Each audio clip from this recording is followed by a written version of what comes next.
Please welcome to the stage the moderator Chengetai Masango, head of the United Nations Secretariat for the Internet Governance Forum.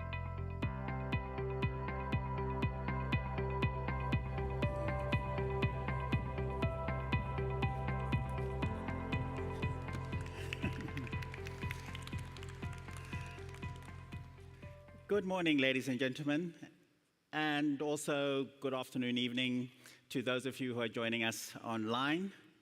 Thank you very much for joining us this early in the morning, for those of you who are in the room. Welcome to the first session of day one of the IGF 2025 meeting here in beautiful Lillestrøm. To commemorate the IGF's 20th anniversary, we are holding this 70-minute session providing a retrospective of the Internet Governance Forum's journey over the past 2 decades, reflecting upon its significant achievements and the challenges that it has navigated. Honoring the diverse community that has helped shape it, examining its history, impact, and possible future directions. We will start with a short visual retrospective, the IGF 20 years in motion, then a short video tribute to community members who have passed, followed by a short keynote speech by the chair of the leadership panel, Vint Cerf, and then a panel discussion with the MAG chairs. So now we'll have the video of the visual retrospective, IGF 20 years in motion. Please.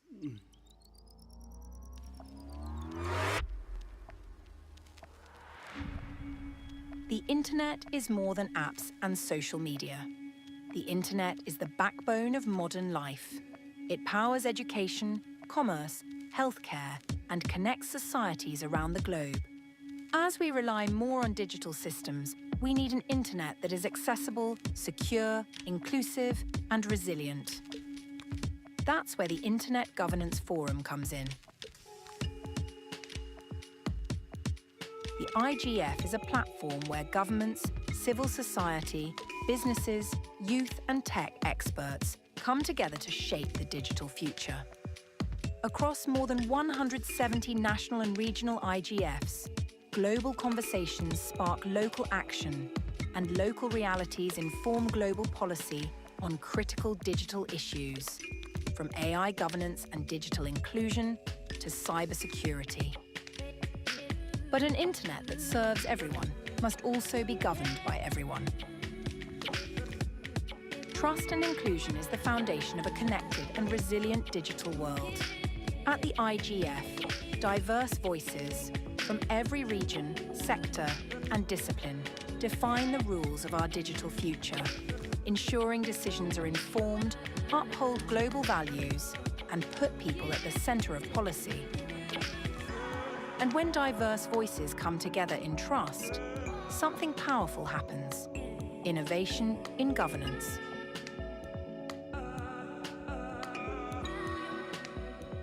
At the IGF, dialogue doesn't stop at discussion, it leads to action.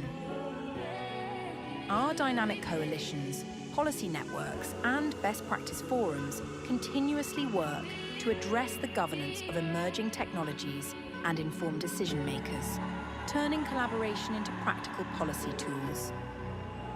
The IGF, 20 years of building governance together and a future waiting to be shaped.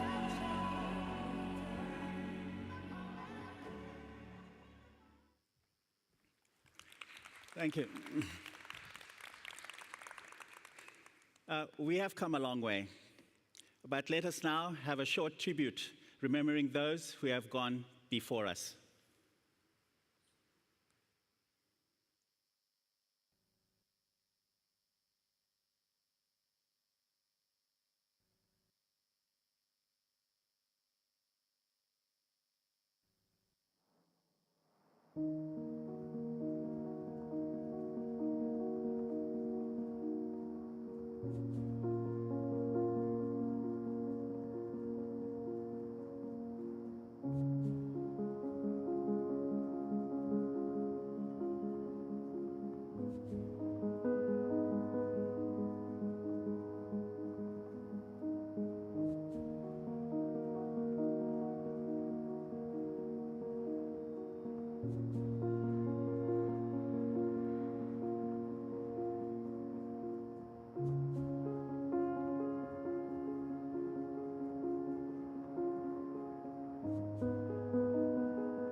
Thank you.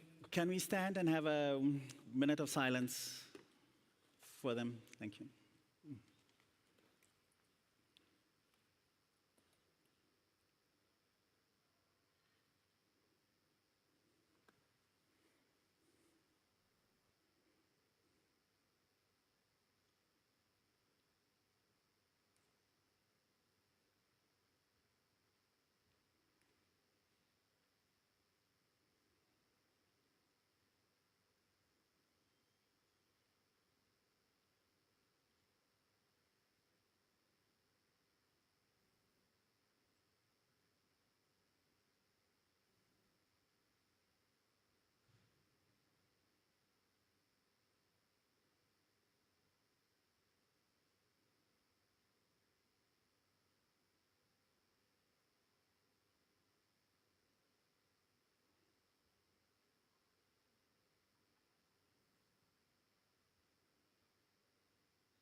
Thank you. Their contribution will always be remembered. Now, if Vint Cerf is online, he will give a short keynote speech on the enduring relevance of the IGF. Well, Vint, thank you please so much, take it away. Ty, and Yes. good morning to you. It's just a little after 3 o'clock in the morning here in Washington, so I hope I'm awake. First of all, I must say the tribute was lovely. Seeing all of those familiar faces, it's a little hard to believe that they're not with us anymore. But thank you to the staff for preparing that. 20 years ago, a question was asked, actually a little more than 20, in 2003, the question was asked, what is an information society? And I think a lot of us believe that we've always been an information society, but the technology of holding and propagating that information has changed. And at the time that question was asked, new technology had emerged, the internet and the World Wide Web, which by that time in 2003, were already 20 years old from the operational point of view, 10 years old roughly with regard to the World Wide Web. And yet by that time, by 2003, there was prescient recognition that this was powerful technology and it was going to have a big impact on the rest of the world, as indeed it has as we look back over the last 20 years of its evolution and penetration into our society. Well, then the question was, how do we govern such an information society? And no one was sure, but they said the internet is clearly something that is core to this concept. So they set up the Working Group on Internet Governance, the WIGIG, and they couldn't resolve that. And by 2005, 20 years ago, the conclusion was to create an Internet Governance Forum to talk about that problem and to try to address it. And here we are, 20 years later. We need the Internet Governance Forum more now than we ever did, even though it was recognized 20 years ago. What is it that we're looking for? We're looking for policies that will make the internet resilient, reliable, and safe. Those are paramount objectives, but there's more. It has to be accessible in every sense of the word. That includes affordable. And it has to be sustainable. We have 17 sustainable development goals, but the 18th one is keeping the internet going because we have become so much more dependent on it in the 20 years of the IGF's operation. So our work continues. And here it is, 2025, and we can report to the World Summit on the Information Society that the Internet Governance Forum, the multi-stakeholder advisory group, the leadership panel, and all of you are ready to continue the work. Thanks very much for listening.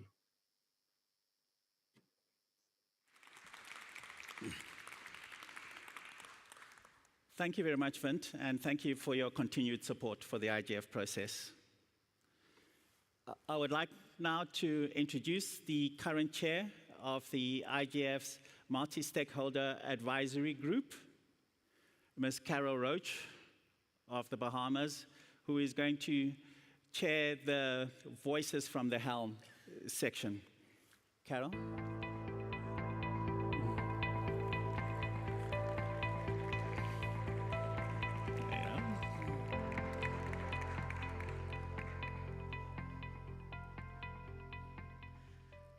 Thank you. So this session at IGF 2025 will provide a retrospective of the Internet Governance Forum to celebrate the IGF's journey over the past 2 decades, to reflect on its journey, to speak of the significant achievements and the challenges navigated, and to honor the diverse community that has shaped it. We'll examine its history and impact and take a forward look to possible future direction. Who better to deliver this than a panel of former MAG chairs and from you, the community of participants. I look forward to what promises to be an engaging and meaningful reflection on IGF's journey, past, present, and future. As introduced, I am Carol Roach, MAG Chair 2024-2025, and I'm from the Government Stakeholder Group. And please help me to welcome our panelists today. Nitin Desai, who's online, remote. Marcus Kumar. Marcus. Round of applause. Yanis Coughlin, also remote. Lynn Saint-Amour and Henriette Esterhusen. Thank you. Thank you. Kind thanks.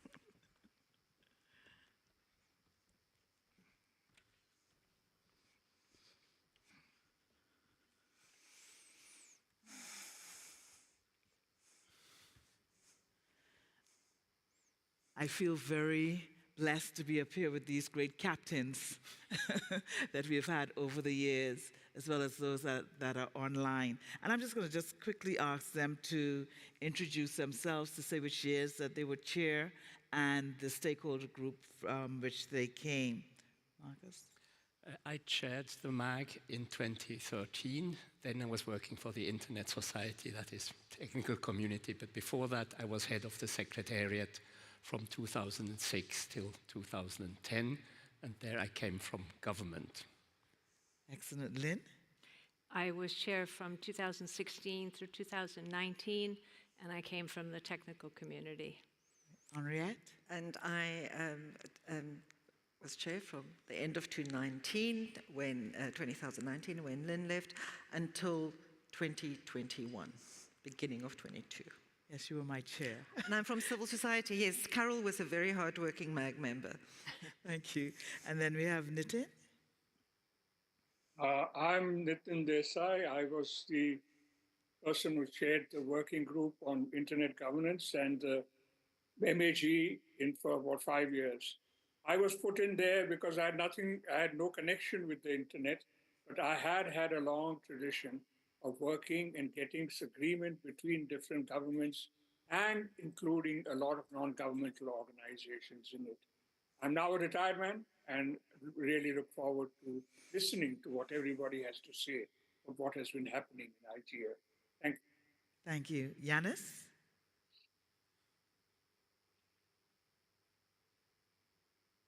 Thank you very much.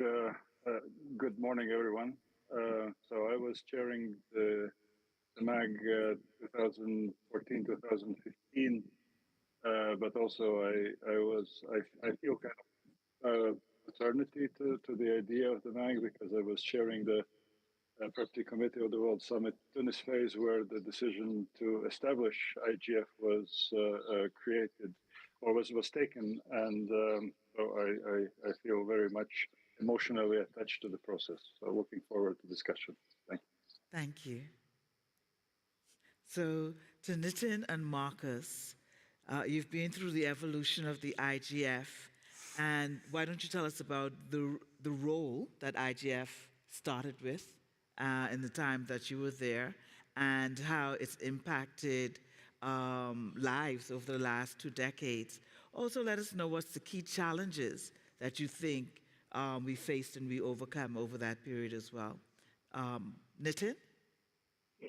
Well, I say that the origin of the IGF was the discussion at the Geneva session of the World Summit on Information Society, where a large number of developing countries had expressed their concern about the fact that they had very little influence on how the internet evolved, and that it was run mainly by a private company, ICANN, or was also under US control. So the origin of IGF was this concern about how the internet was being managed at that time. The second point I would stress is it was very clear that this is a very extraordinary situation. The normal thing that I was used to as Under-Secretary General of the UN was that you had governments in charge of everything and people from the non-governmental organization wanting a say.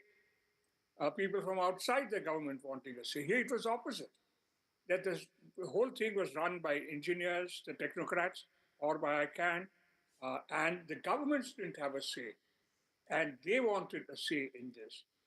And in many ways, what we look for and what I personally pressed for as the chair of WGIG and later of MEC was to make it a multi-stakeholder, to bring together technologists, governments, non-governmental internet activists, and the representatives of corporations. All of them to be brought together and to be brought together on equality. Now, if I had to explain how it evolved, the great challenge in the beginning was in getting these people to work together.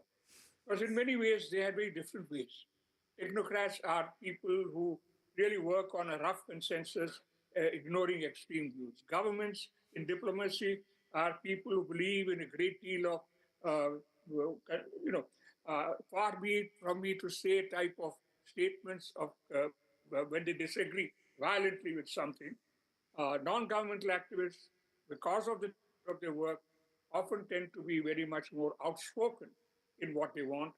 And the representatives of corporations are very much more concerned about a limited thing. What I found most challenging was to see that these things, people work together in some ways. And that was in some ways the most useful outcome of those first 5 years when we were running the MAG. And what one found was that instead of these groups talking against each other, started talking with each other. And they started being constructive in helping how to get to certain consensus, how to get to certain texts, etc., to be come out of this whole exercise.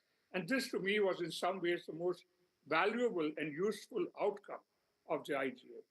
And I think it's a very valuable outcome because I frankly think we need this in many other areas besides the internet, and we don't have it. Something which really brings together all of the people who have a say or a potential contribution in effective management.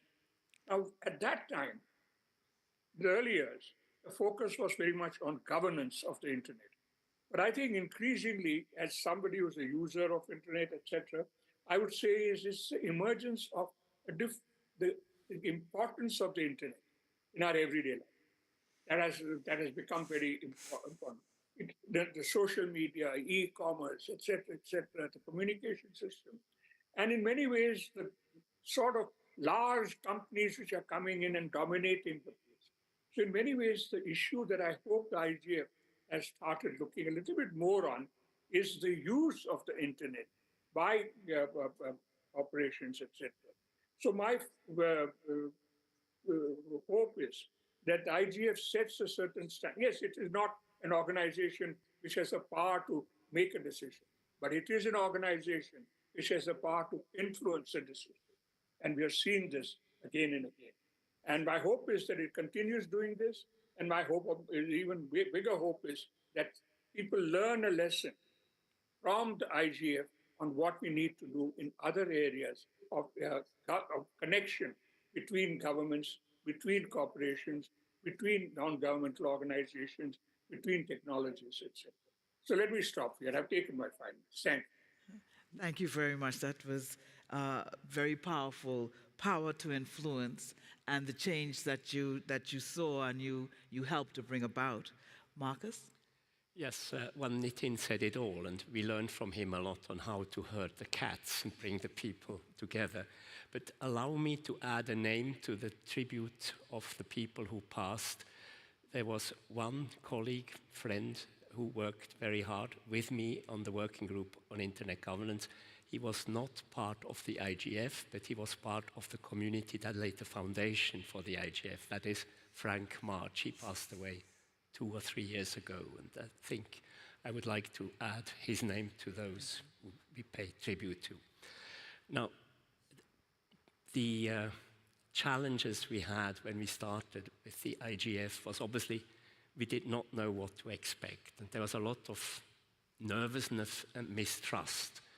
There were those, especially civil society, who wanted almost a new organization. They wanted to start with working groups and whatever, and there was a strong resistance against that, and there was a strong resistance and the fear that the IGF might come up with wrong decisions. So there were a lot of people who were on the defensive, but I think we learned how to work together. One of the challenges was to convince people that there was merit in, shall we say, the soft power approach. That the IGF has not the hard power to make decisions, but as Nitin said, it can shape decisions that are taken elsewhere in other organizations. And that, I think, is increasingly recognized, that it allows for an open discussion you cannot have in a forum where there is decision-making power, because you fear that whatever you say today might be held against you tomorrow. Whereas in the IGF, because it has no decision-making power, it is much more open for discussions, for thinking aloud, for brainstorming, and that is the real power of the IGF. And the fact that it brings people together, as I said to begin with, there was a certain nervousness. People did not quite trust each other. And I had for the first time the sense that the IGF turned into a community was in 2008 when we met in Hyderabad.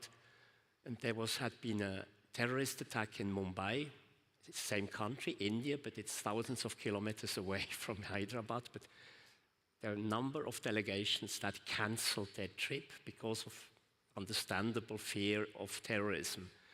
And those who were in Hyderabad then had the feeling, well, we are braving the danger, and there was a sort of a sense of community evolving. And I think ever since, you could see that there is, when people meet each other, you see that at the receptions, you recognize faces you haven't seen for years, and there is a sense of community, and people actually trust each other.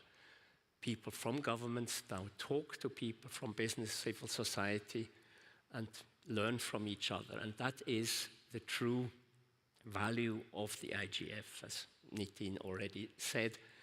And the question is also, what is the impact? A lot of it is not easily tangible, but quite often you hear anecdote. I do recall I was once on a panel, I think it was in Sydney. I sat next to a gentleman who was from a Pacific island. He said, well, thanks to the IGF, we now have an IXP. I learned at an IGF meeting how to set up an IXP, was in touch with the people who helped me then, and now his island had much better access to the internet thanks to the IGF. And there are many, many stories like that.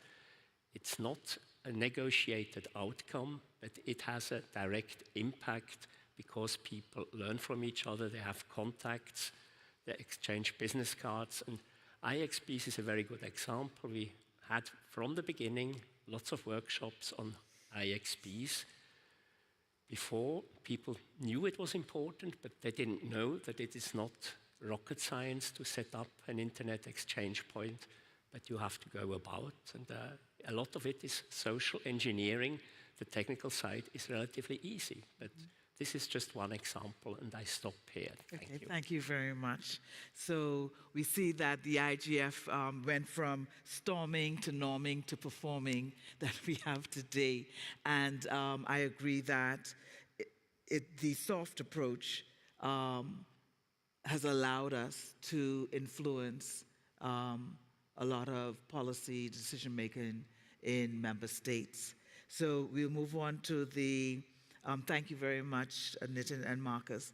We'll move on to the second question that I'm going to pose to Yanis and Lynn. What do you think are the most significant achievements and milestones? And what do you think are the lessons learned from the multi-stakeholder approach? Lynn? Giannis. Yanis, sorry. Is Giannis in an aeroplane? Can you hear us, Yanis? Yes, I do. Okay, and I think you hear me too. yes. So, look, my answer to your question would be maybe a little bit shocking, but the mere existence of IGF after 20 years is already a major achievement, if I may say. Why I'm saying this? Because when we started or we were thinking about IGF, it was never meant to be funded by regular UN budget, because then that would be completely different sort of marketplace. It was always the idea was that it would be funded by voluntary contributions, and I still remember myself arguing that IGF will exist as long as funding will flow, and funding will flow only until then that IGF will be relevant. And since IGF is now celebrating 20th edition, I think that is already proof of its relevance and a need for everyone, because funding is not necessarily, or was not necessarily, coming only from governments or companies. It was very mixed flow of funding, and that proves that it is needed for every stakeholder group. So that's the one element. The second is proliferation of IGFs at national level, I think, is another proof of a good idea that we had at the time. Because idea was to discuss topics of rather big complexity, as we felt at that time, and inform those who need to make decisions when they go back to make those decisions. It's never meant to be a decision-making body. And this idea that IGF would inform decision makers is, I think, also a good achievement. And on multi-stakeholder governance model, actually, when I'm looking in retrospect, there is not really big difference between multi-stakeholder model and intergovernmental model, in a sense that it may take a long time to make a decision. Also in governments, I know that in some instances, definitions are negotiated for decades. So it might be very heated, sometimes emotional, but it's always constructive. And IGF is a very good proof of it. And what also is, as already Nitin said, that the cyberspace does not have monopoly of decision-making of any of stakeholder groups. And it was well placed by the WGIG when they sort of came up with this formulation that every stakeholder group act in their own responsibility and their own capacity. So these would be my thoughts on those two questions that you asked me. Thank you very much. Thank you very much. Lynn? I'd like to respond from certainly my time in the IGF and as MAG chair, but also from the technical community. The previous three speakers have been from government or UN, and I'd like to talk generally about sort of my experiences and how I think the technical community has benefited from these processes, as well as, of course, governments. So during the WSIS 1 and WSIS 2 summits and the preceding PrepComs, and for the first 8 years of the IGF, I was the president and CEO of the Internet Society. And this was my first significant exposure to UN processes. The same could be said for most of the organizations and what came to be called the technical community. Technical community refers to individuals and organizations who possess expertise and deep understanding of the Internet's technical architecture, standards, operations, and related technologies. These organizations play a vital role in shaping and maintaining a technically viable and secure Internet. While often seen as part of civil society or sometimes the private sector, the technical community really has a distinct perspective due to its specialized knowledge and focus on the technical aspects of the Internet. At that time, ISOC was quite a small organization, but the importance of this whole endeavor was so clear that I dedicated a significant amount of time to attend the PrepComs, which were several weeks long, as well as the WSIS 1 and 2 summits themselves, as did so many of my colleagues from the technical community. It's still deemed important to participate and financially support the IGF, as witnessed by the significant number of participants here from the technical organizations, the Internet Society, ICANN, the Regional Internet Registries, Internet Engineering Task Force, Internet Architecture Board, the root server community, CCTLDs, GTLDs, and W3C, World Wide Web Consortium. In fact, the technical community has been the second largest donor to the IGF Trust Fund and contributes significantly in funds and program support to the IGF, as well as many of its intersessional activities. We would only continue doing that if we actually saw benefit both to the development of the Internet and, of course, a clear benefit and reward for the organizations themselves. But coming back to the PrepComs and WSIS 1 and 2, fortunately, some governments thought it important for the organizations that played a role in managing the Internet infrastructure or in contributing to its development to participate in these discussions. It wasn't easy, as we didn't fit neatly into the UN structure, but with the help of Nitin Desai, Marcus Kumar, and Janis Karklins, who we are all eternally grateful to, we actually were given the opportunity to participate, which wasn't a small feat, because for those who remember the PrepCom or WSIS modalities, for every 3-hour working session, roughly 2.5 hours was for governments and UN entities to speak, and if we were lucky and we weren't squeezed against the lunch break, 10 minutes each for the private sector and civil society.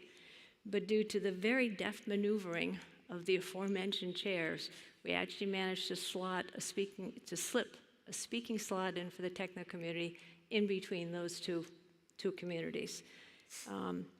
So at that point, as I said, we weren't yet recognized. Recognition as a fourth stakeholder group came later. But it's important to note that these meetings were not at all like the current IGF environment, which focuses on discussion, openness, collaboration, and works hard to recognize and include all parties as equals in the discussions. Nitin, Marcus, and Janis listened. I actually think, frankly, they followed their own great common sense, recognizing that additional voices and viewpoints were needed in those deliberations. The Internet's unique architecture had enabled, for the first time, new applications which could come literally from any corner of the world and be deployed globally and very rapidly at scale. The uptake or success of these applications were based on end users' views of their utility, not a regulatory decision by a government, which of course was common in the telecommunications environment at that time, or a service offering from an established company. This fact, of course, put additional pressure on any intersections of technology and policy. One lesson learned, one that we're still striving to get right, is to be open, to listen, and to engage. The Internet Engineering Task Force has a principle known as a robustness principle, or Postel's law. It says, be liberal in what you accept and conservative in what you send, or in an IGF context, what you might support as policy. The key principle here is to be tolerant of variations in incoming data. This is especially important in today's world. So it's important to learn from the past and focus on what we should do in the future. The Internet affects virtually everything we do, and new applications, new uses, new threats can spring from anywhere. Dealing with all this takes a global village, acting in concert from the authentic and deep engagements of many actors. It is not uniquely the prerogative of governments or the private sector. Thank you. Thank you very much. I like what you said at the end, that it takes a global village in concert, yeah? Harmonizing, no discords. Thank you very much. And Thank you as well, Yanis. Yes, I agree that the NRIs have really made a mark on the IGF. They are eyes and ears and hands and feet on the ground. Now moving on to Henriette, our last question, and a reflection on what you think is the most significant adaptation of the IGF, how the IGF has adapted to this ever fast changing pace of internet and digital governance. Thanks, Carol.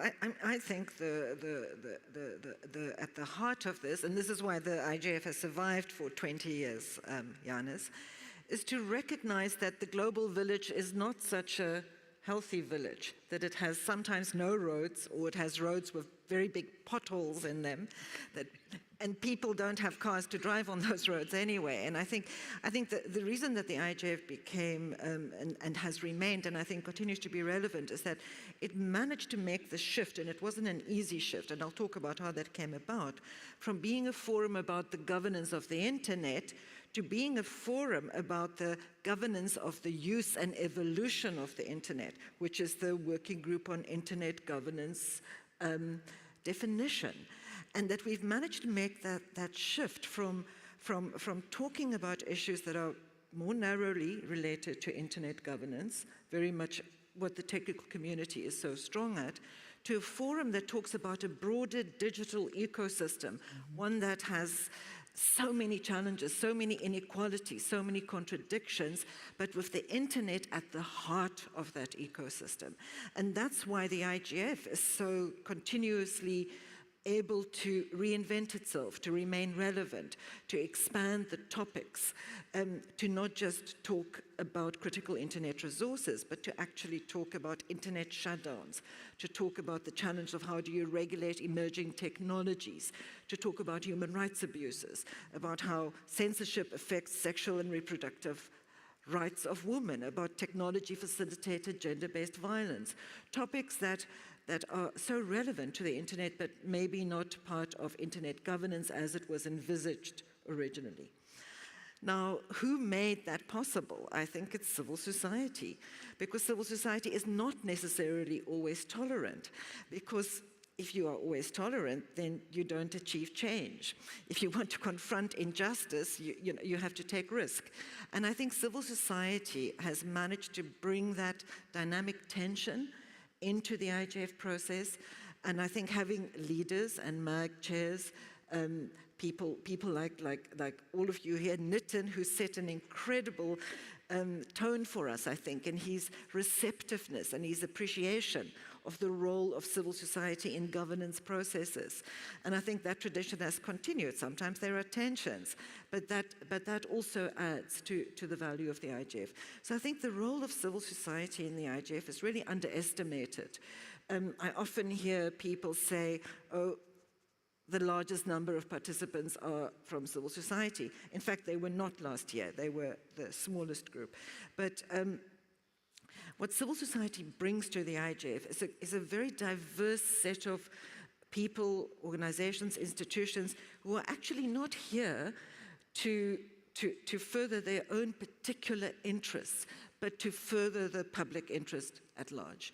And I think that is what gives the IGF this relevance. And I think if the IGF can manage to continue having that openness to taking on these emerging challenges and areas of subject matter that relates very integrally to internet and internet governance, but that has a much broader and much more interdisciplinary relevance, I think it will just continue to have the power that it has had. Thank you, Henriette. Yes, I think you're quite right that the IGF has been agile, and therefore it remains relevant. And yes, civil society does, and I like that term, dynamic tension, and it keeps people accountable when you have that element in there. So thank you very much. So we've heard from the past chairs, And just let's give them a round of applause for giving us a glimpse of the past and the present, and hopefully where we can go in the future. Now, this being our 20th year, we have a special MAG team, and it consists of former MAG members, and they were brought back. And I'm so pleased that at the last minute, they said that they would jump in and give us their perspective on what it was like when they were first on the MAG and present now. So we'll first ask Olga to give us a perspective for the MAG. Let's welcome Olga as she comes. Thank you.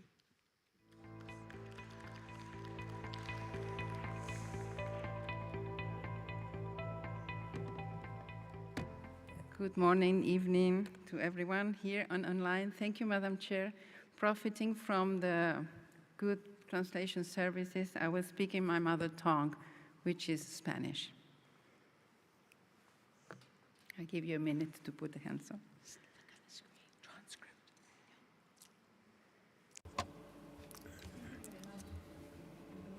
Arrange the headphones. It was very enlightening and interesting, and I almost cried with all the memories of so many years about the IGF. Quisiera comenzar un poco antes que el primer IGF. In 2005, I had the great privilege of representing my country, Argentina, in the World Summit. This was 2005. We hadn't even finished our documents, but Argentina was one of the first documents to propose the creation of this forum. We were one of the first countries to propose this, and, well, later other countries supported our proposal. And at that time, I didn't know, but my life changed forever. I was in the Minister of Foreign Affairs and the technical department, and then I suddenly had to understand the process of the United Nations. I had to learn from my colleagues in the diplomatic delegations. From that time on, my evolution as an official changed. I became much more involved in the technical matter. We had 1 billion users. Now we have lots of people who are still not connected. We have more now, but there's still people who are not connected. We have to learn how to attract the next billion. We also centered our attention on the international connections, because at that time, to connect Latin America with the principal internet hubs was very difficult, and it had a great impact on the price to the users. So that was one of the principal topics. And in the rest of the meetings, subsequent meeting, we saw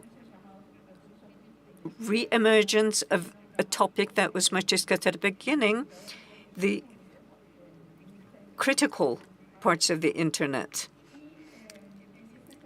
And this discussion started on the role of ICANN, the United States, etc. And we saw how all that impacted in the institutions, and we saw the infrastructure was not well prepared for this, particularly in developing countries. So in the first years, we talked about privacy, security, and then we had NetSex coming up.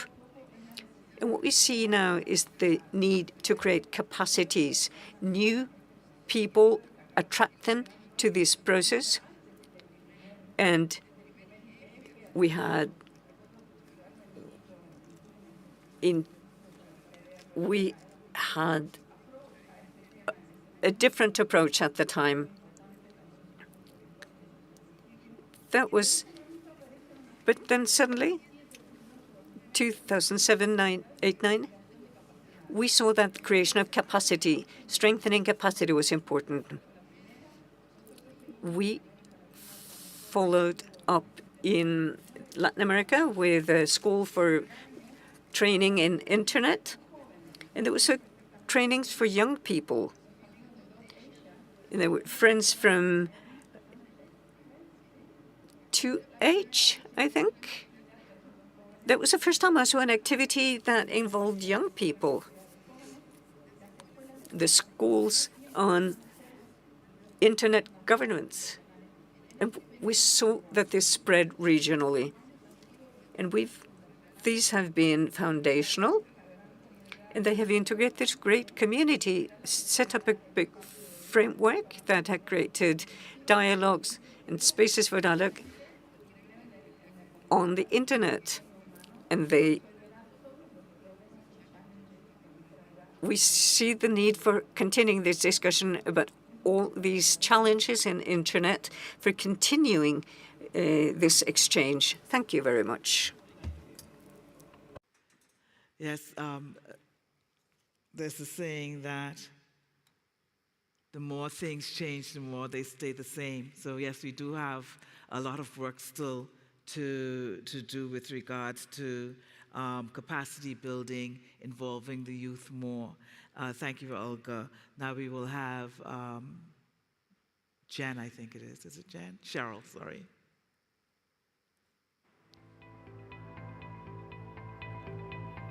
Yes, welcome, Cheryl.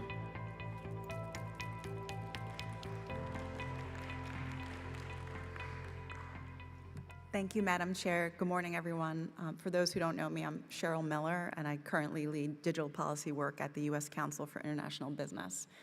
My first time on the MAG, I started in 2013, and back then I was a young attorney at Verizon. And you all may know a woman named Teresa Swinehart with ICANN. She was a senior leader at Verizon, and she walked into my office with this huge stack of papers and things. And she set it down on my desk and said, "You now have the portfolio for internet governance." And I didn't even know what internet governance was at the time, and I certainly had a lot of reading. Next thing I knew, I was on a plane to Bali, Indonesia for my first IGF, and that was back in 2013. Back then, I think we were struggling with a lot of different issues just as an internet community. We had seen a real increase in data breaches, and there were a number of cyber attacks, and so there was a big focus on privacy and managing those issues. The IGF 2015 in Brazil, I remember it was the first time I saw the word sustainable, and the title for that particular IGF was Internet Governance, Empowering Sustainable Development. And we started to see this flux of issues. I think Henriette touched on this a little bit, and perhaps Olga as well, how digital issues were really sort of mingling with other really important global issues and coming together. And so I could recall that just from my post, in reporting back to my company, trying to explain the importance of things. And that's when we really started to grow our corporate responsibility program. And I think other companies as well started to really grow some of their corporate responsibility programs. Then I heard this word that I'd never heard before, the word IANA. The Internet Assigned Numbers Authority, and we were dealing with what was known as the IANA transition. And so, as many of you know, historically, the National Telecommunications and Information Administration in the Department of Commerce had been responsible for managing those functions, all the internet protocols, just the collection of registries that are critical to ensure the global coordination of internet protocols, so the DNS root zone, IP addressing, et cetera. So we were really talking about that topic throughout at the IGF and also through the different ICANN meetings. And a lot of focus on the future of the IGF. We were thinking about how do we make it sustainable financially and how do we shape it. Marcus does a wonderful job of really discussing the real value of the IGF. And from a business standpoint, it was one of the few places where I could come and really sit down and learn from different governments, from civil society. And it was a humbling experience just to see how little that I knew.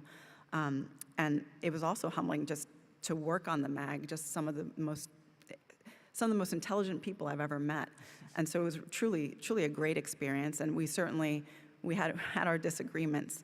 But what I've seen now as a MAG member today, I think there is a stronger collaboration. I think there's actually a stronger collaboration across issues as well, with business, civil society, the technical community.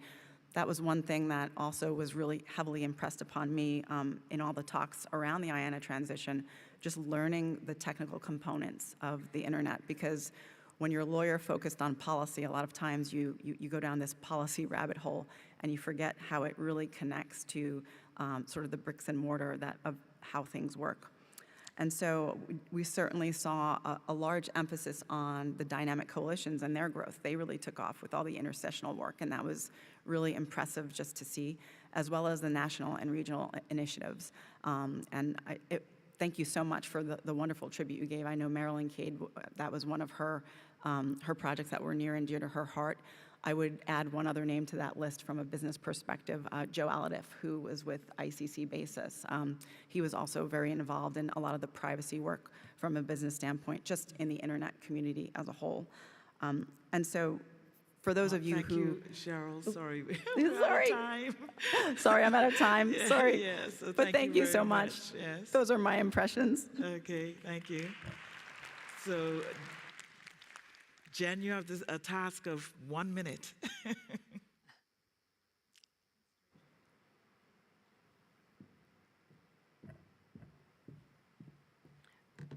1 minute? Okay. Yes, 1 minute. Hello, everyone. My name is Jennifer Chung. I guess standing before me is the wisdoms and luminaries. I see my past chairs, Lynn, Henriette, and Marcus, who's our chair emeritus of the IGF Support Association. My fellow MAG members who just spoke before me, Olga, touched on something that I wanted to bring forth as well. Starting before my personal involvement with IGF and even internet governance, the 2009 Sharm el-Sheikh meeting is actually the first time .Asia brought in youth delegates to the meeting, and that is actually the birthplace of the discussion that actually resulted in the Asia-Pacific Regional IGF, so that was very important for me. My actual first IGF meeting, and I was very, very new into my internet governance journey, was Istanbul meeting in 2014. I also had the task to observe the IANA Transition Coordination Group because I became the head of secretariat for them. Those 2 years were actually very, very busy for the entire community, and I think that a lot of the good discussion also happened and was enabled by all the discussions at the IGF. One of the very important things I wanted to also point out was that the Brazil meeting in 2015 saw a huge growth in youth participation that continues until this day. In fact, the Berlin meeting in 2019, I think, was the first time there was a Global Youth Summit, also the first time there was a parliamentarian track, both of which continue to this meeting. I think it's super, super important to understand bringing in the young voices, bringing in the parliamentarians who are really making these regulations, legislations around the world, so they really understand what we're talking about here when we talk about issues with internet governance. When I served on the MAG, and it was between 2018 to 2020, I saw a very interesting shift from all of the calling of we need to talk more about internet governance, we need to bring in people who need to listen from the global majority, from the global south, from the young voices. And then we went into the pandemic where we had the very first, and hopefully, fingers crossed, only virtual meeting of the IGF, where it was so much highlighted that the internet, the technology that enables us to continue to work, to play, to discuss all these issues that we're discussing right now here in the room in Norway and also across the world, that we still want to improve, to look to the future. And I think I'll stop here because maybe that minute is gone. Thank you, Carol. Thank you very much. So I'm just going to end it. Are they giving me 8 minutes? No? Okay. I have 10 more minutes? Okay, great, super. a wise person said that if there wasn't an IGF, we would have to create one. And just sitting here, watching the videos, listening to the history, listening to the different stages that the IGF has gone through, and through each stage, it also improved the global outlook in terms of reaching the internet to the point where we're really human focused. We've moved away from the hammer of the government to everybody getting on to a certain level in order to perform for the people. So this is great. So I'm just going to ask Henriette to give us a last word with regards to WSIS and our hope for the future. Thanks. You see how you need civil society. Always give them the tough questions. Carol, I think there's so many things we could have also said more of, but I think those things also is part of that way. I think the youth participation, the evolution of new modalities, the recognition that legislatures are important, so create the parliamentary track, the recognition that youth need spaces, the recognition that complex issues such as human rights need spaces. And I think that is really the connection between WSIS and what the IGF does. And I think you have actually all touched on it. I think we do need to be people-oriented. We need to have a big picture, but we also need to take the infrastructure and the technology and its resilience seriously. And I think that's what the IGF gives us.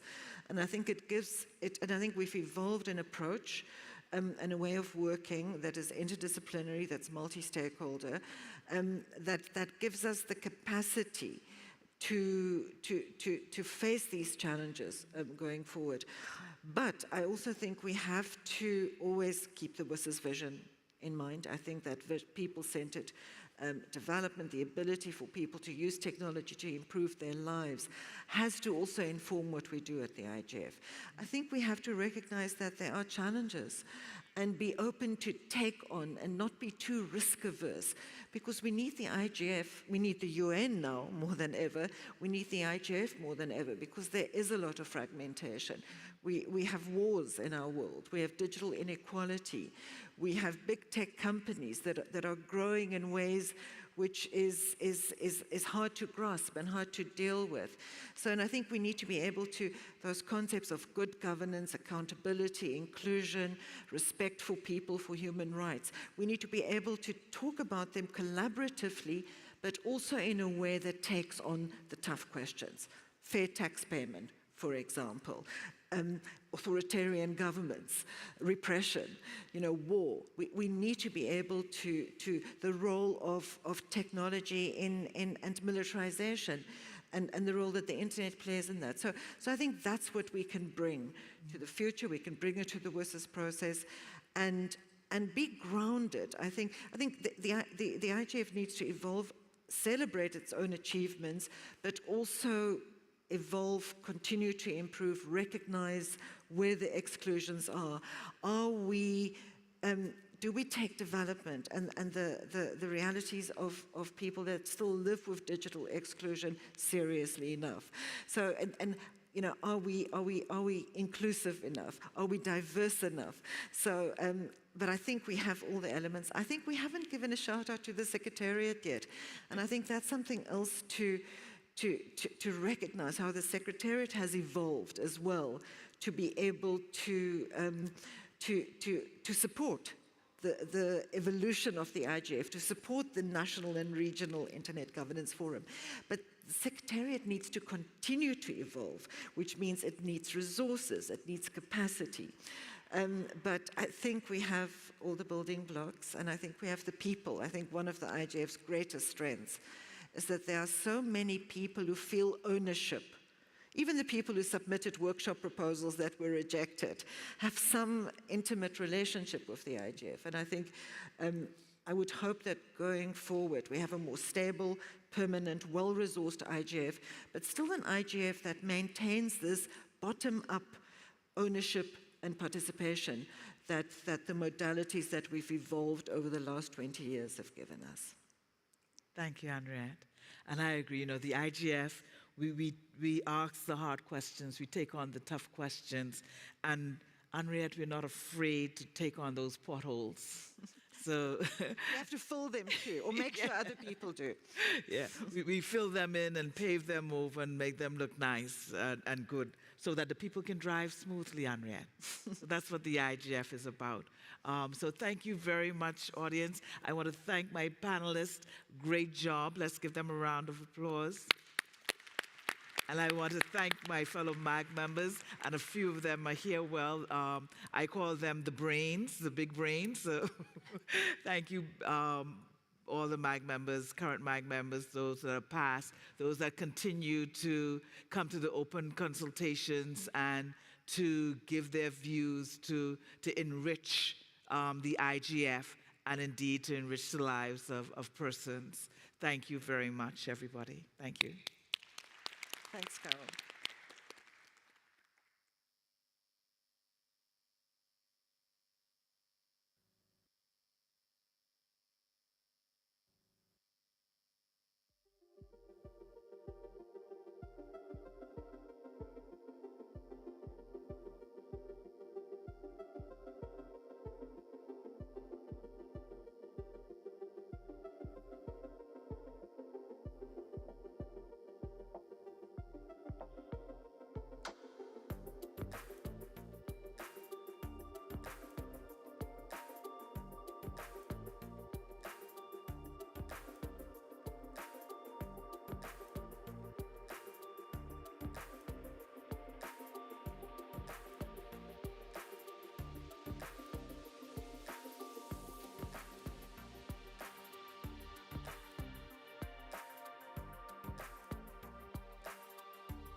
Please find your seats.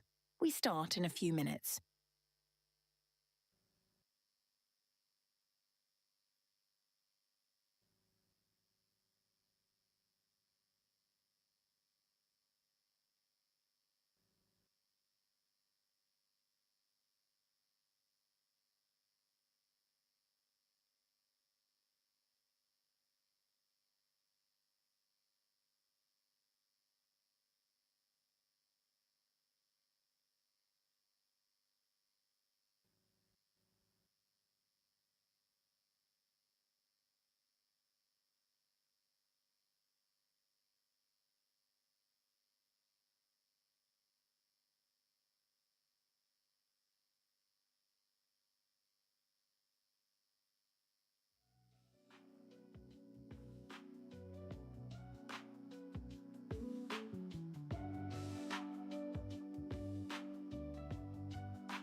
Please find you seats. We start in a couple of minutes.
Welcome to Norway, one of the most digitalized countries in the world.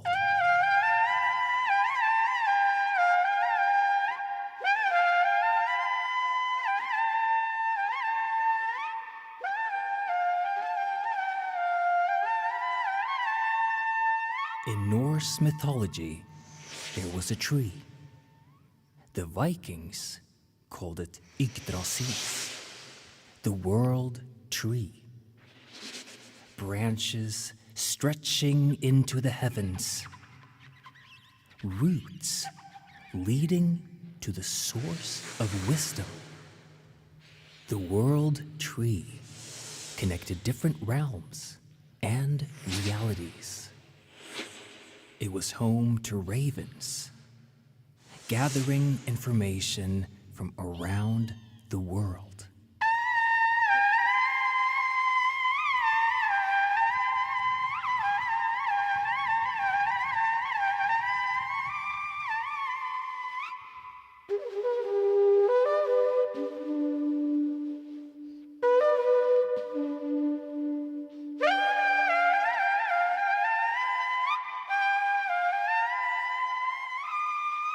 Join us as we embark on an artistic journey inspired by old myths, where the world tree becomes the World Wide Web.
Please welcome to the stage the Master of Ceremony, Natalie Bridget Becker-Arkovic.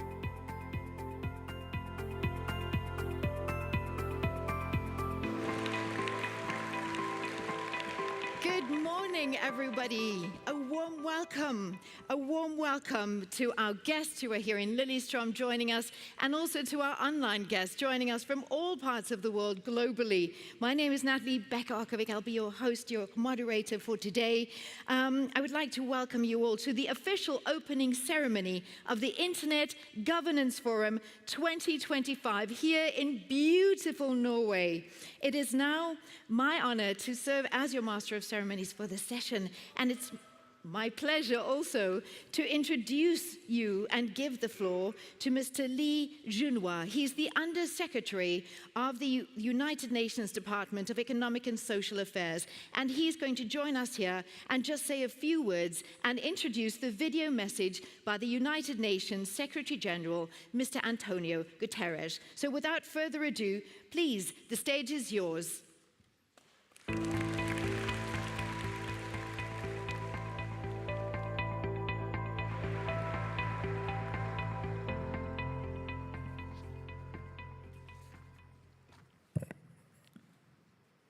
Good morning. His Excellency, the Mr. John Stord, Prime Minister of Norway, Her Excellency, Mr. Karianne Tong, the Minister of the Digitalization and the Public Governance of Norway, Excellencies, distinguished participants, I have the pleasure to invite the Secretary General, Mr. Guterres, to deliver his video message. Peace. Excellencies, I'm pleased to take part in this Internet Governance Forum, and my thanks to the Kingdom of Norway for hosting. This year marks the 20th anniversary of the Forum and its work advancing inclusive collaboration on Internet public policy. Through the years, you have shown how dialogue across sectors, regions, and generations can help shape an Internet that is rooted in dignity, opportunity, and human rights. You are carrying that forward through this year's focus on building digital governance together, which could not be more timely. 9 months ago, the Pact for the Future and the Global Digital Compact recognized the Internet Governance Forum as the primary multi-stakeholder platform for Internet governance issues. The Compact also called for broader participation from developing countries backed by voluntary funding. Since then, we have begun translating global commitments into concrete action. In New York, negotiations are underway to establish the Independent International Scientific Panel on Artificial Intelligence and the global dialogue on AI governance within the United Nations. In Geneva, a new United Nations multi-stakeholder working group is advancing principles on data governance and sustainable development. As digital risks accelerate, so must we.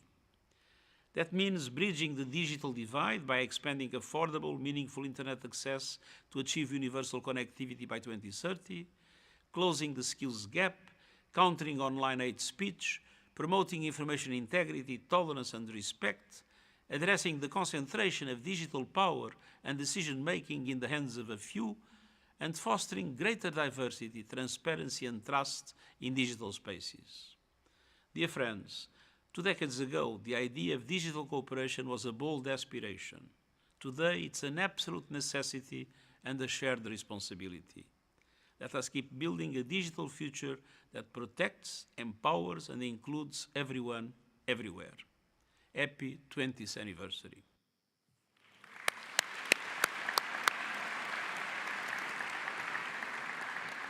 Thank you, Mr. Secretary General.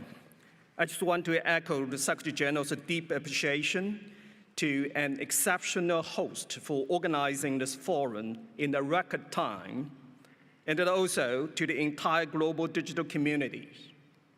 Excellencies, as we gathered here today, we stand at the defining moment for digital cooperation.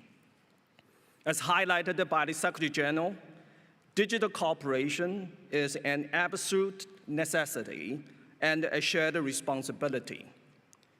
In this context, the 2025 review of the World Summit on the Information Society, or WSIS Plus 20, marks a crucial turning point. This year, We also celebrate the 20th anniversary of the Internet Governance Forum, IGF, in this beautiful city, Lillestrøm, Norway, a country deeply committed to openness, human rights, and international cooperation. This location symbolizes our shared aspirations for a digital future that is open, inclusive, safe, and secure for all. 2 decades after the initial visits, we returned not just to look back, but to leap forward.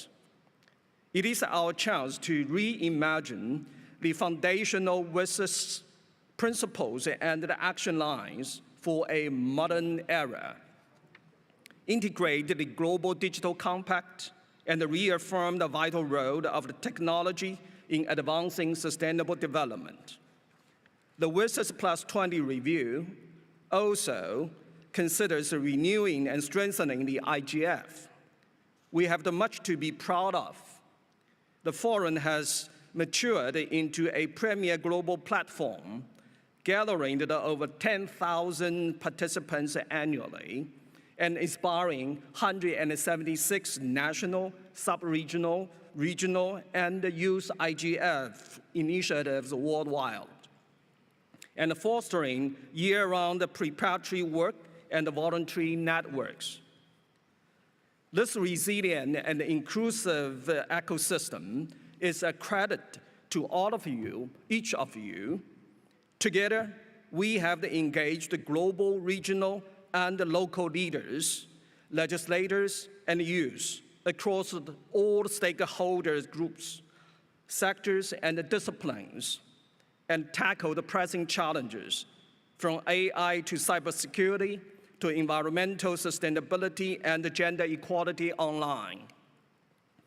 This success stands as a testament to our collective efforts, guided by the deep commitment of the 320 members of the Multi-Stakeholder Advisory Group and the IGF Leadership Panel led by Vincent and Maria Rosa. But our pride must be paired with preparedness for the future. As the digital threats evolve, we must redouble our efforts to protect the core values of the Internet, namely openness, accessibility, affordability, safety, and resilience. As we moved through the WSIS Plus 20 review process, I urged all of you to focus on 3 critical actions. First, engage deeply with the local and the regional IGF to ensure the global priorities reflect the local realities. Second, champagne equality to guarantee that global digital cooperation benefit developing and developed countries. Third, advance the Sustainable Development Goals through the inclusive digital transformation. Let us work together to make the coming days truly productive and inspiring. Let this year's IGF in Lillestrøm be a milestone moment that we decisively advance towards a digital future rooted in trust, equity, and human dignity. Thank you.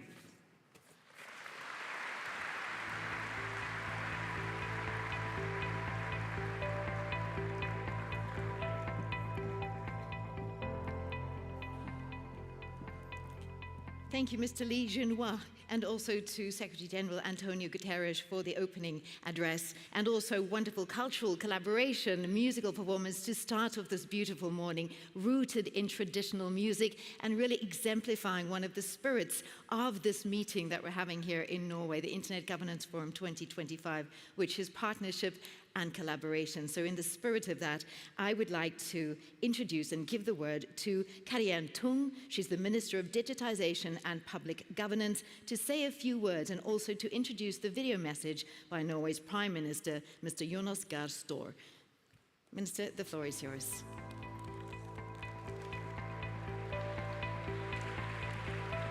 Thank you so much. Excellencies, distinguished guests, dear friends. It is really a true pleasure for me to welcoming you to the opening of the 20th Internet Governance Forum here in Norway. As Minister for Digitalization and Public Governance, I am proud that our country is given the opportunity to host this milestone edition of IGF. On behalf of the Norwegian government, I would like to extend our sincere thanks to the United Nations Department of Economic and Social Affairs, UNDESA, and also to the IGF Secretariat for entrusting us with this important responsibility. It is really a great honor. Norway is deeply committed to democratic values, transparency, and human rights, both offline and online. These values are at the heart on how we approach digital governance. Today's forum gathers voices from every corner of the world: governments, civil society, academia, the private sector, and the technical community. This unique model of multi-stakeholder dialogue is more important than ever. We are living through a time of profound change. The internet, once seen as a great equalizer, now reflects many of the tensions that we see globally. Questions of trust, openness, and digital freedom are not just technical issues. These are societal questions and deeply human ones. At the same time, we see power of how digital technologies can connect, can inspire, and can contribute to solving huge societal challenges, global challenges. And that's, dear friend, that's exactly why we are gathered here at IGF. This IGF is about more than infrastructure and innovation. It is about values, about responsibility, about shared ambition for a digital future that works for all. And to open this important week, it is now my honor to introduce a special message from Norway's Prime Minister, Mr. Jonas Gahr Støre. He is a strong voice for democracy, dialogue, and digital responsibility, and he's a firm believer in the power of international cooperation. Please join me, dear friends, in welcoming his video message. Thank you, everyone, and once again, welcome to Norway and welcome to IGF 2025. Dear friends, it is a great pleasure for me to heartily welcome you all to Norway and to the 20th Internet Governance Forum. It is really a great honor for my country, for Norway, to host such a milestone gathering. You are now visiting a nation deeply committed to democracy, transparency, and human rights, including the critical freedom of expression. Therefore, we are proud to provide a space where the whole wide world can come together to discuss and shape the future of our digital lives. We are all concerned and covered by that.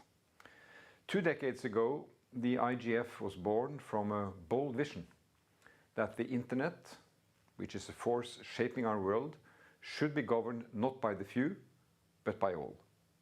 Today, I believe that vision is more important than ever. We gather in a time of global turbulence and a lot of polarization. Trust in media platforms, in news and information, even in government agencies, is strained. In parts of Europe and the Middle East, people live in a time of bloody war.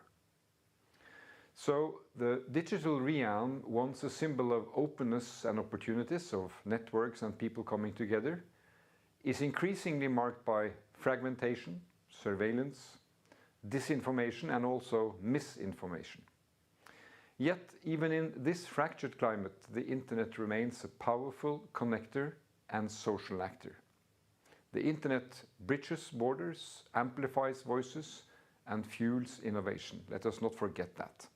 The internet is no longer a frontier, it is the foundation of economies, of democracies, and of our daily lives for all generations. And as transformative technologies accelerate, like artificial intelligence and quantum computing, we must ask not only what we can build, but what we need to protect.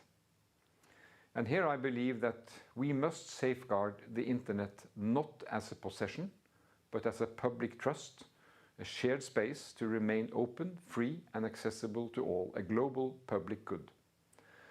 The next generation should inherit a digital common where perspectives are welcomed, ideas are nurtured, and technology serves mankind to the benefit of all. Our task is not only to protect the infrastructure of the internet, but to uphold its spirit, which is one of inclusion and powerful innovation. So, dear friends, this large forum that you now constitute embodies that spirit. It brings together all voices, not to compete, but to listen, to collaborate, and to build together. As we celebrate 20 years of dialogue and progress, may this forum ignite these ideas, knowledge, and alliances that will define the next 20 years. We are proud to host you in Norway. We hope you will have an enjoyable stay, meaningful stay, and I wish you all very pleasant and productive work. And thank you for your attention.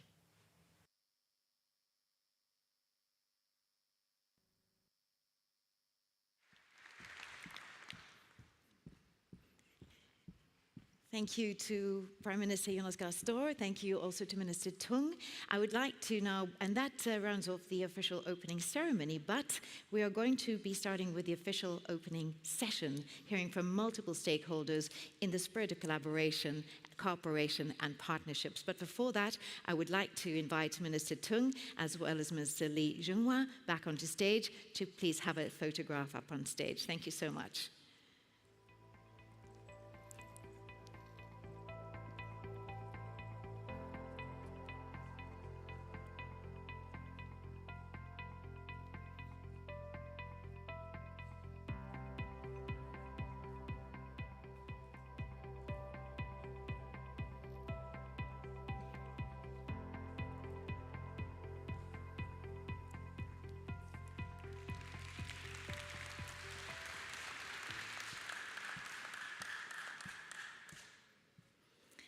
In the spirit of IGF, a global, inclusive, and multi-stakeholder platform, and multi-stakeholder is a word that has come up again and again in our conversations yesterday, we will now hear statements from stakeholders representing diverse regions and backgrounds. And without further ado, I would like to introduce our first speaker. Please join me in giving a very warm Norwegian global welcome with warm applause to the President of the Republic of Mauritius, Mr. Dharambir Gokul.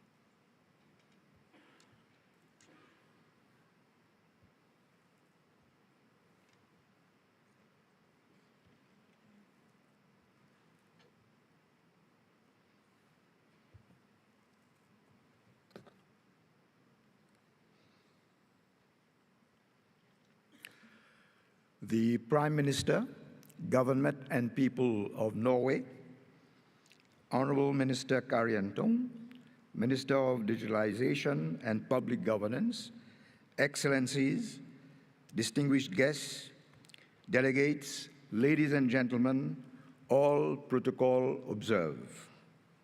Good morning. Let me start by congratulating the artists who perform before us in a breathtaking manner. Please.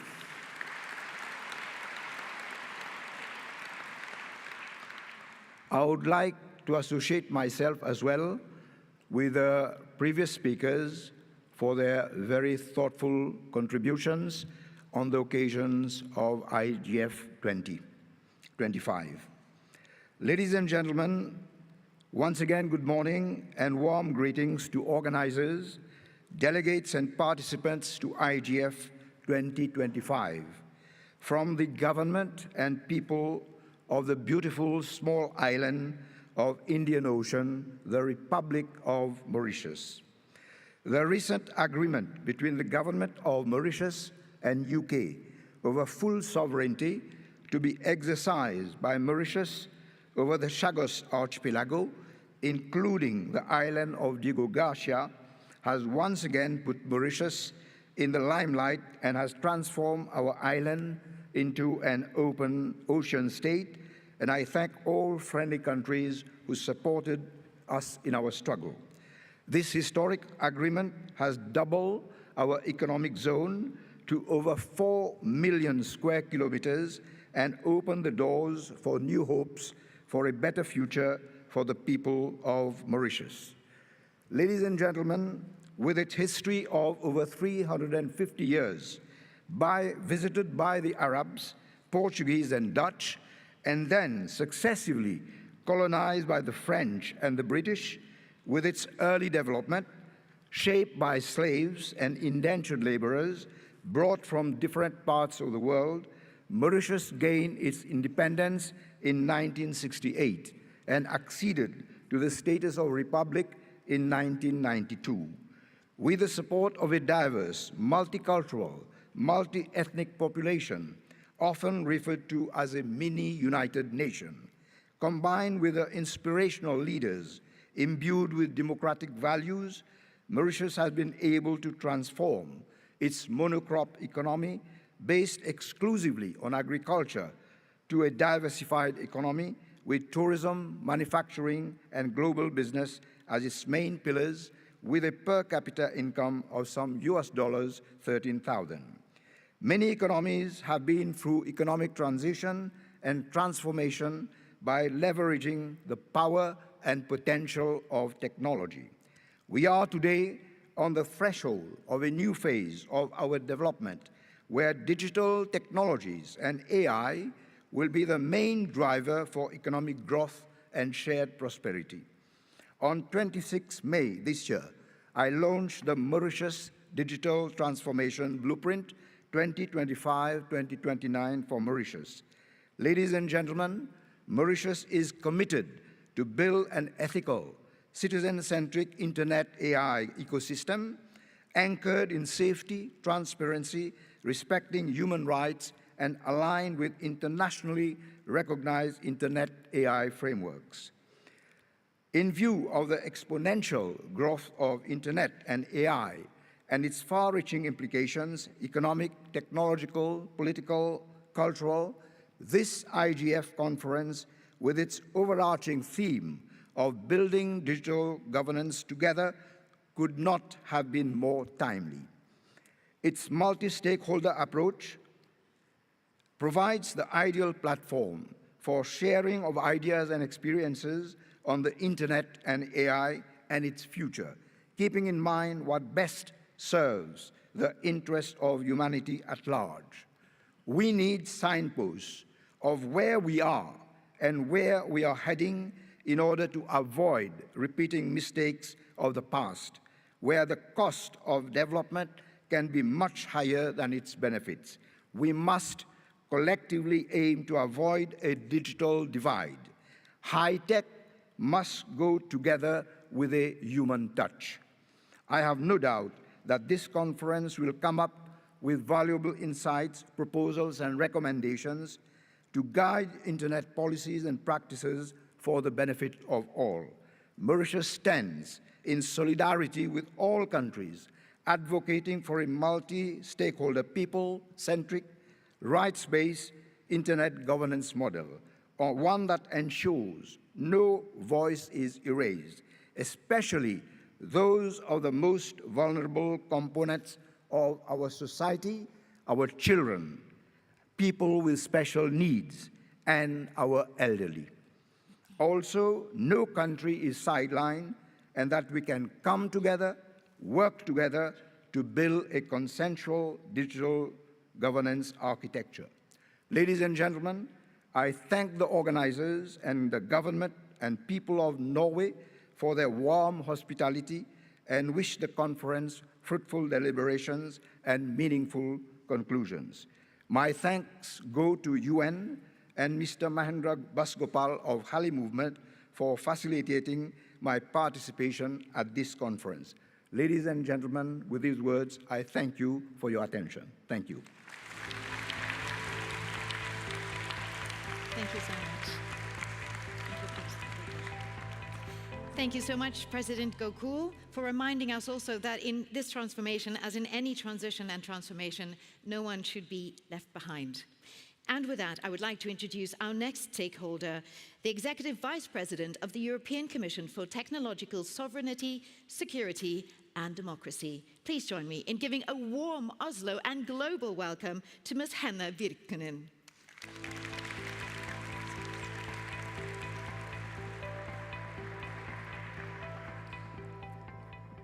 Honorable participants, ladies and gentlemen, it's a great pleasure to be here and welcome you to Europe. I want to thank very much the government of Norway and the United Nations for their invitation to this opening ceremony. And a special thank to you, to all forum participants, governments, civil society, technical experts, academia, and the private sector for joining us today. Your diverse perspectives are exactly what makes the Internet Governance Forum so important. In times of geopolitical uncertainty, this forum is a cornerstone of an inclusive and democratic digital order. We gather at a very important moment here. Digital transformation is reshaping every aspect of our lives: how we learn, how we work, how we govern, and how we connect. But at the same time, we face big global challenges: digital divides, fragmentation, geopolitical tensions, and rapid technological shifts. So 2025 is a very important year. The World Summit on the Information Society Plus 20 review, the implementation of the Global Digital Compact, and the debates on AI governance will define the next decade. We must take an advantage of this moment to shape an open, inclusive, and trusted global digital governance. As a contribution to this, we in the European Union have just adopted earlier this month a new international digital strategy implemented with partners all over the world. It rests on 3 pillars. First, we will deepen and expand our international digital partnerships. Through cooperation and dialogue with our close partners and beyond, we aim to boost our respective tech competitiveness, innovation, and also cooperate on regulatory approaches and secure digital infrastructures or cybersecurity. And second, we will deploy an EU tech business offer to partner countries, notably in Africa, Latin America, or Asia. We will do so by combining EU's private and public sector investments, notably through our global gateway, to support the digital transition of our partner countries, incorporating components such as AI factories, investment in secure and trusted connectivity and public infrastructure as well, and trusted digital identities, and also cybersecurity.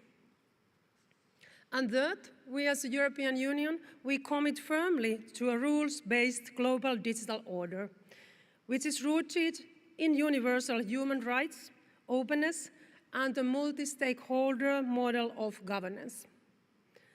So the EU remains a solid supporter of the Internet Governance Forum, and we strongly support its mandate beyond 2025 and actively also participate in shaping the outcome of the YC's 20+ review. At the heart of this strategy is the recognition of the headline themes at this year's forum: digital inclusion and equity, digital public goods and infrastructure, human rights in the digital age, also standards and sovereignty, as well as trust, safety, and resilience online. Each one speaks to the kind of digital future we must build. A future that serves all the people, not just a few, and that empowers also the most vulnerable to participate, innovate, and thrive. These themes link directly to the Sustainable Development Goals and to the lived realities of billions. So the multi-stakeholder community gathered here today is a proof that inclusive, transparent, and participatory digital governance is not only possible, it's already underway. With these words, dear participants, I wish you all a very successful and fruitful Internet Governance Forum here in Lillestrøm.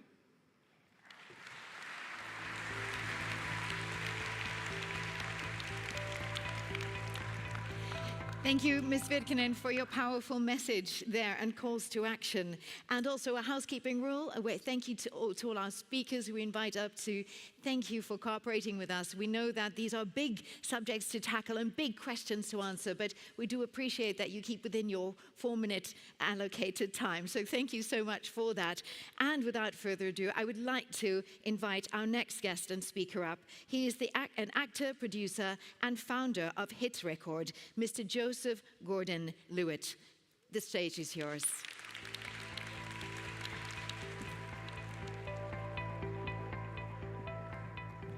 Good morning, ladies and gentlemen.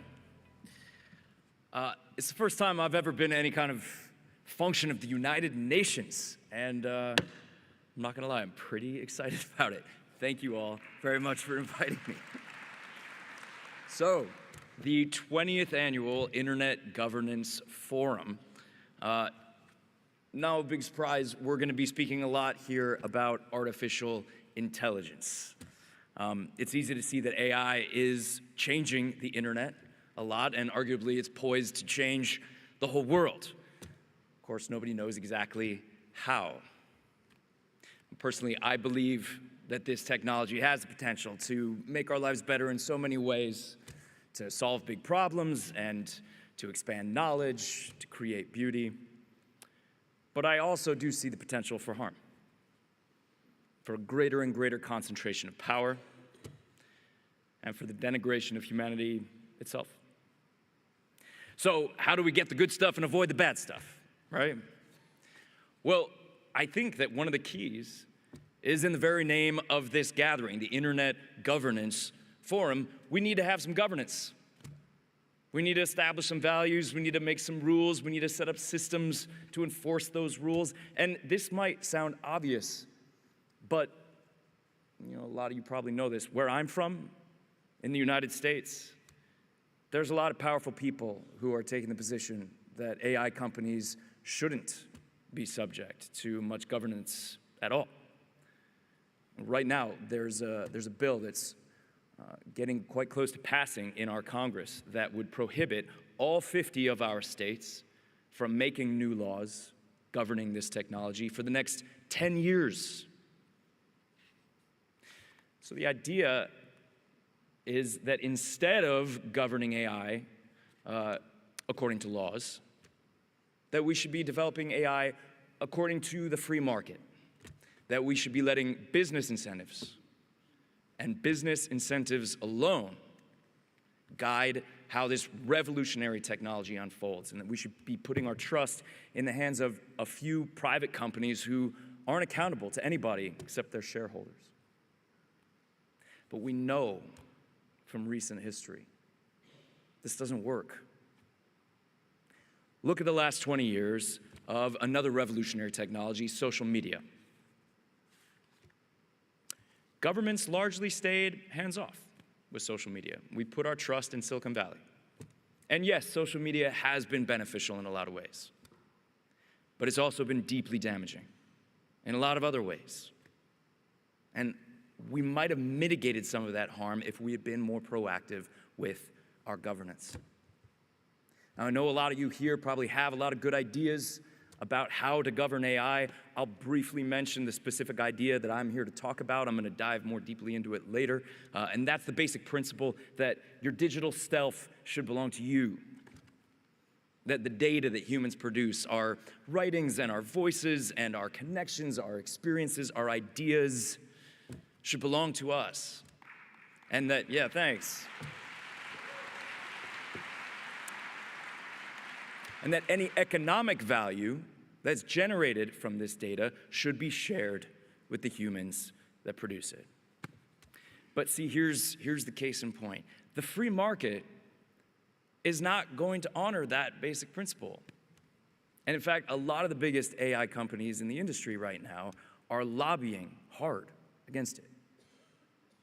It's just one example of how we can't put all of our eggs in the business incentive basket, and why profit-driven companies need to have guardrails in place to help steer them towards serving the public good. And look, I'll admit, governing new technology looks like an uphill battle from here, said the American, standing on a stage in Scandinavia.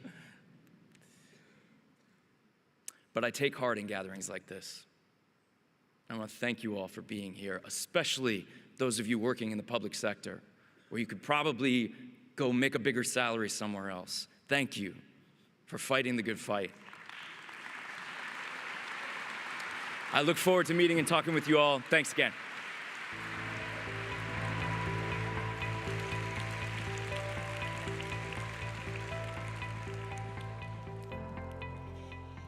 Thank you, Joseph. Also, as I said, there are people who've come here from all over the world to join us live in Lillestrøm. Thank you so much. And there are some who are coming in through video link as well. So our next speaker is joining us. She is, our next speaker is the Secretary General for the International Telecommunications Union. Please join me in giving a warm welcome to Doreen Bogdan Martin. She can still hear you, so let's give a warm round of applause. Thank you. Doreen, the floor is yours. Thank you so much. Excellencies, ladies and gentlemen, greetings from Geneva. I wish I could join you in person to discuss building digital governance together, something ITU and the IGF have been doing for quite a long time. This year marks 2 decades since the World Summit on the Information Society gave birth to the Internet Governance Forum. The world looked a lot different in 2005. About 1 billion people were online. There was this new website called YouTube that had just published its first video. And not far from where I sit today, a WSIS working group helped to define what multi-stakeholder internet governance could look like. A collaborative effort between governments, the private sector, the technical community, and of course, civil society. Today, those efforts have helped to turn the internet into the engine of our global economy. 2/3 of the world's population is now connected, and yet despite 2 decades of incredible progress, serious gaps remain. Fixed broadband can cost up to 1/3 of household incomes, and 2.6 billion people are still completely offline. Closing these digital divides means building digital governance together with urgency. It means ensuring global digital infrastructure is secure and resilient, from submarine cables discussed at yesterday's plenary to satellite networks. It means setting trustworthy technical standards so that innovation, especially in AI, is sustainable and responsible. And it means making sure connectivity is not just universal, but meaningful, safe, affordable, and empowering. And it means listening to all communities and all perspectives so that our shared digital future reflects our shared humanity. During last week's ITU Council discussions, we heard strong support for the multi-stakeholder model and multi-stakeholder engagement on digital and internet-related issues.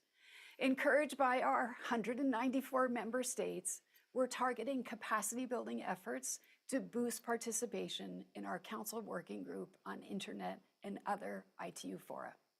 The briefing session and lightning talk held yesterday at the IGF form part of this ongoing work, because ultimately, digital governance is about bringing communities together to leave no one behind. This work is about people like the student whose school gets connected for the very first time, a young woman who gains AI skills to build her digital business, the island community that gets an early warning before disaster strikes.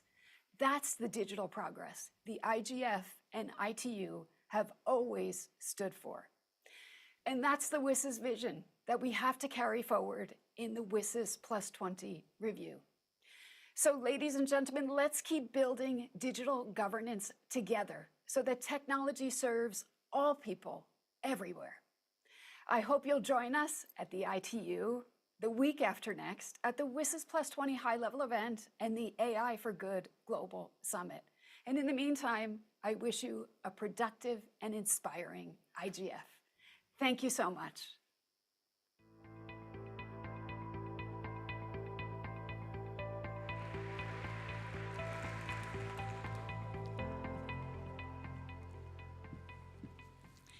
Thank you so much, Doreen, for joining us. And also, our next speaker is none other than the Prime Minister, or rather the Deputy Prime Minister and the Minister of Digital Affairs from Poland. Please join me in giving a warm welcome to Mr. Krzysztof Goskowski, President, Vice President.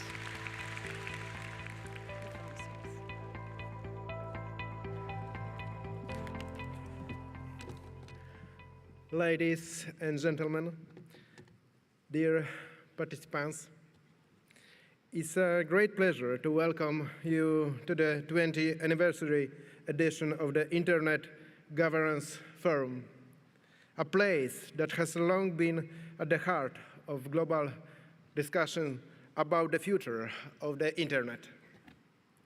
We are meeting an important time, just ahead of the 20th anniversary of the World Summit of the Information Society. The WSIS 20 process is a chance to reflect on what we have achieved and to decide what comes next. WSIS gives us an opportunity to see how far we have come in the past 2 decades and where gaps remain. It's essential that this process is open, inclusive, and reflects to the voice of all stakeholders, especially those from the Global South. As one of the global leaders in digital transformation, the European Union is deeply engaged in shaping the rules of the digital space. We want an internet that is open, secure, and based on core value, which the people at the center. That's why Europe is introducing laws that protect fundamental rights, strengthen cybersecurity, build user trust, and make online platforms more transparent. But no country or institution can tackle these challenges alone. That's why we need the IGF more than ever. This forum brings together governments, businesses, civil society, academics, teach experts, and importantly, young people. The IGF is a shared space, and we must protect its mandate. Yes, the multi-stakeholder model has its flaws, but it remains the most inclusive way to make decisions on global digital resource. We must defend it from any push towards centralization or control by a single group. Dear friends, let this meeting in Norway be a moment to recommit the building the Internet of the future. An Internet that is open, safe, and built on trust. An Internet that serves people, not the other way around. Thank you very much.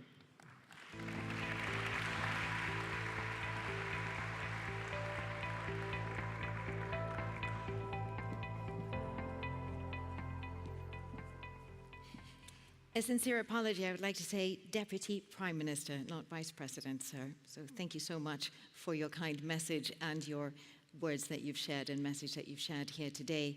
Now, ladies and gentlemen, I would like to introduce the President and Chief Executive Officer of the Internet Corporation for Assigned Names and Numbers, ICANN for short. Please join me in giving a warm welcome to Mr. Curtis Lindqvist.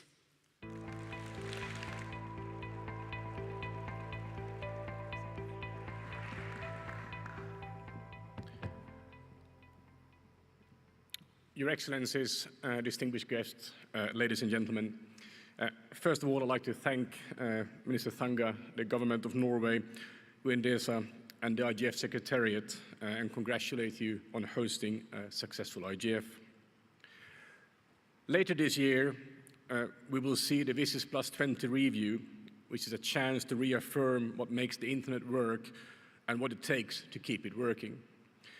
At the heart of that is one principle: coordination over control. The Internet's growth, resilience, and reach have been made possible because cooperation, not centralization, has remained the foundation of its government. At ICANN, our role is technical. We manage the unique identifiers, domain names, and IP addresses, root zone functions that keep the Internet interoperable. However, the strength of that infrastructure depends on something deeper: a shared commitment to global coordination and the institutions that enable it. That commitment shaped the vision that led to the creation of the Internet Governance Forum, an open space for dialogue, not negotiation. The IGF was built so governments, civil society, and the technical community, private sector, could engage to form consensus and exchange thoughts. The multi-stakeholder engagement has proven it is a successful incubator for capacity building, fostering ideas, exploring issues, and supporting decision-making in many other forums. It also contributes to the WSIS action lines. That principle still matters. It gives the IGF its strength and makes it worth protecting. The forum's evolution and outcomes speak for themselves within the broader WSIS process. In the 20 years since the WSIS meeting in Tunis, the Internet has proven a platform of a phenomenal technological evolution, revolutionizing services and value creation. Millions of small and medium-sized businesses exist partly or fully because of the underlying principle of the Internet. We also carry with us the memory of those who helped us shape this vision. The late Secretary General Kofi Annan, whose leadership gave the IGF life, as well as colleagues like Nigel Hickson, who recently passed away and who represented ICANN and before that and after the UK government at this forum for many years, with clarity, humility, and a deep belief in cooperation. Their work helped this multi-stakeholder space take root and remain relevant. But space alone is not enough. Earlier this month, ICANN released a joint report with the Internet Society, Footprints of the 20 years of the Internet Governance Forum, that summarizes some of the successes that this forum has enabled and why it still matters. It demonstrates what sustained cooperation makes possible. When cooperation and coordination holds, progress follows. When it breaks down, fragmentation spreads. From universal acceptance, ensuring multilingual access so all domain names and email addresses work across scripts and languages, to root server deployment, we've seen the impact of strong cooperation. That includes effort to keep the Internet secure, resilient, and from strengthening its core systems and to expand its reach to underserved regions. Progress is not guaranteed. It must be maintained and continually fostered through collaboration. And for many countries, especially those representing the G77, this is not simply technical. It's about ensuring that digital development delivers in education, healthcare, services, and the opportunity for economic growth. The IGF must remain the connectivity tissue between global goals and practical implementation. That requires more than support, it requires investment. We do not need to reinvent this model works. We need to resource it, trust it, and use it. As the Visis Plus 20 review moves forward, implementation begins with infrastructure, and infrastructure begins with coordination. The Internet's future will depend on cooperation that works. Our job is to help hold that cooperation together steadily, reliably, and at scale. Thank you.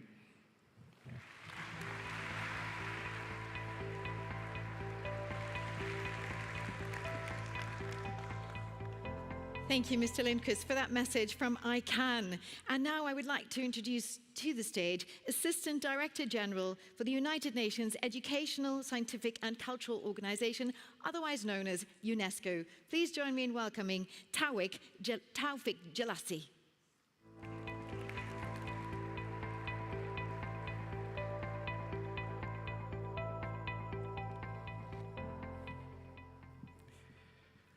Excellencies, distinguished delegates, esteemed participants, ladies and gentlemen. It's a great honor for me to address you this morning on behalf of UNESCO and to thank the Secretariat for their tireless efforts, but also to thank the government of Norway for hosting us in this beautiful country. This year marks an important milestone, as it was mentioned by previous speakers. We are here to celebrate the 20-year anniversary of IGF, which, as you know, took place back in 2005 in my home country, Tunisia. The vision at the time was about building a people-centered, inclusive, and development-oriented information society. Of course, today is a good opportunity to take stock of what has been achieved since. But clearly, this vision remains today as vital, as crucial as it was 20 years ago. It was mentioned by the ITU-SG that we still have today 2.6 billion people offline. And our aim, of course, is to leave no one behind. So clearly, although the internet has democratized access to information, it has helped with digital inclusion. We face today new challenges, the amplification of mis- and disinformation, hate speech online, and other harmful online content, not mentioning also the harmful side of artificial intelligence. UNESCO tried to contribute to the debate by having 4 years ago a landmark recommendation on the ethics of artificial intelligence voted by 193 member states, a recommendation that is today being implemented by 70 countries worldwide. At UNESCO, we believe that the answers lie in respect of human rights, ethical principles, and an inclusive multi-stakeholder cooperation. These are not abstract ideals. These are the foundations for effective, successful digital transformation that truly benefits people. In this context, UNESCO organized and hosted earlier this month a global conference on capacity building on AI and digital transformation with a focus on the public sector, because we believe that besides digital infrastructure, civil servants need to have the skill sets and the competencies to succeed in their digital transformation. UNESCO has also recently revised its Internet universality indicators. They were released in last IGF in Riyadh in December. Today, we have 40 countries worldwide using these Internet universality indicators and their RoamX framework to carry out national digital assessment. Excellencies, ladies and gentlemen, let me, in conclusion, quote a researcher and professor at MIT, George Westerman, who once said, "When digital transformation is done right, it is like a caterpillar turning into a butterfly. But when it is done wrong, all that you have is really a fast caterpillar. We cannot afford to settle for speed without substance. We must aim for systems where technology does not just move faster, but moves better towards equity, sustainability, and universal rights. UNESCO stands ready to walk this path with you. With 2 decades of multi-stakeholder experience through WISES and IGF, we have the frameworks, we have the tools, we have the partnerships. Let's use them boldly and wisely. Let's not build a faster caterpillar. Let's help the butterfly take flight. Thank you.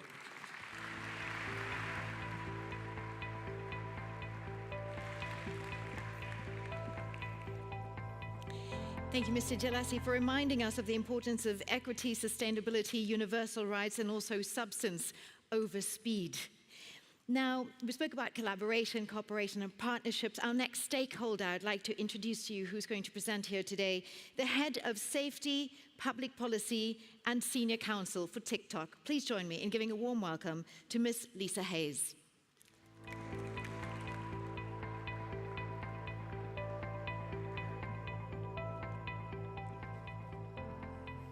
Excellencies, distinguished leaders from government around the world, representatives from the United Nations and other global institutions, friends from civil society and academia, it is truly an honor to be here with you. Congratulations on 20 years of the Internet Governance Forum, and a heartfelt thanks to the government of Norway for bringing voices together from across the ecosystem. The Internet Governance Forum has long held vital space for building shared understanding around how the Internet should evolve. And that's as true for companies like TikTok as it is for governments, civil society, and the technical community. The 4 pillars of this year's IGF theme, digital trust and resilience, sustainable and responsible innovation, universal access and digital rights, and digital cooperation, offer a clear roadmap to what good governance can look like in practice. At TikTok, we're working to reflect these principles not just in what we say, but in how we build. First, we believe that digital trust is built on transparency, and we have made transparency a core part of our approach to governance.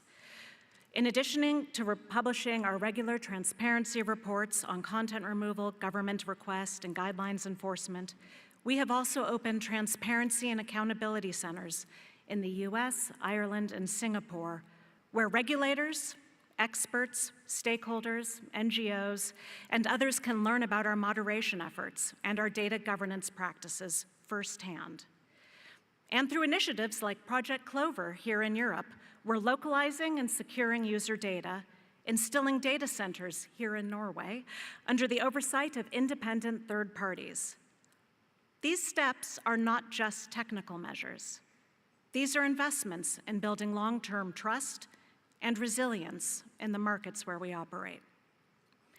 Second, aligned with IGF's pillars, we believe that innovation must be guided by responsibility, especially when it shapes how people engage with content, ideas, and each other, online and offline. We design safety and privacy into our products from the start, and we engage experts to inform our policies and tools from content moderation to digital well-being. One example is our adoption of the content credentials through the C2PA standard, which allows us to label AI-generated and AI-edited content, including material outside of TikTok, so that our users can better understand the origin and the content of what they are seeing. But responsible innovation is not a compliance exercise. It's central to building a platform where creativity can thrive safely and meaningfully for everyone. Which brings me to the third pillar, access to opportunity, expression, and community, which shouldn't depend on where you live or what language you speak. At TikTok, we believe that universal access and human rights must be embedded in both the design of our platform and the policies that govern it. That's why we've built features like auto captions, text-to-speech, and language translation tools to ensure that creators and viewers of all abilities and backgrounds can engage meaningfully with content. Our approach to content moderation is localized, working with independent fact-checkers who understand the culture and linguistic nuances of the different countries and regions where we operate. This helps us respond more effectively to harmful content while respecting local contexts. We're also working to protect the digital rights in moments of vulnerability. Universal access and digital rights are product choices, policy commitments, and real-world safeguards. And that's because digital governance works best when it's built with others. We look forward to collaborating with the governments, academics, NGOs, and civil society here in the room today. And again, congratulations on 20 years of the Internet Governance Forum.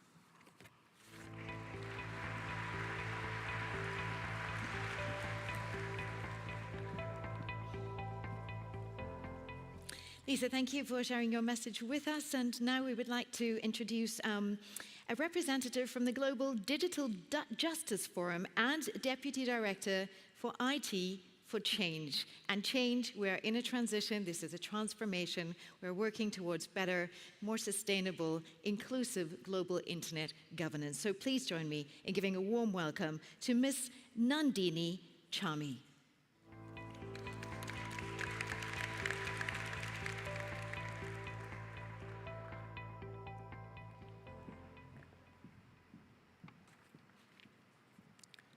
Esteemed delegates and dear friends, at IGF 2025, which coincides with the 20th year review of the World Summit on the Information Society, it is important to acknowledge that we are at a momentous crossroads.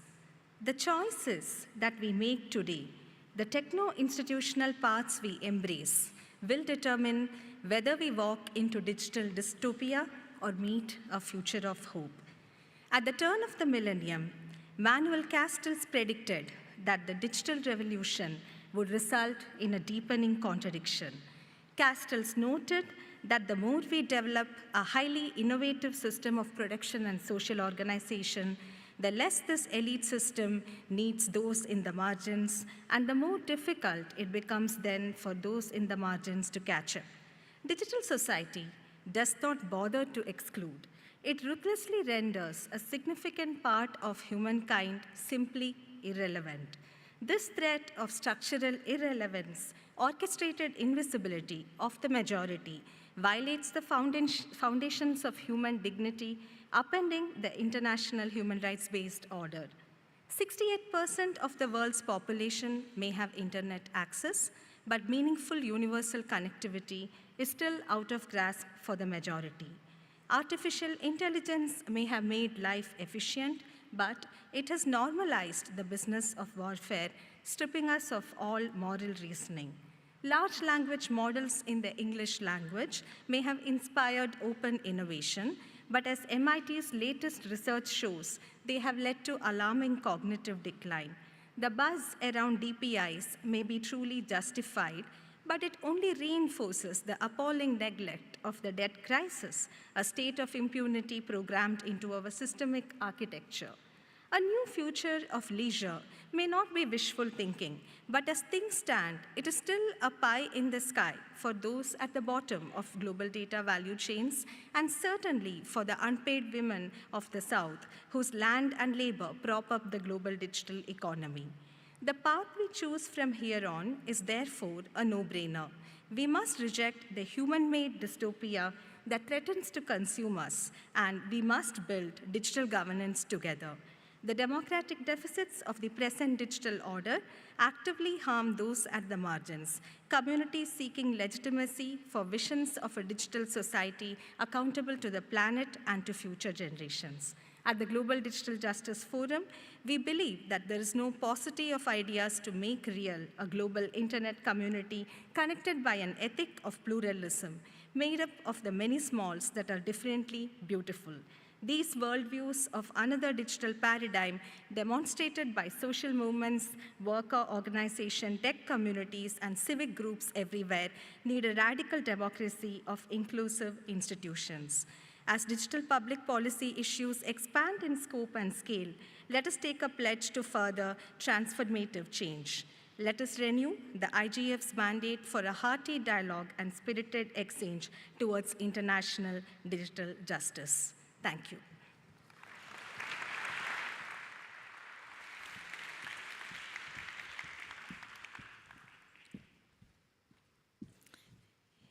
Thank you so much, Nandini, for your message, and reminding us that it's also all about hearty dialogues, that which we'll get to very soon. But without further ado, I would like to introduce our next stakeholder and speaker, the Secretary for the Dicastery for Communication from the Holy See has joined us here today. Please join me in giving a warm welcome to Monsignor Adrian Ruiz. The stage is yours.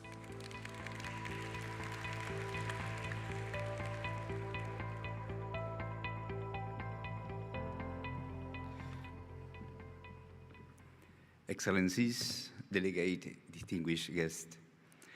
It is a truly honor for me to speak in this international forum dedicated to the governance of the digital environment. We cannot separate reflection on technology from the reflection on humanity. We need thought, responsibility, and dialogue. The ongoing transformation, driven especially by artificial intelligence, is profound and rapid. It is changing the way we understand, decide, learn, work, and relate to one another. Its impact goes far beyond technical innovation. It is concerned the human condition, culture, and the meaning of our existence. We do not consider artificial intelligence to be a subject. It does not think, judge, or feel. It is a product of human ingenuity, and as such, it must be accompanied by moral responsibility. Our intelligence is embodied, relational, and moral. It is capable of compassion, truth, and freedom. To confuse AI with human intelligence means reducing the human being to a set of calculation with the concrete risk of deshumanization. It is essential to reflect on the effects of the AI in various areas of the social life. In education, AI can be useful, but it can never replace the relationship between the teacher and the student, where values, critical thinking, and inner freedom are transmitted. In healthcare, AI can support diagnosis, but it cannot replace care, listening, and empathy, deeply human dimensions. In communication, generative systems risk eroding truth in reality. Truth and authenticity are increasingly fragile goods that must be safeguarded. In politics and society, AI can foster participation or, on the contrary, fuel polarization, disinformation, and surveillance if there is a lack of transparency in content selection and dissemination criteria. In the military field, no machine should be ever decide over the life or death of the human being. Autonomous weapons are ethically unacceptable. And with regard of the environment, while it is true that AI can contribute to sustainability, it also has a significant ecological impact. We need technology that respect our common home. For all this reason, we call for every innovation to be inspired not only by criteria of efficiency, but by a wisdom of the heart. One that unites knowledge and conscience, freedom and responsibility, justice and solidarity. The Holy See calls for ethical governance. The digital future will truly be human only if it is also just, inclusive, relational, and spiritual, meaningful. For this reason, today, we renew the call for the internet and all emerging technologies to be guided by a shared values, common rules, and the awareness that the human being, it is at the center, its purpose and its heart. Thank you, and happy birthday, IGF.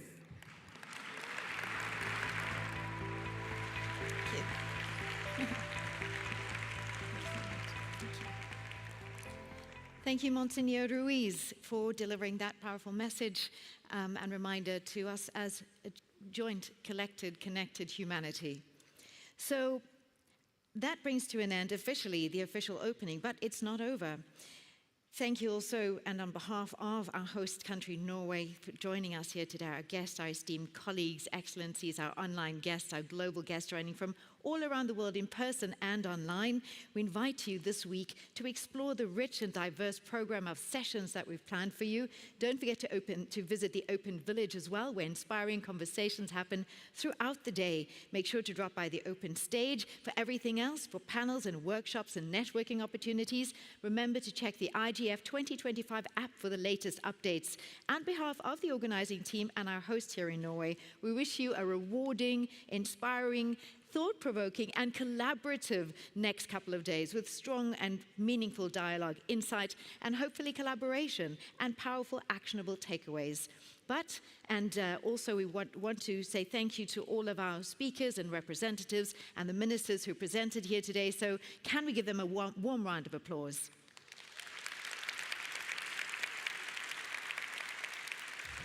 But ladies and gentlemen, before we go, I would like to introduce you to our next, or not introduce you, but to throw forward to something very exciting that's going to be happening here in this very hall. If you just stay with us, we're going to have a fireside chat. So we're going to have a fireside chat with Joseph Gordon-Lewitt, moderated by none other than Chinasa T. Okolo. So do stay, join us for the fireside chat and enjoy. Thank you for your kind attention, and we wish you an inspiring day further.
Please welcome to the stage the moderator, Ms. Chinasa Okolo.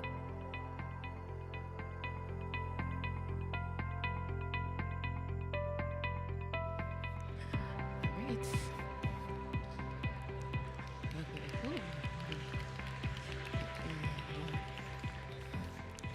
Okay. Alrighty.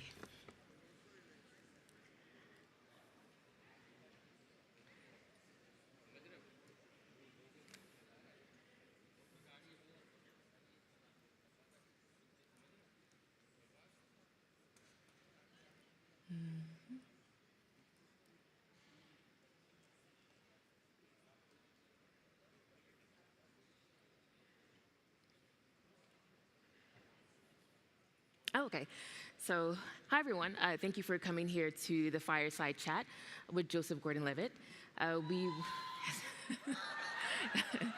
So he'd be out shortly. Feel free to take a seat. I just also wanted to provide an introduction to the session just in general. We will have 20 minutes for our conversation with Joe today, and then we'll leave the last 10 minutes for questions. So please feel free to get your questions ready, and there will be microphones for you to come up to the front and ask your questions as needed. So, very happy to have Joseph Gordon-Levitt with us today. I'm Hollywood actor, filmmaker, and entrepreneur. Thank you. So, yeah, and I'm really looking forward to our conversation. Thanks for doing this. Oh yeah, no worries. And so just to get started, I've read a lot of your work and also listened to your interviews. And just to hear from you firsthand, wanted to understand would you describe the impact of generative AI on artists and the creative process today? Yeah, well, where I work in Hollywood in the entertainment industry, everybody's talking about artificial intelligence. The impacts are a little harder to see, and it's more about thinking of what's it going to mean. And so I think that's sort of important for any conversation about AI. There's what you can do today, and there are some really impressive things it can do today, but the capabilities are changing so fast that if you look a few years down the road, that's where maybe some of the concerns get greater. So what are the impacts today? It's a little hard to point to it. Yep. What could the impacts be? I think that the impact could mean that creativity as we know it sort of goes away. To be really honest, I hate to put it in grave terms. That's a worst case scenario, but I think it's on the table, and I don't think it has to happen that way. I think if we all figure out how to steer the ship, so to speak, the technology could be a wonderful thing for creativity, and we're sort of at that crossroads right now. Most definitely.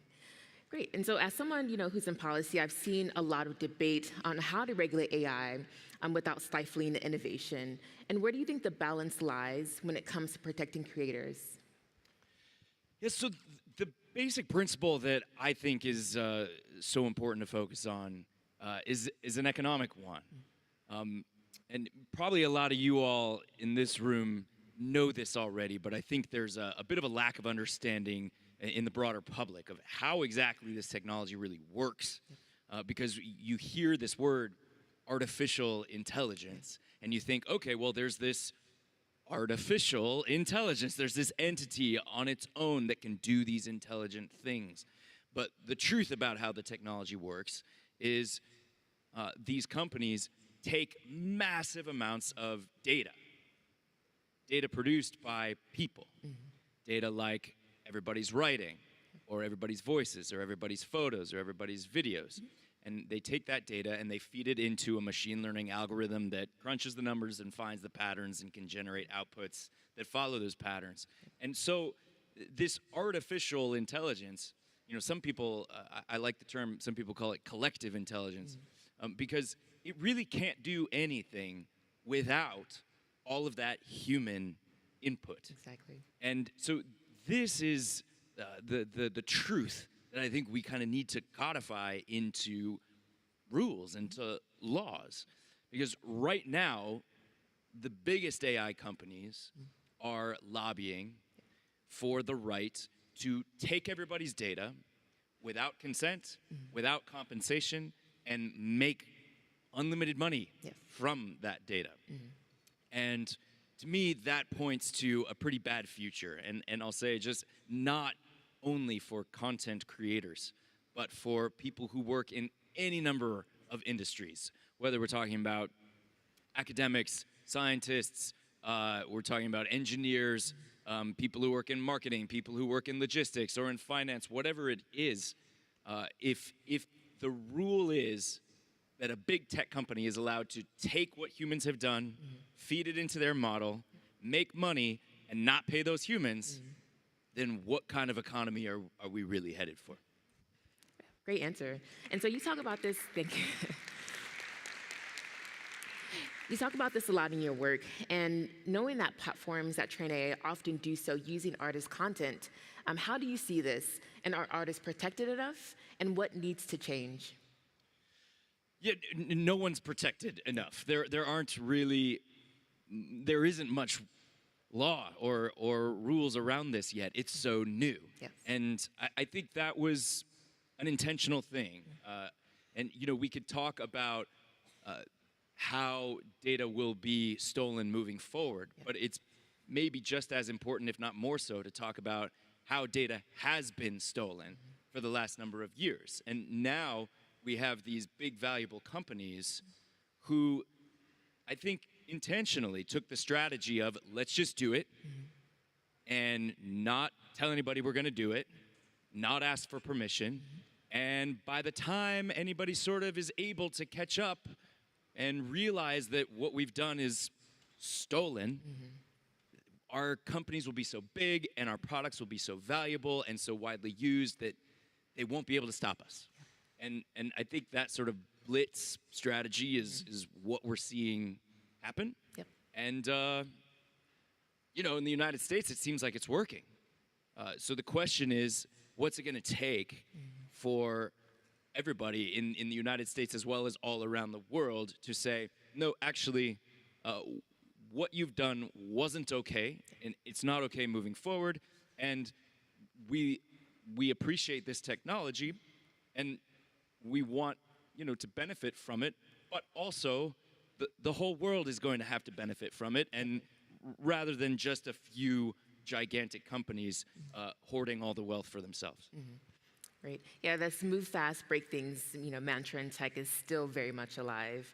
And so when it comes to the feeling in Hollywood about generative AI impact, how would you say it is right now? And how can artists and the public be more involved in shaping rules around AI? Oh, what's the sentiment like in Hollywood? I mean, let's be honest.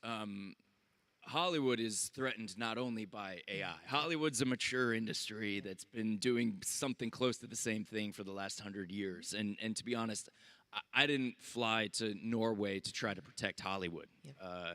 That's not why I'm here. I'm very lucky. I'm very deeply grateful for my career in Hollywood. I love movies and TV as much as the next person.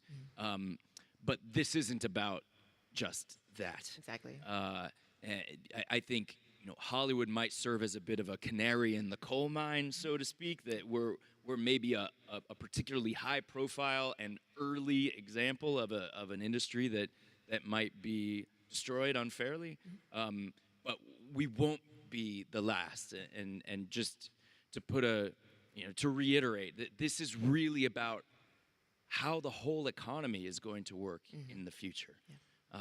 Especially, think about this. Pretty soon, it's not even just knowledge workers. Have you seen the new robots? Yeah. They're incredible. And that's awesome. Like, I'm really excited about what robots could potentially do. It could be a lot of great, benefits to everybody. But if it works, the way they're going to train the robots is going to be the same exact thing. They're going to gather data on work that humans do. They're going to claim, well, we don't have to pay any of those humans for the data that we gathered about them. We're going to use that data to train the robots, and then we're going to replace these humans with these robots. That's how it's going to work. That's the playbook they are running. Yes. The question is, are we as a sort of civil society, or whatever you want to call it, a worldwide civilization, are we going to say, hey, no, actually, we think it would be better if you pay those humans at least something? Yes. Yeah. And so here at the IGF, for 20 years now, the global community has come together to address the most pressing digital issues, AI among them in recent years. And it was very impressive to see that you were invited as a speaker here. But we know that the film and creative industries remain underrepresented. How do we change that? How do we change? Well, again, what is the creative industry nowadays? Again, I would love to just expand this beyond Hollywood, and which again, I love my fellow brothers and sisters in the film industry, and I've worked with them my whole life. But we're a small and frankly still all too exclusive industry. What the creator economy has become is something much larger than that, and that's a wonderful thing.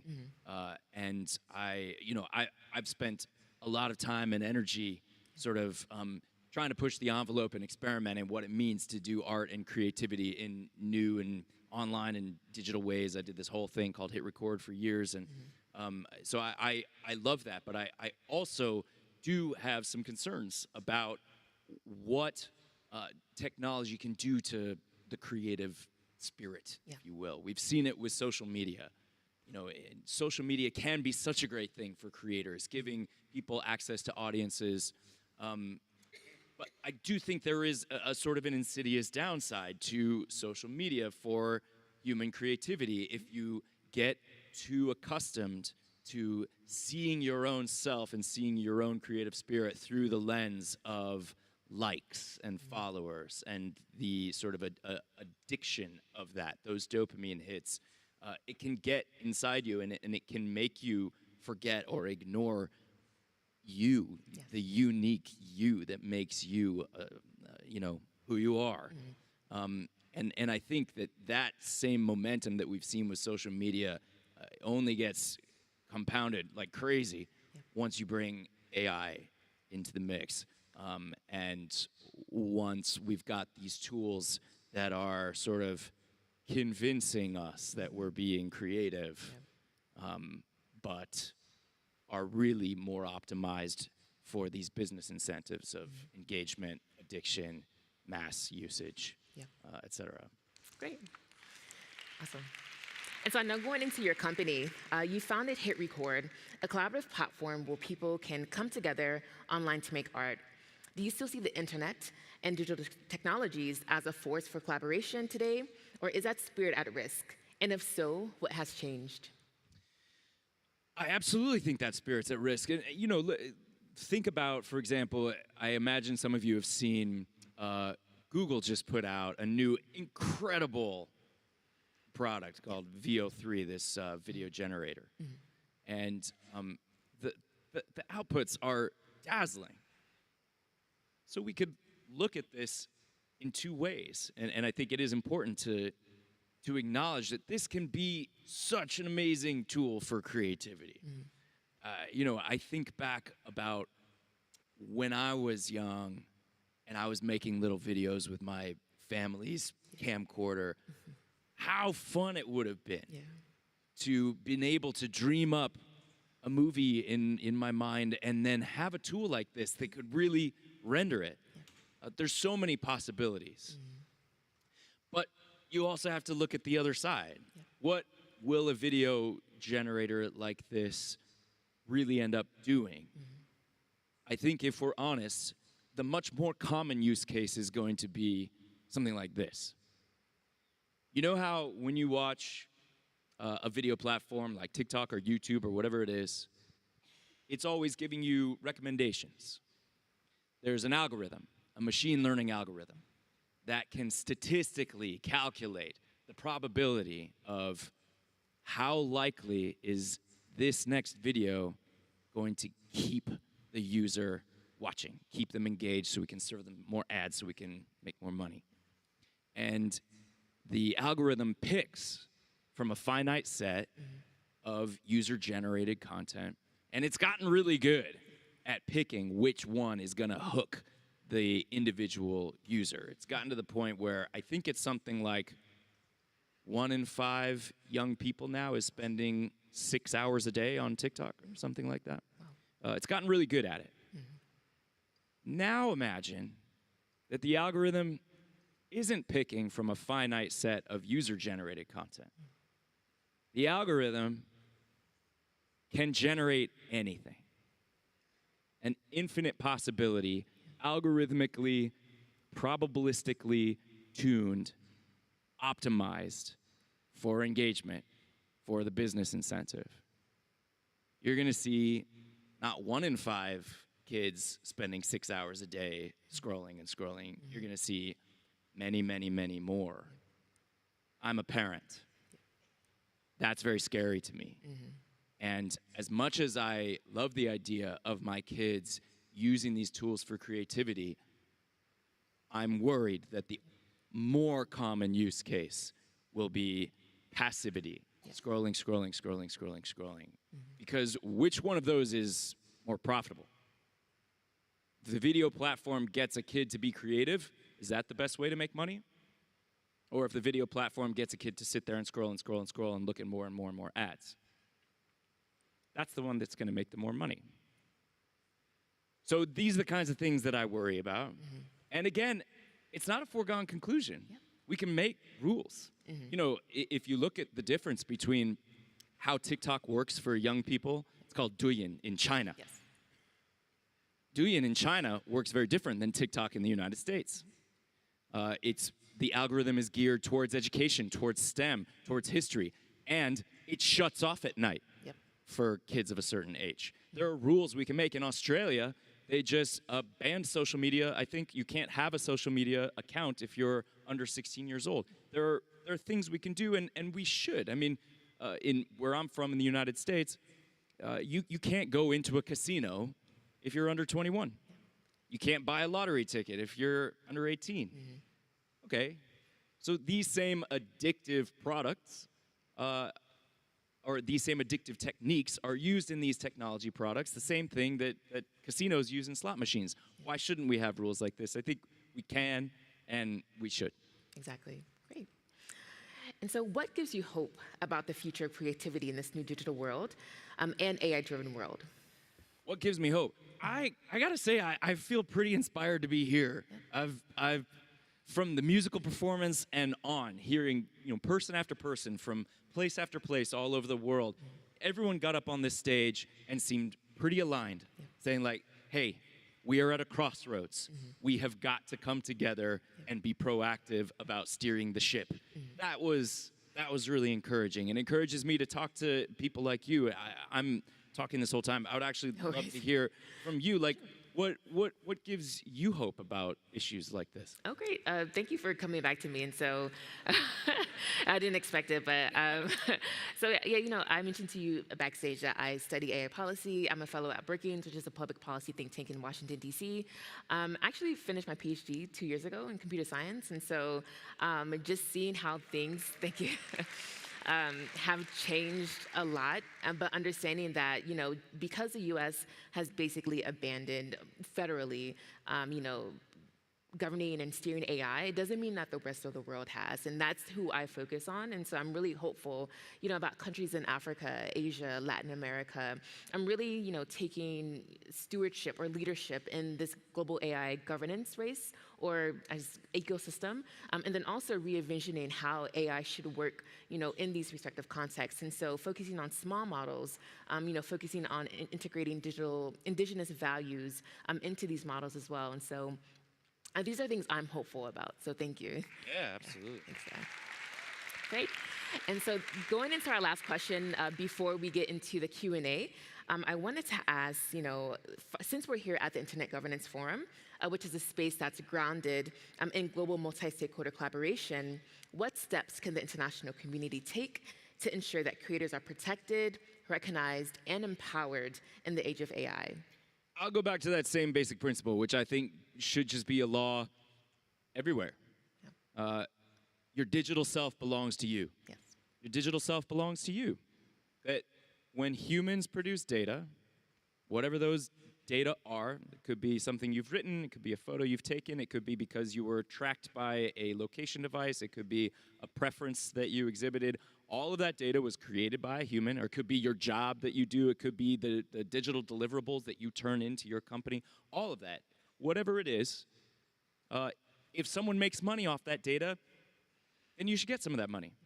It seems like a pretty obvious thing. If we want an economy moving forward where people have an economic incentive to do good work, to try hard, to strive, to compete in a fair marketplace of ideas and good work, then we need to compensate people for the value they create.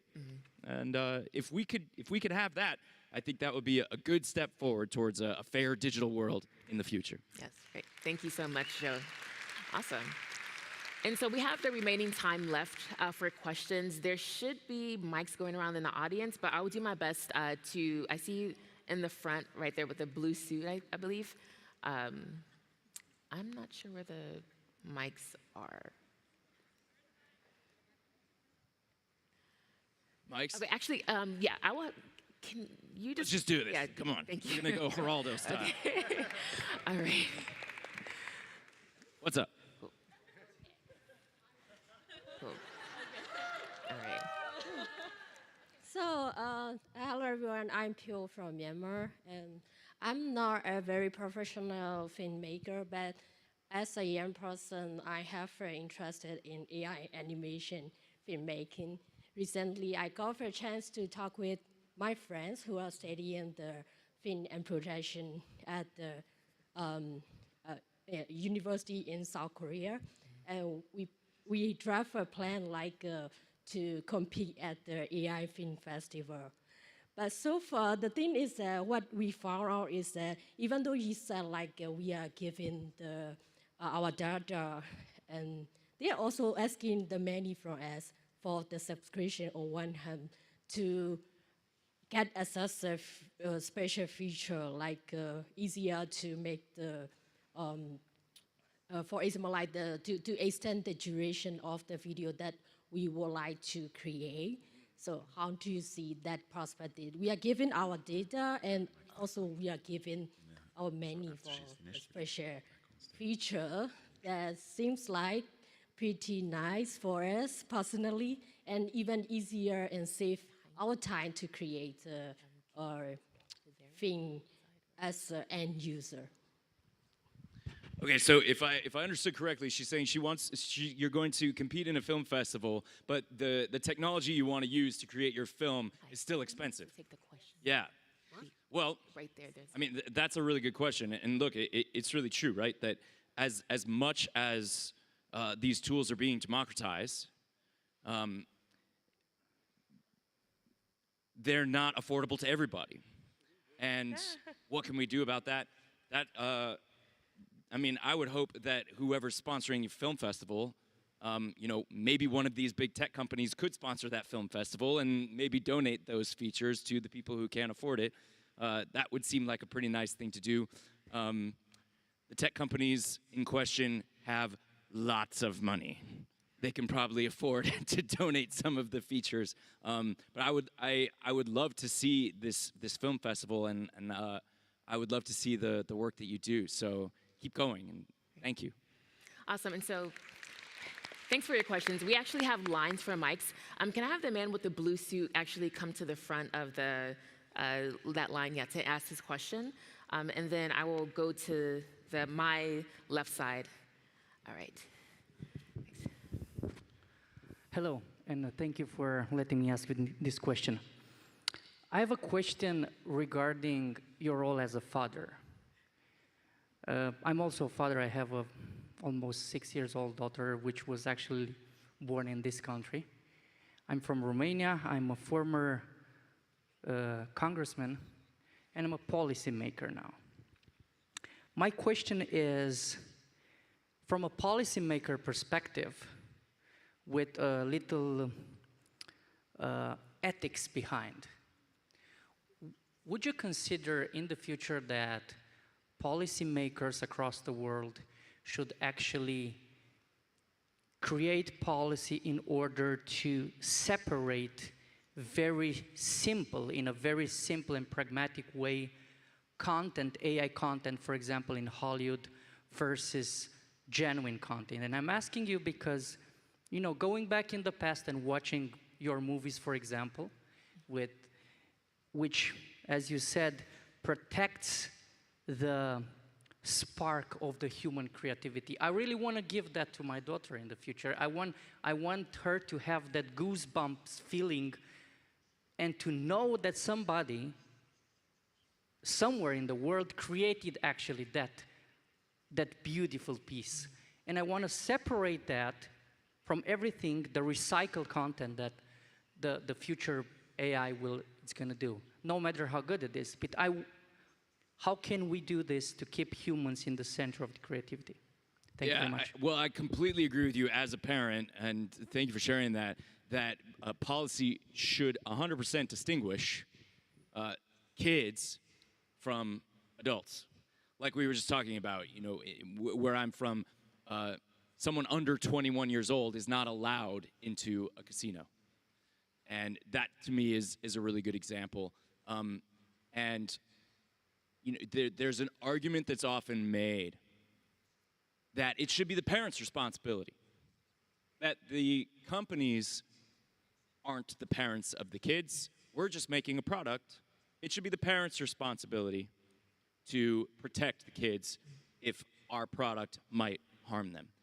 I disagree with this position because the reality, and I say this as a parent, the reality of what happens is if there is no collective action, if there is no rule, if there's no law, then you could do your best to protect your kid from a predatory product. But if, you know, 80–90% of the kids in their class are using that product, it becomes very, very difficult to tell your kid that they can't. And in fact, your kid gets punished, you know, unintentionally or left out for not using the product. So there has to be a collective action there, and this is, to me, this is the role of government, to complement the private sector. Yes, it's great that businesses are out there innovating, building, offering products. And sure, to some degree, we all have our responsibility and we get to vote with our dollars. But if products are clearly and demonstrably predatory, we can and should have laws, especially to protect our kids, to say, yeah, no, we're just not going to let our kids have this. And, you know, we do our best as parents. We're very lucky and privileged that we have a lot of time and capacity to do that. But I think for all parents, we need that collective action that only laws can provide to really protect kids from what can be predatory business practices on behalf of these tech companies. Great. I'd like to take one last question, please. The woman in the front. Thank you. Thanks. I'm not sure if it's thanks so much. My name is Bruna.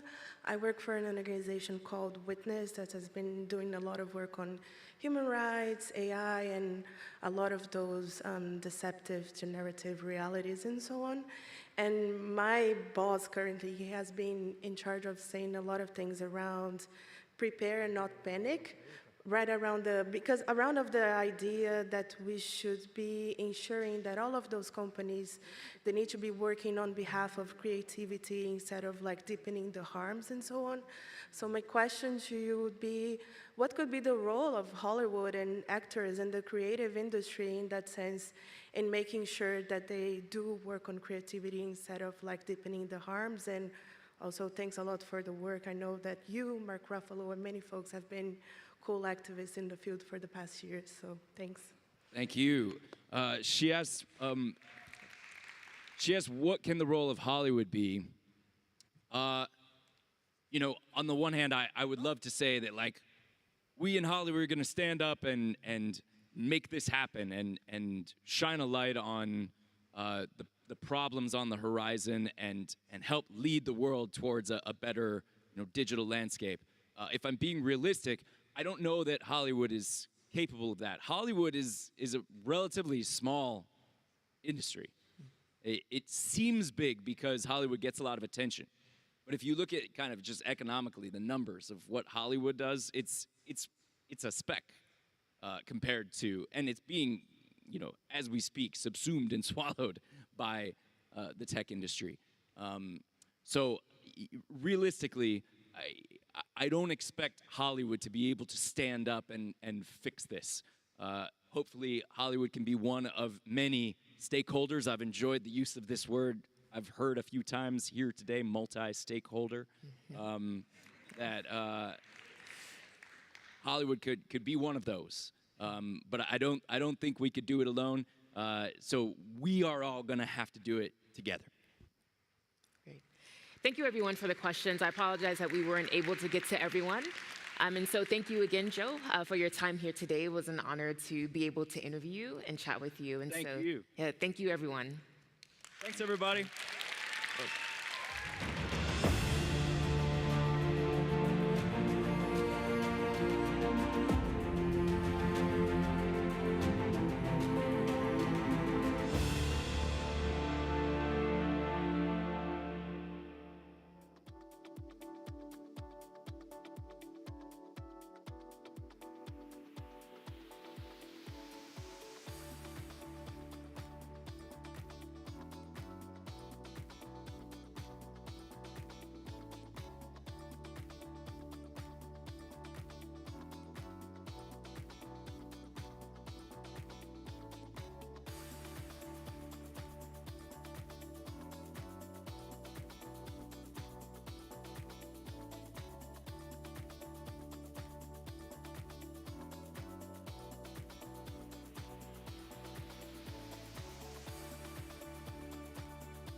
Please welcome to the stage the session moderator, Mr. Thomas Davin.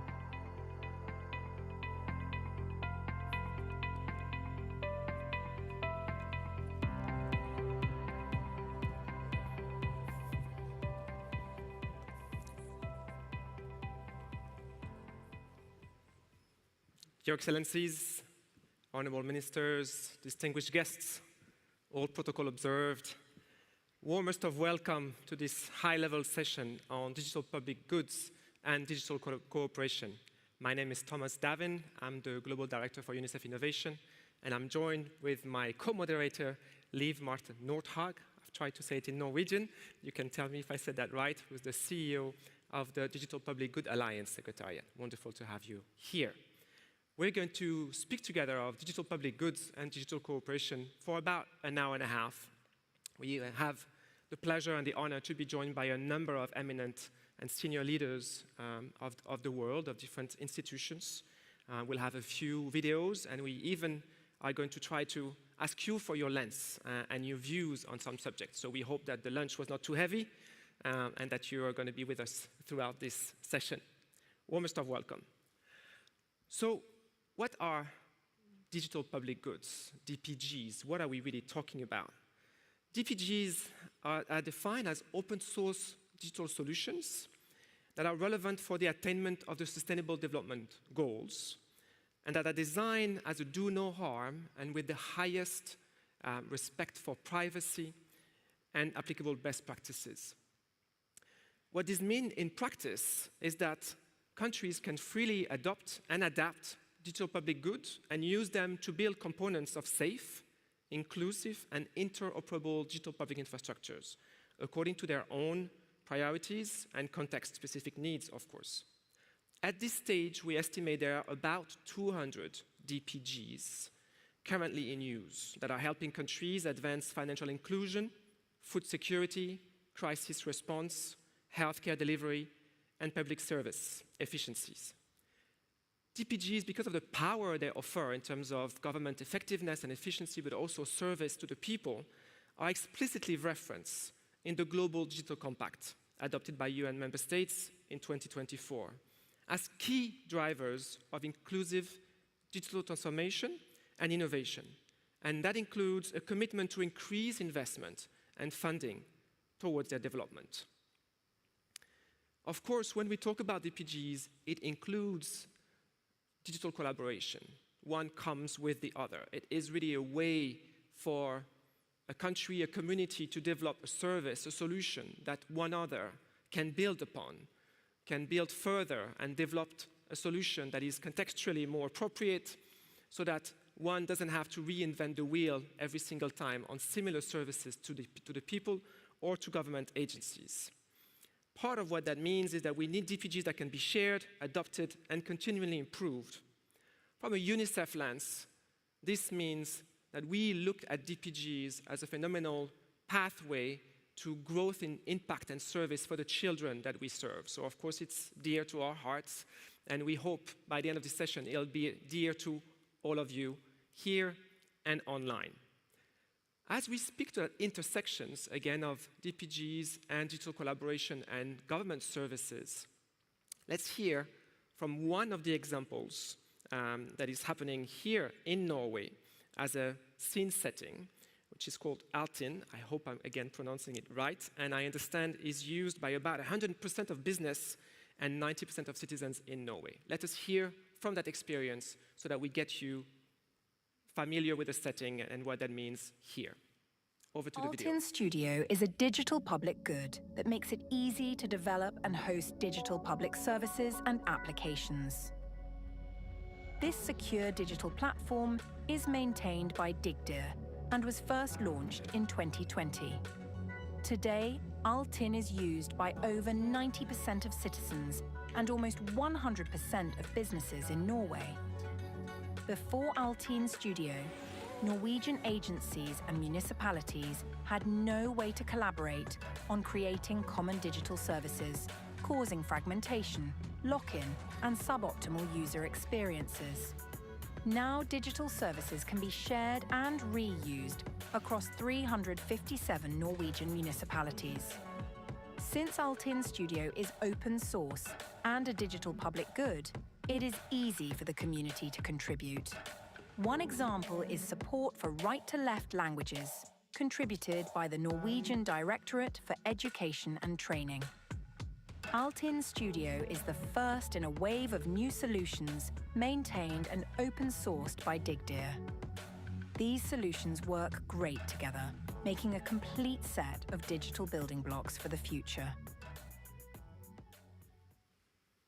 Fantastic example. Not a surprise at all, Norway has been really at the forefront of digital public goods, both at home and what it means to the world, and has been really a proponent of DPGs becoming the norm around how we share, how we collaborate, how we connect with each other, and how we build on another as we aim to service, again, the countries that we operate with and for, or the people that we operate for.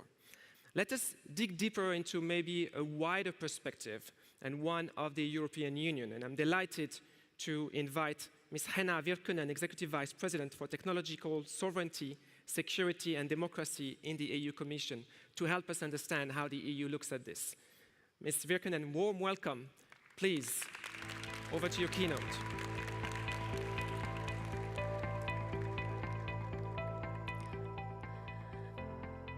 Thank you very much, and good afternoon, everybody.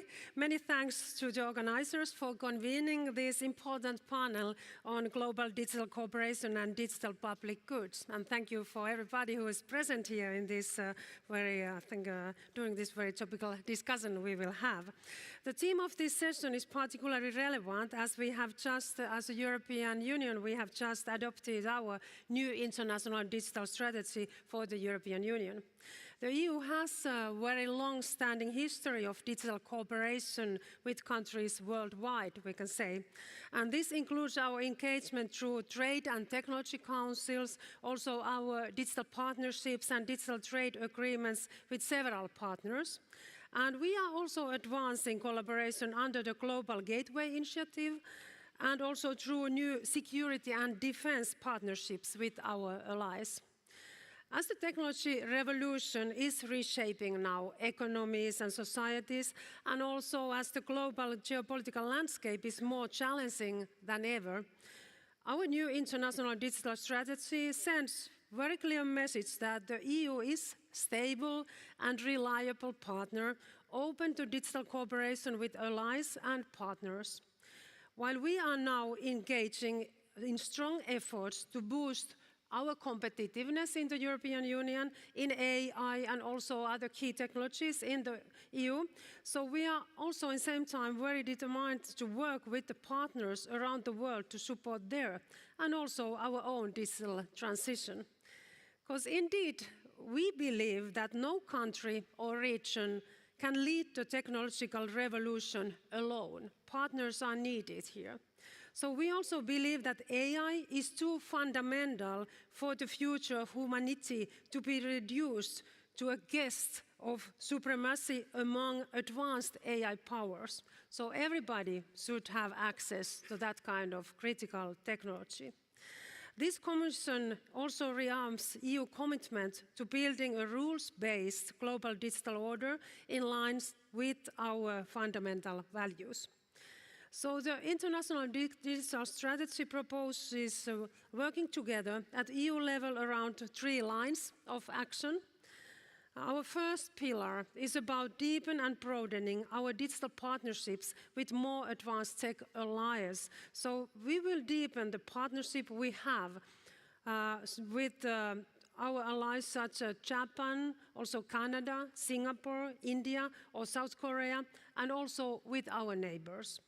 And we will also establish new partnerships and foster collaboration among them so that they can connect through a new digital partnership network.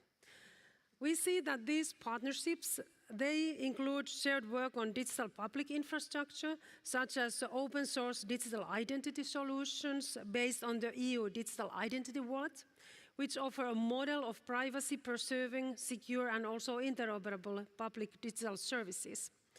Our cooperation with partner countries will focus also on critical areas that are essential for robust, secure, and human-centric digital future, notably secure and trusted digital infrastructure, also emerging technologies, digital governance, cybersecurity, digital identities and digital public infrastructure, or also online platforms. The aim is to boost EU's and also our partners' respective tech competitiveness and sovereignty, innovation, and promote regulatory cooperation. But also, as our second pillar, we have been underlining that we will also deploy an EU tech business offer to partner countries, notably in Africa, also in Latin America or Asia. So we will do so by combining EU's private and public sector investments, notably through Global Gateway. The aim is to support the digital transition of partner countries, incorporating components such as AI factories, investments in secure and trusted connectivity, digital public infrastructure, or cybersecurity. This offer includes modular, reusable building blocks, concrete digital public goods, tailored to local needs and also anchored in open standards and interoperability. So we will at the same time promote EU tech solutions, regulatory approach, standards and values. And then our third pillar is to promote a rules-based global digital order in line in our fundamental values, because we will continue promoting this digital order in line with our values, and we see that it's very important in these times that we have international cooperation in this very crucial area. We see that supporting tech competitiveness, economic security, defense, democracy and human rights, as well as values and interests of the European Union and our partners across cross-cutting priorities are the cross-cutting priorities in all these actions. And the EU will also defend the multi-stakeholder model of internet governance, upholding human rights, openness and also universal connectivity. And we are actively engaged in the World Summit on the Information Society WISE's Plus 20 review, calling for meaningful participation of all stakeholders. We are also strongly supporting the Internet Governance Forum, advocating for its renewed and permanent mandate beyond this year, beyond 2025, as the essential forum for inclusive digital cooperation. So let me close by highlighting one of the key aspects of the strategy. The EU's commitment to use as a part of our tech offer to third countries with what we call our open internet stack. This is a curated catalog at open source digital components covering identity, trust, also decentralized platforms, cybersecurity and interoperability. The goal is to offer secure, deployable digital solutions that can be adapted by users. As soon as the open internet stack becomes operational, we will work with our partners to broaden its access to partner countries to meet also local needs there, enhancing trust, reducing costs, also avoiding vendor lock-in, and enabling digital sovereignty while protecting privacy and security. In a world of rising digital fragmentation, supporting the open internet stack is our way of defending a shared global infrastructure that serves the public good. In short, the EU is ready to work with partners to make the future internet a better place, including also for our children. So I want to thank you, everybody, very much for participating in this event, and I very much look forward to our discussion.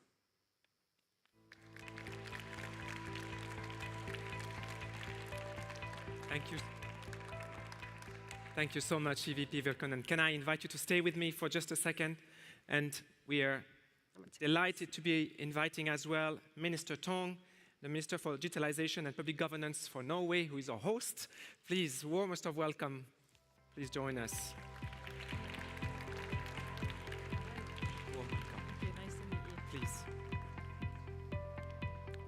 We're going to try to dig a little bit into the concepts that we've just opened together. If I may start with our host. First, thank you for having us, Minister. Thank you. It's such a wonderful event. Some are often questioning whether DPGs are just a fad, a fake thing, and are not really real, they're not adding value.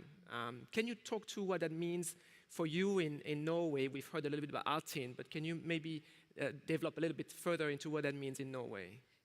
Of course, and thank you, and thank you for being here and discussing and debating digital public goods.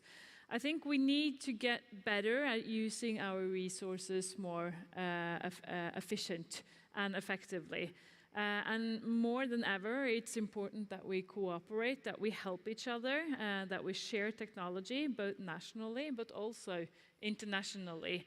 And the whole idea behind the digital public good is exactly this mindset about sharing both nationally and internationally. And we use it in Norway. I think it's easiest to say, if anyone else has developed this before, then you don't need to do it again.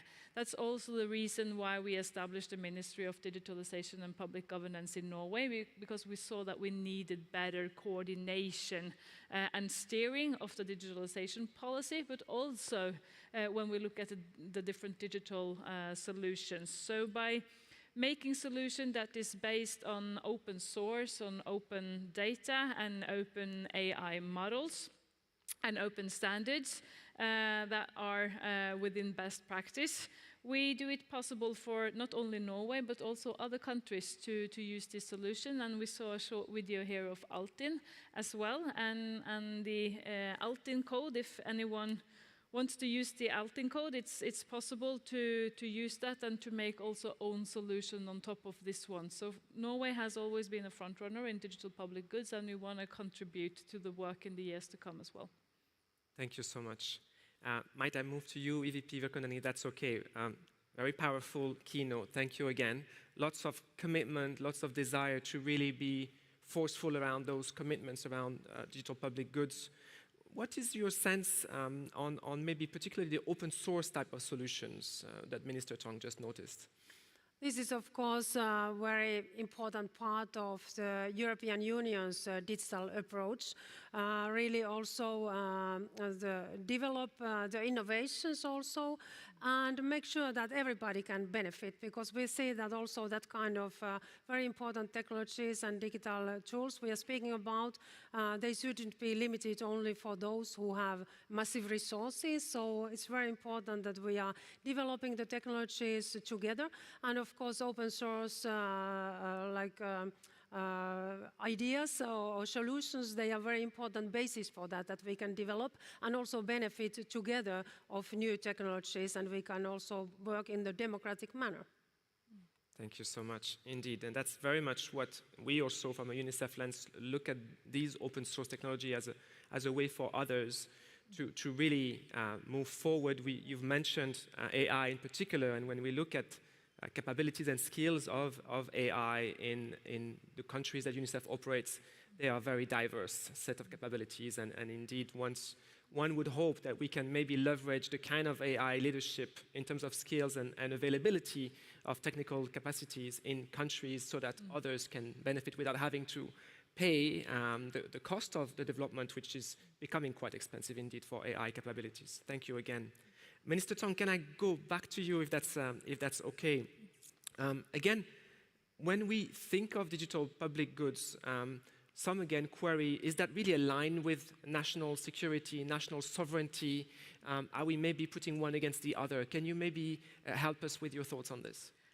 Thank you, moderator. I can understand why you are asking the question, because I think it's easy to think that digital public goods or common digital solutions is not safety or secure enough, but I don't agree on that.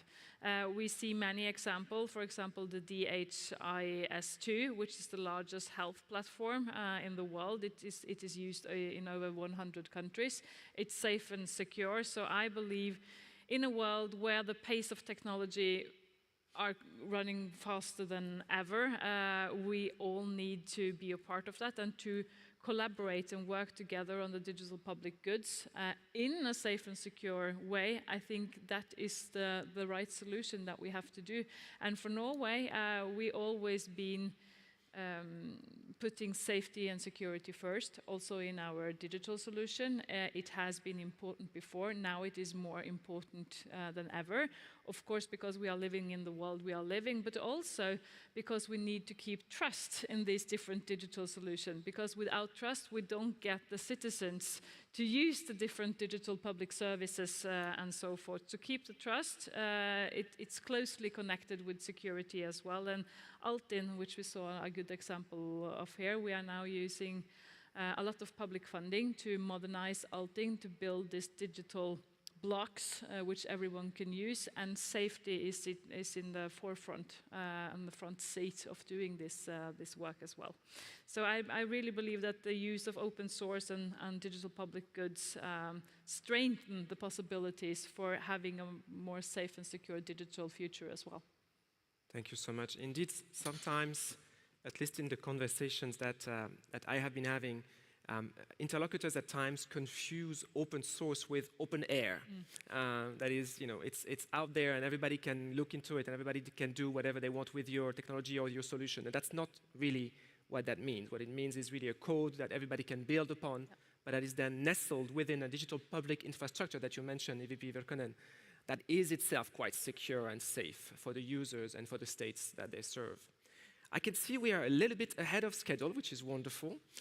So let me maybe offer any closing remarks. Minister Chong, you want to start, please? Yes, please, thank you. And regarding the security of the different solutions as well, because when the technology runs so fast and things happen every day, every minute, every second, then it's more important than ever to work together on the digital public goods as well, to keep it safe and secure, and that we are not doing one thing in Norway, another thing in the EU, and a third thing in Africa, for instance, because we need kind of not to fight the pace of technology, but to keep up, and then we have to work together, I believe.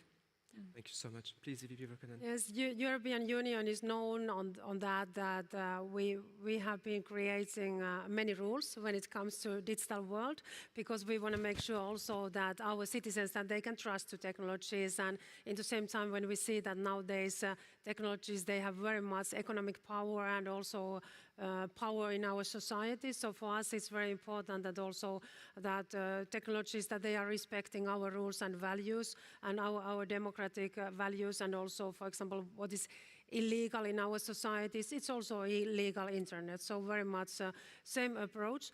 But also now in same time when we see that the technology is developing very fast, I also want to underline the importance of investing to skills of our citizens, and especially when we are speaking about young generation, it's very important priority also for us protect our minors online, but also make sure that everybody is having the tools to operate in digitalized world.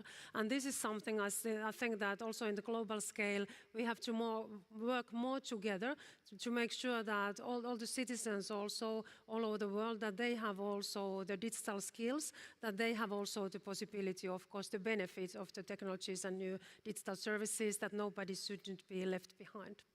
Thank you so much. So indeed, an alignment within that notion of DPGs, there is very much a value-based system, which is, or was it very much at the birth of internet and the governance of, we are in the right space to discuss that. This is really the foundation of how the internet was created, was around us sharing of skills, sharing of knowledge, but it will take the next generations that ability to build the human capital from those skills. So digital literacy, AI literacy are going to be critical skill sets in the education sectors of the future.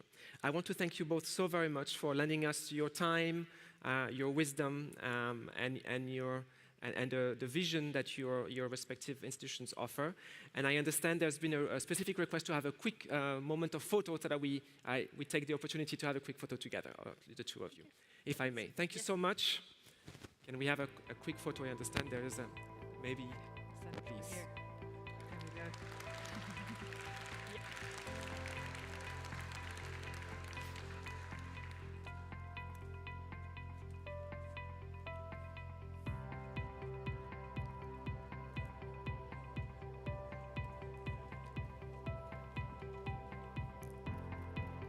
Thank you so much.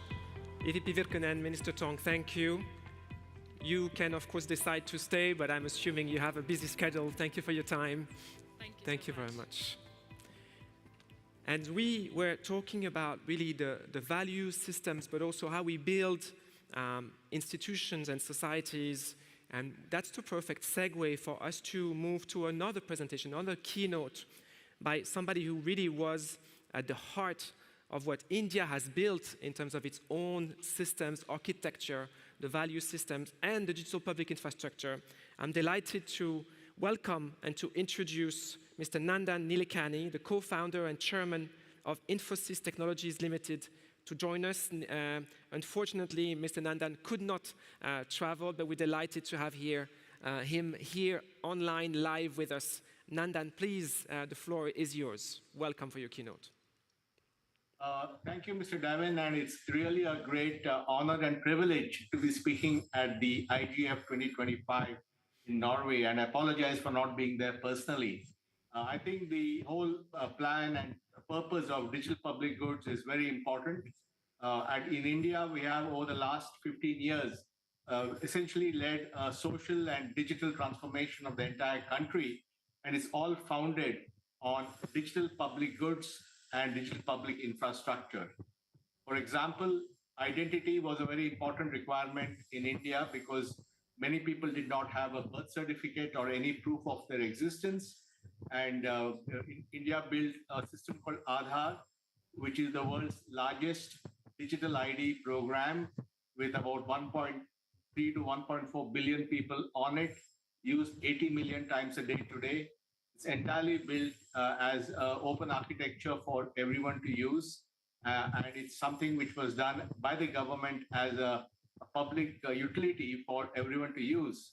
Using that and using the KYC of the ID, the Aadhaar system, the government was able to enable financial inclusion.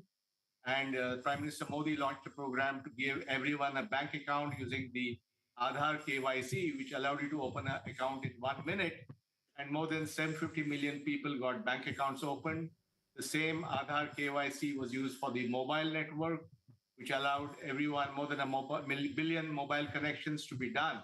So within the span of 7 to 8 years, 1 billion people had the digital ID, more than 750 million people had a bank account, and 1 billion people had a mobile phone.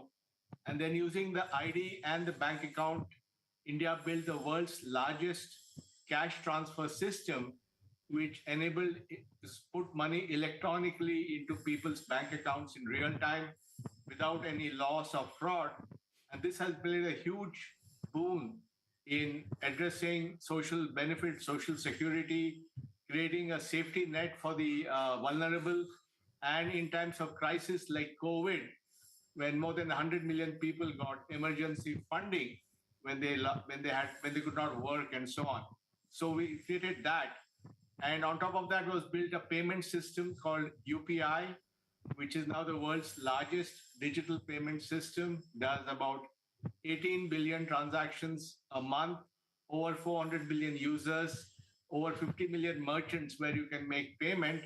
And all these payments have no transaction fee. So you can have a lady selling vegetables and she can sell vegetables for 10 rupees and she will receive 10 rupees. And this has very popularized the whole payment system. There's also a way of enabling people to use their own data. So we think that data empowerment is very important, where people can use their own data to get access to credit and so on. So this lady selling vegetables uses UPI payments, and then there's a track of her payment details, which she can then give to a lender to get credit. So it's a complete system.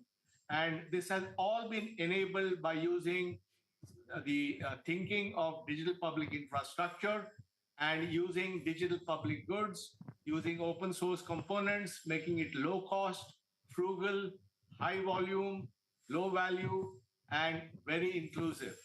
So this is the way we think that DPG should be used globally.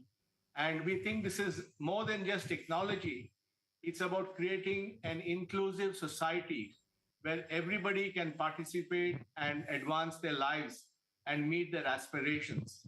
It's about creating an opportunity economy which allows everyone to meet their aspirations and improve their lives. So this is something we think that it's a very, very important for us.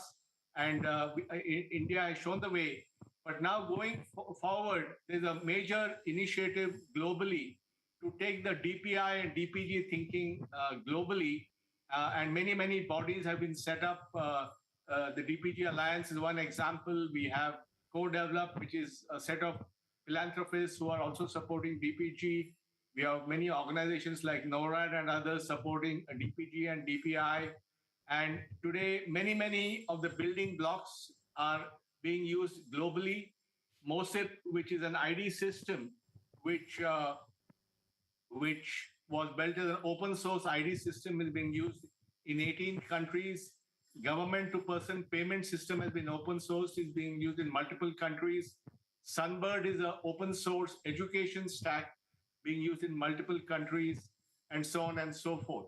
So more and more of the building blocks of digital public goods are being made available. Minister Tung mentioned about DHS2, which is a very important piece of the digital public goods from Norway. So I think DPG now is becoming a global phenomenon, and the goal is to take DPGs to 50 countries in 5 years, and we already have about 30 countries using one or more of the DPG products that are there. And we think this is absolutely critical, because if we are going to modernize our societies, the only way to do that in a frugal way with all the budget constraints that countries have is to use a DPG approach to build open models, make them available to the world, create building blocks, and then make sure that societies can mix and match those building blocks to create interoperability. And the same philosophy can be applied to AI. If we want AI to be really useful and universal, we have to build open source AI building blocks. In India, we're working on 2-3 of them. One is Indian language, because India has 22 official languages and hundreds of other languages. And how do you create a way to translate and use language as a way of communicating with the computer, so that a person in Bihar can speak in Hindi to the computer and so on. So language is one area. Education is another area where open source AI is being created so that people can learn how to read and write and so on, and do arithmetic and so on. And then agriculture, which is a huge need for millions of farmers around the world, is also being, AI is being applied to provide them the latest information that they want.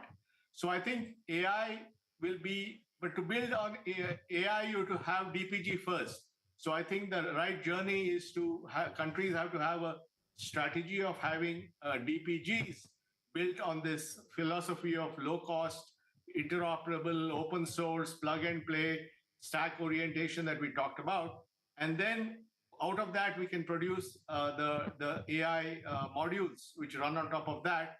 And all this, by the way, is fully endorsing privacy, security, and all the other requirements that we need to have, because inclusion is very important. So we make sure that nobody is denied, nobody is left out, everybody has a path to join society. And that's very, very important in many countries around the world, where you need to make it inclusive and allow everyone to participate. So I think this is a very important idea. I'm delighted to be here. I also want to record Norway's enormous contribution to the whole idea of DPI and DPG. The Norwegian government has always been very supportive of these ideas. Minister Tung talked about it. Norway is also the home of the DPG Alliance, which is partnering on this program. NORAD, which is the aid agency of Norway, is very supportive of DPGs and DPI. And of course, Norway itself has produced a DPG like DHIS2, which is the most popular open source health platform in the world. So I think I'm delighted that this particular event is in Norway.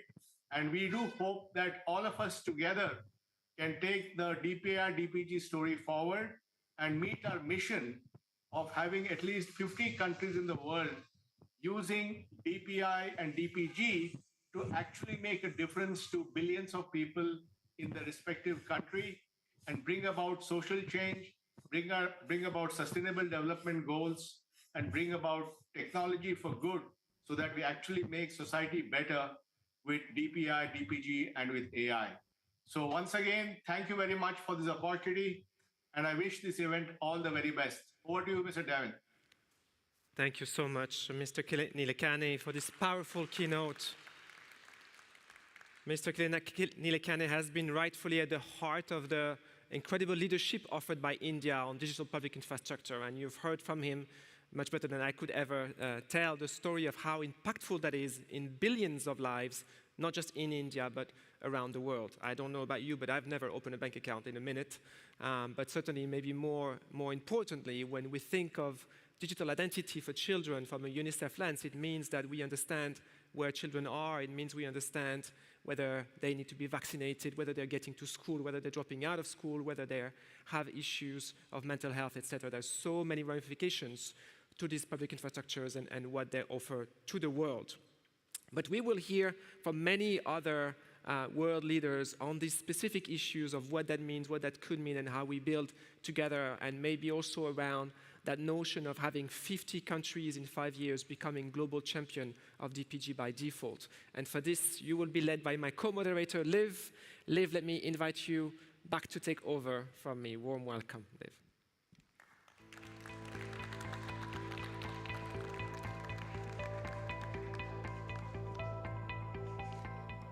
Thank you, Thomas, for excellent co-moderation. I'm very pleased to be co-moderating the next session, which will be a panel. And can I start by please inviting on stage Dr. Boson Tijani, Minister of Communications, Innovation and Digital Economy, Nigeria. Can I please ask you to sit here? Can I please invite Dr. Takua Imagawa, Vice Minister for International Affairs of Japan.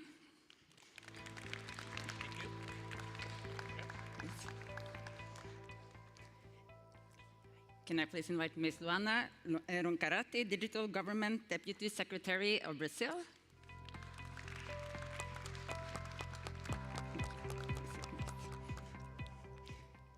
And last but not least, Mr. Amandeep Gill, Under-Secretary General and Special Envoy for Digital and Emerging Technologies, United Nations.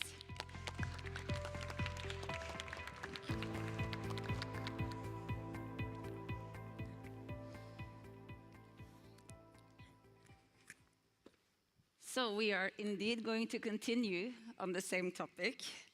It's a pleasure to have this geographical diversity. And to be able to start maybe by hearing from you, Minister Tijani.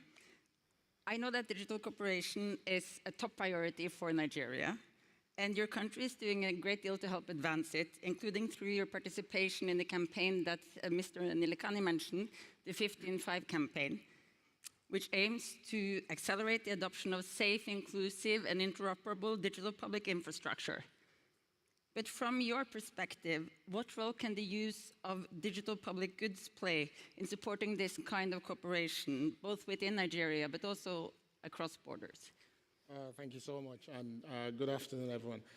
Permit me to start by framing, in my perspective, and through the work we do, what we consider DPG to be. And for me, I'll start by saying, if you take digital public infrastructure itself as a set of principles or framework, you can look at DPG as the tool, right, or set of tools that form what you may consider social infrastructure. And that this set of social infrastructure is actually how we offer things around modular, open, interoperable foundation for innovation to thrive in the public sector. I think it's important to take that framing into consideration. And it's extremely important for those of us who work in the public sector, because when you look at countries all over the world, you see massive trust deficit, where citizens are asking questions to their government. You know, a young person who wants to go to university is seeking support, and they want that journey to be simple. A young couple that is giving birth to a child, they want to be able to register their kids seamlessly. The example that was given of India, where vulnerable people expect support from their government, they want government to be able to support them through these critical events, which, if you go to Finland, they will call life events, right? And this is what we're saying, that government is struggling to be able to meet these demands, but these citizens are demanding, and that's creating unique gap. But we've also seen that historically technology can support government to provide these services much more faster, better, seamlessly, and cheaper. But what we've seen with e-government is the creation of so many silos in government in trying to spend on technology. And I think this is the principle and the beauty of DPI that I always like for us to take into consideration when we're having this conversation. That DPI is not just another set of e-government thinking, that DPI is how we get better with our spending on technology, right? And what that does is that there are certain principles that we're expected to take into consideration, and if we're not taking them into consideration, then it's not DPI. Then we're missing the opportunity. And that's where DPG comes to play. I think we focus too much when we talk about DPG on the open source element. We actually forget the fact that through DPG is how we're able to stick to the demands that we must be interoperable in the way we build, the trust that is required of digital technology solutions, because these are critical solutions, right? It's through DPG that we can ensure that we can accelerate this. It's through DPG that we can ensure also reuse as well, that the silos that we're trying to move away from, that we actually move away from them. Because if we don't, you end up seeing what we call DPI solutions that are repeating the same silos that we've been preaching against. But DPG ensures that we take into consideration all these key principles. So for me, I believe that at scale, DPG is how we truly enshrine the DPI principles and framework in government, is how we meet the demands of society. And in the case of Africa, where our focus is on preaching the fact that we're a single market, over 1.2 billion people across the continent. We're now a single market. You see young people building startups and technology companies that they're open to scale across the continent. You see government trying to integrate services. DPG principles is how we ensure that the solutions that we actually call DPI solutions, they meet that requirement. It's how we scale. It's how we use our resources effectively. And it's how we ensure that that trust deficit that exists in society, that we can start to bridge that gap. Thank you so much for those comments. And I appreciate what you said about, open source is an important part, but there's other aspects, including the reusability, the trust. But of course, the transparency then allows for some of that trust. Absolutely. So thank you for those observations. And I love the silo perspectives, because that's what we want to avoid. Can I go to you now, Vice Minister Imagawa? Can I ask you to share some of Japan's priorities when it comes to advancing safe and inclusive digital public infrastructure, and how can we promote digital cooperation globally? Thank you, Chair. It's a great honor for me to express my sincere appreciation to the Government of Norway, the UN IGF Secretariat, and all stakeholders for organizing this event. My name is Imagawa Takuo, and my initials are IT, so that's why I like information technologies. Despite significant progress in the digital innovation, 2.6 billion people around the world remain still unconnected to the internet, and many citizens are unable to fully reap the benefits of digital technologies. To bridge this divide, accelerating international collaboration in the digital domain is essential. By working in conjunction with DPGs, DPI is expected to contribute to solving a wide range of social challenges. Ensuring that DPI is developed and utilized in an inclusive and secure manner is essential to establishing a solid foundation for global digital cooperation. Particularly, digital government services, especially those built on inclusive and secure DPI, can be powerful tools for advancing a digital transformation. In Japan, more than 98 million people have adopted the digital ID card, a milestone that reflects strong public trust in digital governance. This ID is linked to the eKYC platform provided by the digital agency, enabling secure and seamless identification for a wide range of services. The agency is now working to integrate both driver's licenses and health insurance cards into this single ID card. The integration will unlock new capabilities, such as connecting individuals to their medical and prescription histories, making public services more user-friendly and responsive to real needs. To maximize the impact of this transformation, the government is also advancing partnerships with the private sector. By working together, we can enhance the value of these services and accelerate progress toward a smarter, more connected society. As we advance DPI, open source technology plays a critical role. It enables data to be shared securely and used effectively across sectors, fostering transparency, innovation, and efficiency. Japan brings valuable experience to this space. Japan's development agency called JICA has developed deep expertise in open data exchange and is actively applying this knowledge through international development cooperation. JICA is actively supporting the introduction of DPI and DPGs in developing countries. This includes assistance in establishing digital ID systems, e-government platforms, and mobile payment services, contributing to solutions in the areas such as education, healthcare, climate change, and disaster resilience. Furthermore, under the theme of building DPGs, JICA is working in partnership with external stakeholders to develop digital transformation models. These models aim to enhance social infrastructure by leveraging technologies such as AI, IoT, and cloud computing. From the perspective of global digital cooperation, Japan welcomes the GDC. I believe that ensuring effective follow-up on this compact is essential to turning its vision into meaningful action. It demands active collaboration across all sectors: industry, academia, civil society, and tech community. This kind of inclusive multi-stakeholder engagement is indispensable to promoting DPI and DPGs as well. We must not forget that international cooperation in the digital sphere has long been driven by the collective efforts of multi-stakeholders. Moving forward, we should build on existing platforms, including those outside the UN system, and the valuable work of experts while avoiding unnecessary duplication. The IGF in which we are participating is a platform where diverse stakeholders come together. Active discussions are already taking place, and the IGF stands as a symbol of the value of the multi-stakeholder collaboration. It is also a highly effective space for deliberating the follow-up to the GDC. As for this follow-up, As for this follow-up and its relationship with existing initiatives such as RISIS and the IGF, I understand that more specific discussions on this issue will take place in the future. Japan's basic position is to make full use of these existing forums, and we are committed to actively contributing to those discussions. Thank you. Thank you so much, Vice Minister Imagawa, and I really appreciate, yes, let's have a round of applause. Thank you. I really appreciate also the comments you made about what you're doing both domestically and in international development cooperation. The Digital Public Goods Alliance, we have a very close working relationship also with JICA, for instance, on climate action.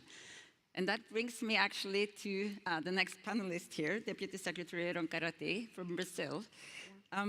Brazil is preparing to host COP30 in November, and is working very hard to ensure that countries continue to fight against global warming, despite the funding cuts that we're seeing and the geopolitical changes that are affecting this agenda.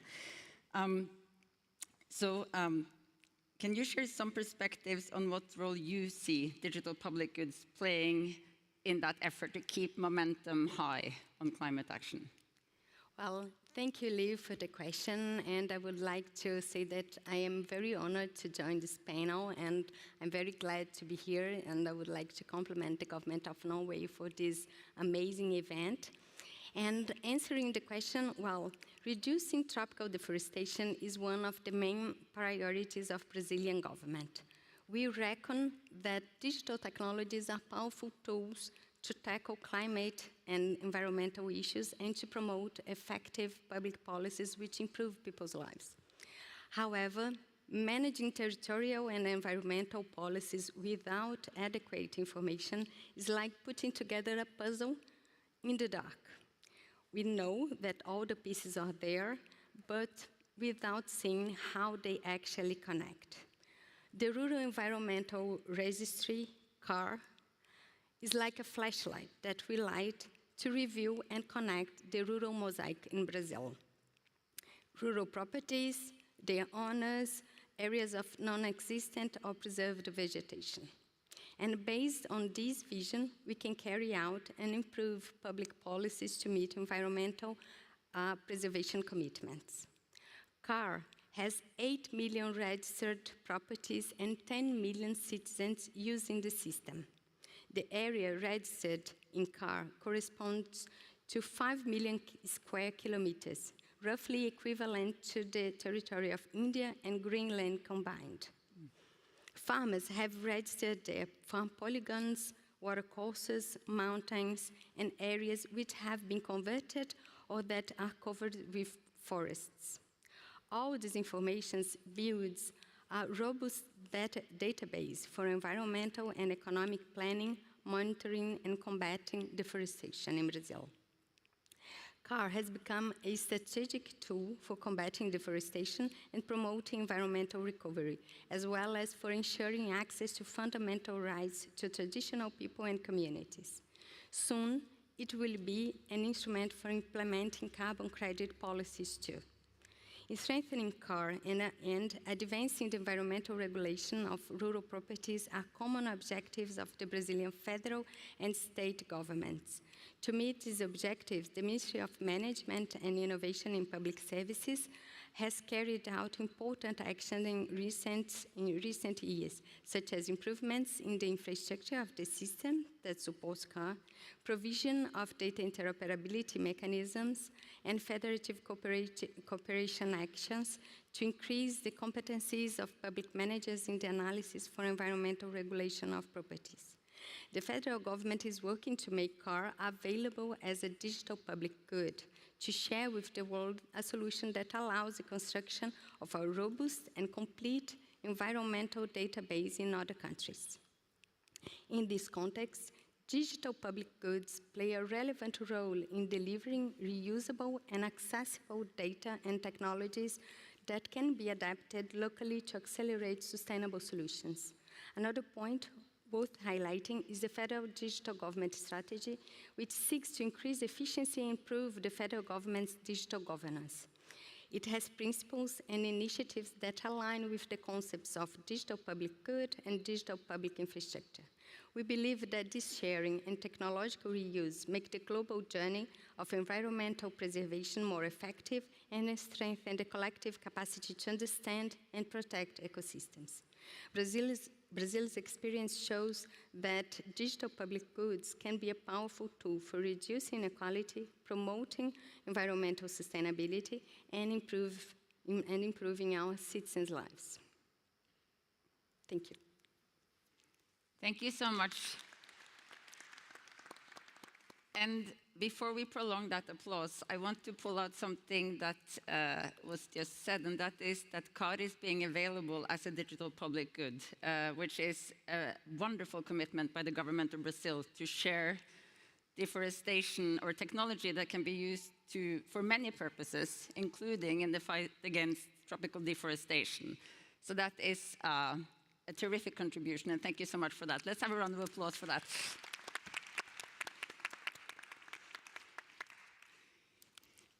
Undersecretary General, let's turn to you. You have been working a lot on a framework. Can you share a little bit more?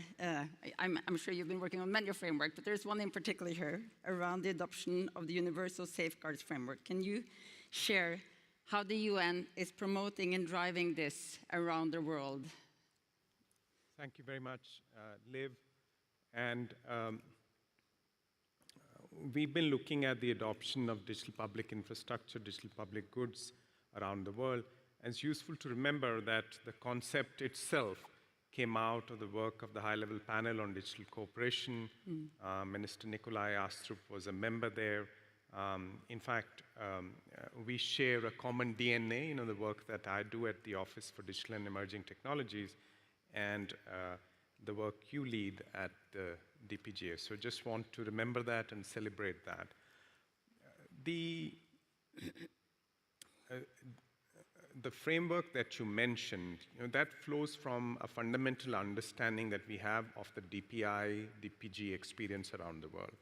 whether you take PIX in Brazil, a $4 billion investment that in a single year led to savings of 5.7 billion, or you look at the Estonia example, 2% of GDP saving in terms of efficiency, documentation, processes. What drives adoption and impact is trust in those systems. So if we don't have safeguards, then we don't have the trust. And if we don't have trust, we don't have adoption. We don't have adoption, there's no impact. So that's the operating equation for us. And the motivation for the development of the DPI safeguards framework, the Universal DPI Safeguards framework that we released last year in September. And we are working, for example, with the DPGA so that the 15.5 strategy and the safeguards adoption go together. We've looked at experiences from around the world in DPI development, DPI adoption, and incorporated the best practices, some of the lessons that we've learned, into an organic, evolving framework. Because tomorrow's challenges won't be the same as yesterday's challenges. As AI integrates into DPIs, we may face new risks, of course opportunities, but there may be some new challenges. So it's an evolving framework based on best practices, experiences, and it allows users to take on the persona of either a DPI developer or a government servant or a civil society activist to see what needs to be done in a particular context. So it's a helpful tool, it's a practical tool, it's not just a report. And it allows us to anchor human rights perspectives, inclusion perspectives, safety perspectives, and sustainability perspectives into thinking about DPIs throughout the design, development, adoption, and readaptation cycle of DPI. So that's the framework, and going forward, there is an implementation aspect, but there's also a global adoption, mainstreaming aspect, and I see the CEO of Co-Develop is in the room, so working with them, with the Gates Foundation, with other partners, the second DPI Summit in Africa later this year in November, South Africa, would allow us to kind of gather a community, not only around DPIs in general, but also the specific aspects of DPI safeguards. And this community's active role will be important as we go forward. Open source was mentioned, the minister mentioned the role that plays, and he was there at the Open Source Week last week, within which we had the DPI Day. And I see DPGs as the middleware that connects open source to DPIs. I think as we look at digital sovereignty, digital resilience going forward, all of us would need to think about this kind of an approach where you broaden the open source community, you take it into directions like data commons, where the traditional open source community has not been active. Then you build the useful DPGs on top, whether it's in the environmental arena, the health arena, DHIS2 was mentioned. And then, where you can, you architect into the DPI's vision, whether it's India, Estonia, Brazil, Japan, and elsewhere. So we'll be we are very excited about this, looking forward to working with all the partners on stage and in the room to take this forward. Thank you so much, Undersecretary General, and I like the term that you used, and also for highlighting all of the different countries and parts of the world that are coming together here, and how we are building different bits of a puzzle together in a way. I would now actually like to tap into the audience a bit, but for that, I'm going to invite my co-moderator, Thomas, to come up on stage to do an experiment. Thank you. So we're talking about values quite a bit, and the value of the open source community, the GitLab, and we're going to try to draw into this and the values of the internet as well, and trying to be respectful to that notion of being connected and really building on one another. And that is the lens and what we're hoping to do right now. We're going to try to bring your views, your insights, and your sentiment around some of these connections on the DPGs so that the panel can then build upon as they close. And so we'd like to do that, and we're going to use a technology which is called Mentimeter. For those of you who may not be familiar, it means you're going to need to use your phone. And then we're going to use a QR code, which I hope should be on the screen. I hope that's this one, but I'm not certain. I think it's going to come soon, or that's this one. So please use your phone, take a quick photo that should take you to a Mentimeter, menti.com, and we're going to go through with you, that should also be on your screen for those of you in line. We're going to go through essentially 3 quick questions. We would have wanted to do a little bit more, but there is no time. So we'll try to go through quick questions and hear from you, really, as we anticipate the broadening of these DPGs, those goods, as they come nestled into those digital public infrastructures. What service really should we prioritize? Mentioned by the minister from Nigeria, really, this is about really service to the people in their life moments. What do we prioritize? What should we prioritize as development and as we share with one another? So I can see you've been fast. You can see live as they come. We're going to give it a few seconds, and you essentially, in terms of services, you have financial inclusion, healthcare delivery, climate action, agriculture, humanitarian response, education, local entrepreneurship, and communication and social media. So healthcare delivery and education seem to, financial inclusion, healthcare delivery. That speaks to what the minister from Nigeria was really mentioning. It's those moments, those key moments, how you also have financial inclusion, the story that India was really telling us. But agriculture is also there, and climate action really resonates with a lot of us. Let's give it another 10 seconds, and maybe asking panelists to have a quick look, because we're going to come back to you all after that to hear also from you whether those resonate with you or whether you're feeling maybe we are missing even a category here that you feel should have been there. All right, should we close this round and go to question number 2, which is actually an open question. When you think of digital public good, what are you most excited? What do you think is the most inspiring part that digital public good really should revolve around? You can use any word or expression, but you should only have one entry in principle. Though I understand some are always trying to game the game and have several entries. Let's see whether some of you may do that. So collaboration, very much at the heart of that. It's a deep value, again, when we are in the open source community, that sense of collaboration, of building on one another, on really using what others have built to really move forward and further. And it's been so powerfully told as a story, both by the keynote speakers, by Minister Tong, and by all panelists. That really is that strong sense of value setting around the collaboration as the heart of this notion and this concept.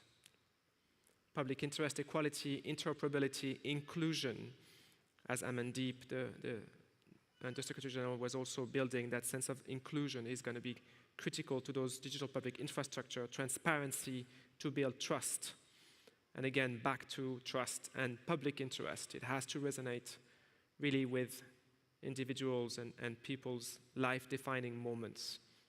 What do we see that maybe we haven't talked about? Fairness is a key point. Accessibility is a key one as well.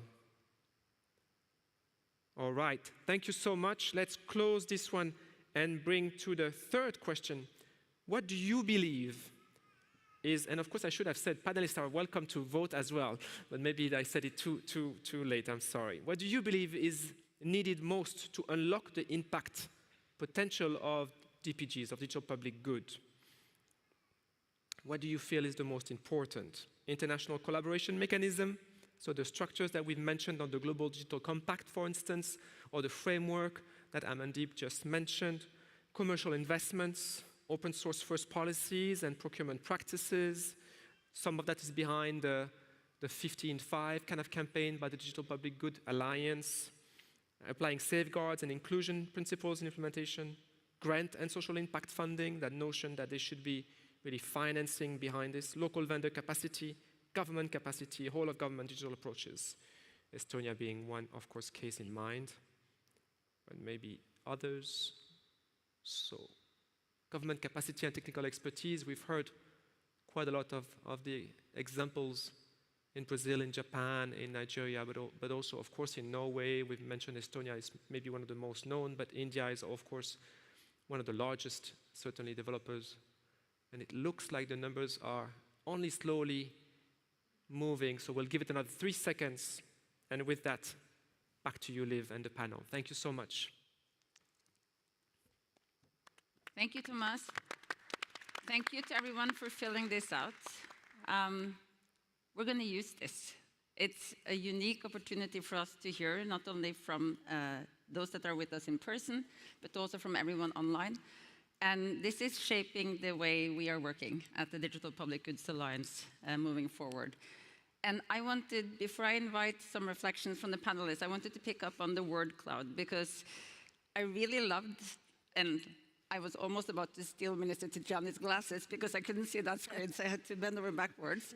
But I really loved that collaboration was the word that stood out the most, because, again, going back to your point, Minister, that digital public goods, like the open source element is important, but it's more the everything around it. And one of that, the most important aspects is the collaboration, the trust, the transparency, the opportunity to build on something that someone else has built, but also to share something that others can build on. And there is something that is uniquely needed here, more than ever, and where I think there is a very, very powerful momentum now to really leverage the collaboration potential. And I'm really glad to see that in the word cloud, and that's what stands out the most. What did you think, Minister? No, I think so. I think you picked on what I thought was intriguing about what was in the word cloud as well, because the word collaboration at the middle is truly what we can consider to be the reason why we have a successful example of DPG in Nigeria. And this is one that people don't talk about often enough. Again, maybe because it's not necessarily open source. And it's the Nigerian interbank settlement system. I think many people don't talk about this. It's a fantastic success story that is not only transformed financial inclusion in Nigeria, but it's also led to economic benefit as well. So if you talk to folks within the technology ecosystem in Africa, they will tell you today Nigeria has the highest number of unicorns. And all of these unicorns are fintechs.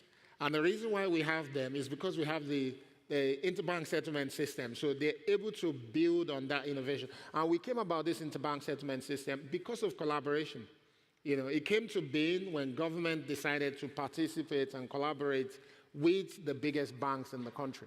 So all the banks came together and they said, you know what, we need a system that will allow us to speak to ourselves, which is why today Nigeria has banking services that are probably even way faster and more efficient than say, the US or some European countries. It's why today, if I need to pay you money in Nigeria, I can transfer money into your bank account, and you're rest assured that in 1 second, you're going to see the money in your bank account. So that's led to innovation that we've seen across board.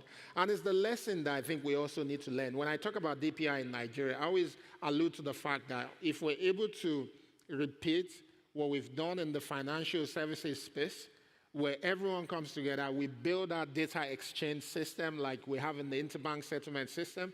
Once we make interoperability the focus, I think we'll start to see similar growth and innovation in healthcare, for instance, where we have tremendous needs. If we can get stakeholders within that sector to collaborate and partner with government and build systems that speak to one another, I think we're going to get to a point where we're solving health issues faster.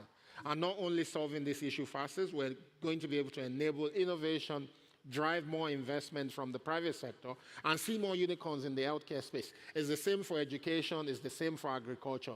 What's always missing in how we use technology to cause positive change in those key sectors is that collaboration. We've seen a capacity and understanding of government to be able to enable it, which is why the third point is also important. If you look at that point, the highest one was government capacity. Towards the last one, you look at the graph, the question you asked the audience, I think is extremely important. And of course, for me, this is the true example of how we can drive DPG for good in societies across the world.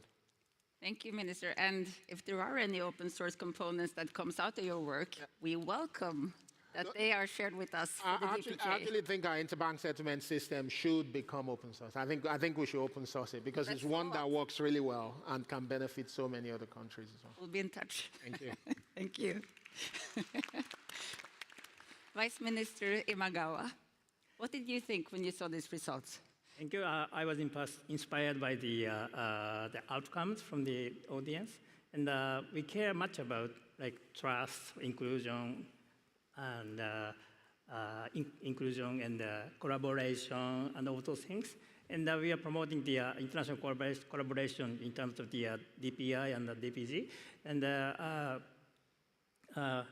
we are, for example, we are sharing the best practices with the other countries, and we often study a lot about from our partners.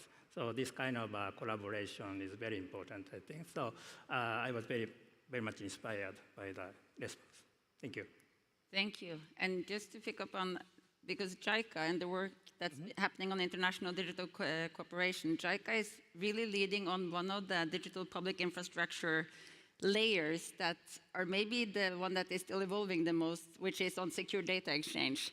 JICA has done a lot of very, very impressive work. So it's something that is really contributing to the digital public infrastructure agenda. Thank you for the introduction of JICA's effort. And we are, of course, assisting the JICA's promotion of the DPI and DPG to the developing countries. And I would like to continue this kind of effort with the JICA together. Yeah. Thank you. Under Secretary General Jill, what were your reflections and what would you have answered? I think cooperation, collaboration, that's a no-brainer. In fact, the term digital cooperation is our guiding mantra. And it's not only digital cooperation across boundaries, across countries, but also across stakeholder categories, governments, businesses, tech communities, civil society, and academia. And in terms of the use cases that were reflected on by the audience, there is a pattern, there's a common element, which is what's already working. So you see some of these successful examples on financial inclusion, health, education. Nandan mentioned the Sunbird platform. So that is partly reflected, but also our understanding of where the gaps are in our analog world. We have a huge last mile gap in healthcare delivery, in diagnostics equity. Education, again, there's a huge gap in terms of literacy skills, retention of children as you go up the years, and also what's needed for the future. So the audience is reflecting our hope that digital and emerging technologies would be increasingly applied in those areas where the gaps are. But this is not going to happen automatically. You'll need investments in public interest technology, in talent, in data sets, in shareable open use cases through the DPGA, for example, and in public sector capacity, government capacity to strategize, to come up with the right policies, to allow those innovation ecosystems to flourish, to address those gaps. And I would say one more thing on these opportunities, that there are some areas where we've not explored the potential. For instance, intra-regional trade. The minister knows, we had this conversation last week in New York on the opportunity in Africa, where intra-regional trade is among African countries lower than their trade with European Union countries. So that's a huge untapped potential for the African economy to grow. And interoperable DPIs, DPGs that connect businesses together, that allow entrepreneurs to get to scale with their innovations, they'll be critical drivers of economic growth and employment. And then lastly, I think these approaches are critical for the AI future.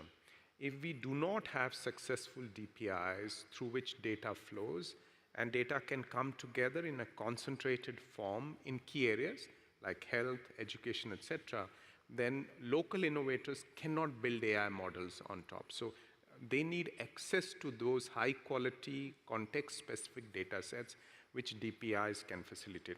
So I can foresee over the next 2 to 3 years, our work is obviously looking at these trends and, catalyzing some thinking and some action around those, but I can see more and more stakeholders paying attention to these additional opportunities coming from DPIs and DPGs.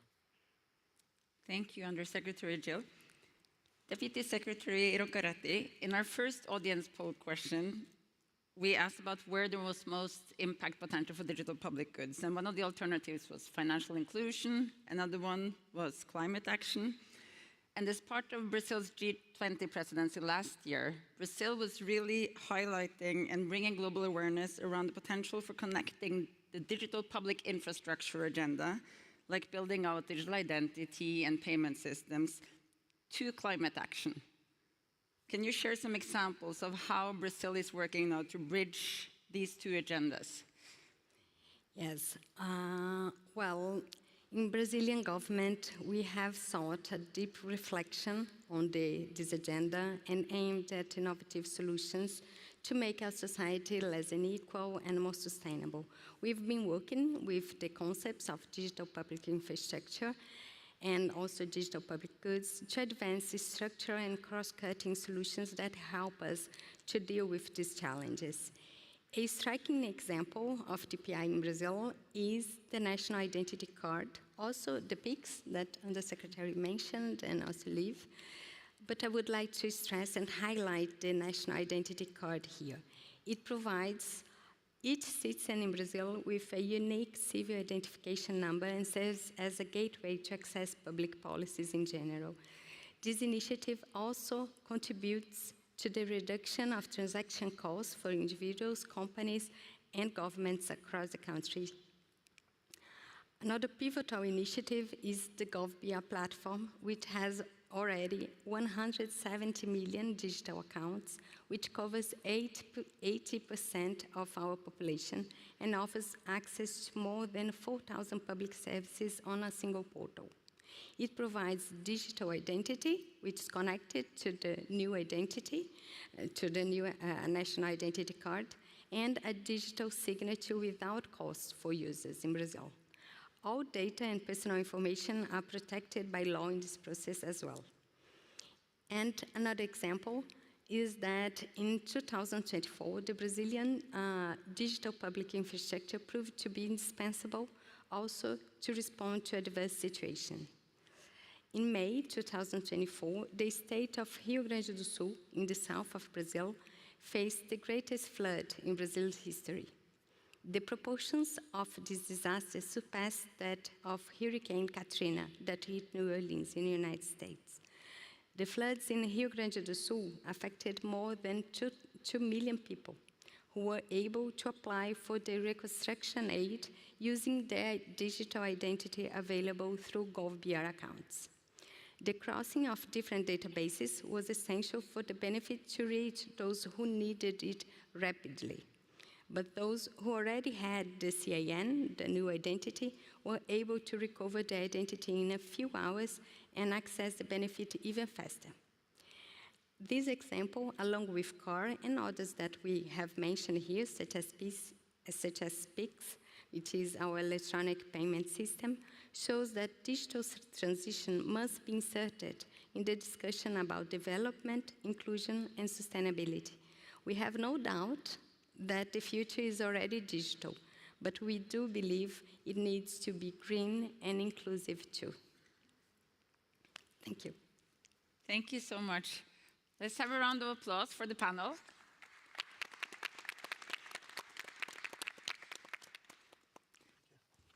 I'll let you leave because we're going to do one other.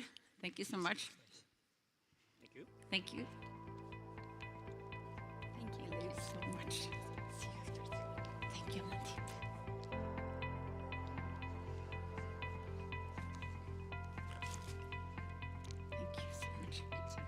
We should do a picture afterwards, maybe.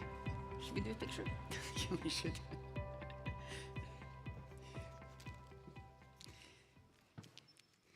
As you've heard today, digital public goods are essential to global digital cooperation and for attainment of the Sustainable Development Goals.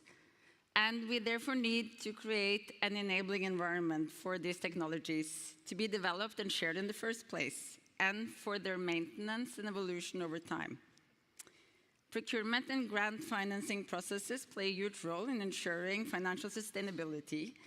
And in the Digital Public Goods Alliance, we are therefore very excited about the growing trend for governments and organizations to have open source first policies for what they buy and what they fund.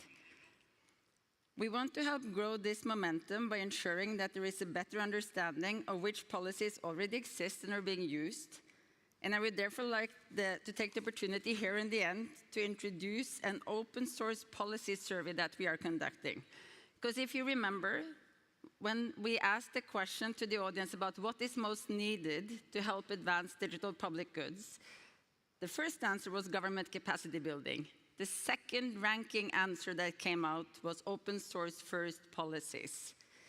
So therefore, we have, the Digital Public Goods Alliance has, in coordination with 24 partners, launched a global open source policies and practices survey to map the current use of open source first approaches across governments and other relevant organizations, for instance, UN entities, international financing institutions, and regional entities. The surveys were open to anyone working in these organizations who can speak to the current state of open source policy adoption, even when these policies do not currently exist. So therefore, we would love to invite you to help us build a more complete picture of the global open source policy landscape by taking or also sharing this survey today. So please take some time to scan the QR code, to pass it on. It's a comprehensive survey, so it takes some time to fill it out, but this is findings that, again, will be used to advance the work that we're doing at the Digital Public Goods Alliance. So please take the effort if you're working in a relevant field. And as we're doing that, and as you're getting that QR code logged, shared, you don't have to fill it out right on the spot. I would like to invite Thomas to come up on stage.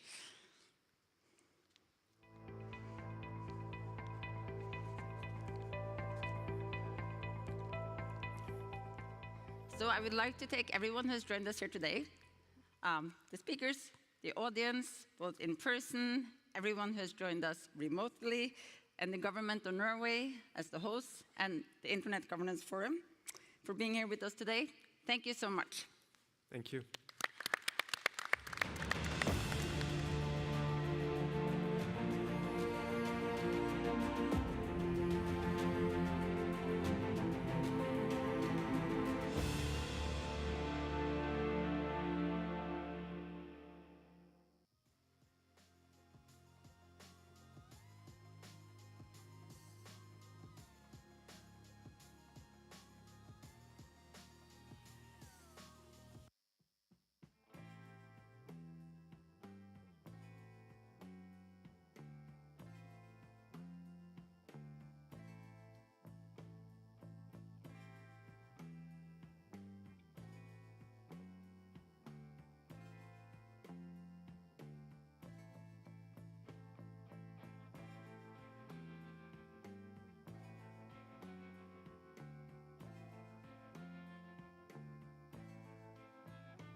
Please welcome to the stage the moderators Alison Gilwald, ICT Research Africa, Civil Society Africa, and Pablo Hinojosa, Independent GRULAC.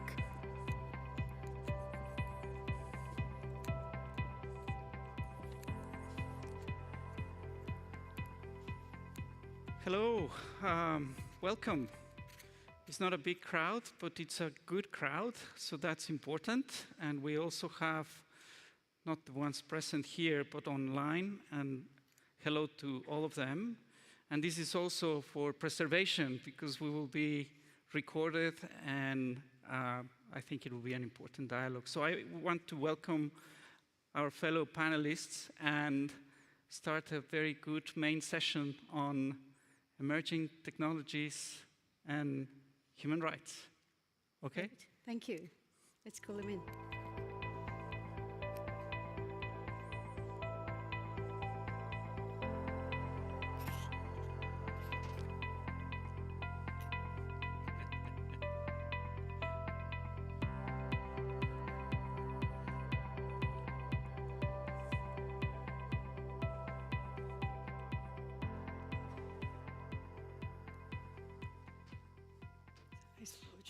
Well, this is it, showtime. I think I'm mostly intimidated by the resolution of that camera. It's really hi-fi. My name is Pablo Hinojosa. I'm here for the Marconi Society, waving the flag of internet resilience. I consider myself a product of Generation Whizzes. And for the purpose of this session, I'll be wearing the badge. Now it's a digital badge. Hi, Julian. It's good to see you online. Of team technology. So I'm on the team technology side, and I have the absolute pleasure of co-moderating this session with Alison Gilwald from ICT Research Africa, who brings the wisdom and depth of team rights. So team technology, team rights. But for the record, we're not in opposite sides at all. I think the very point of this session is that technology and rights must be of the same group working together to shape a future that is inclusive and people-oriented. I think we all in the preparatory process agreed with that, at least. But hopefully we won't agree on on everything, just on some things, and make this a good session. So we will have a difficult task of moderating this group, an incredible panel of speakers. For the session structure, we have 90 minutes, and we're going to split it in 3 parts. I'm not sure how many of you have read the brief of the session. It consists of 3 questions about emerging technologies and human rights. And we will rotate speakers across those blocks. Alison will be moderating 2 of the blocks, the first and the second one, and I will moderate the third. We encourage audience input in each of those blocks. My understanding from the producers is that there are some crosses in the hallways where you can pick up a microphone and you will be on. But please do not derail the discussion. Bring and be part of the dialogue and be very fast. We appreciate that very much.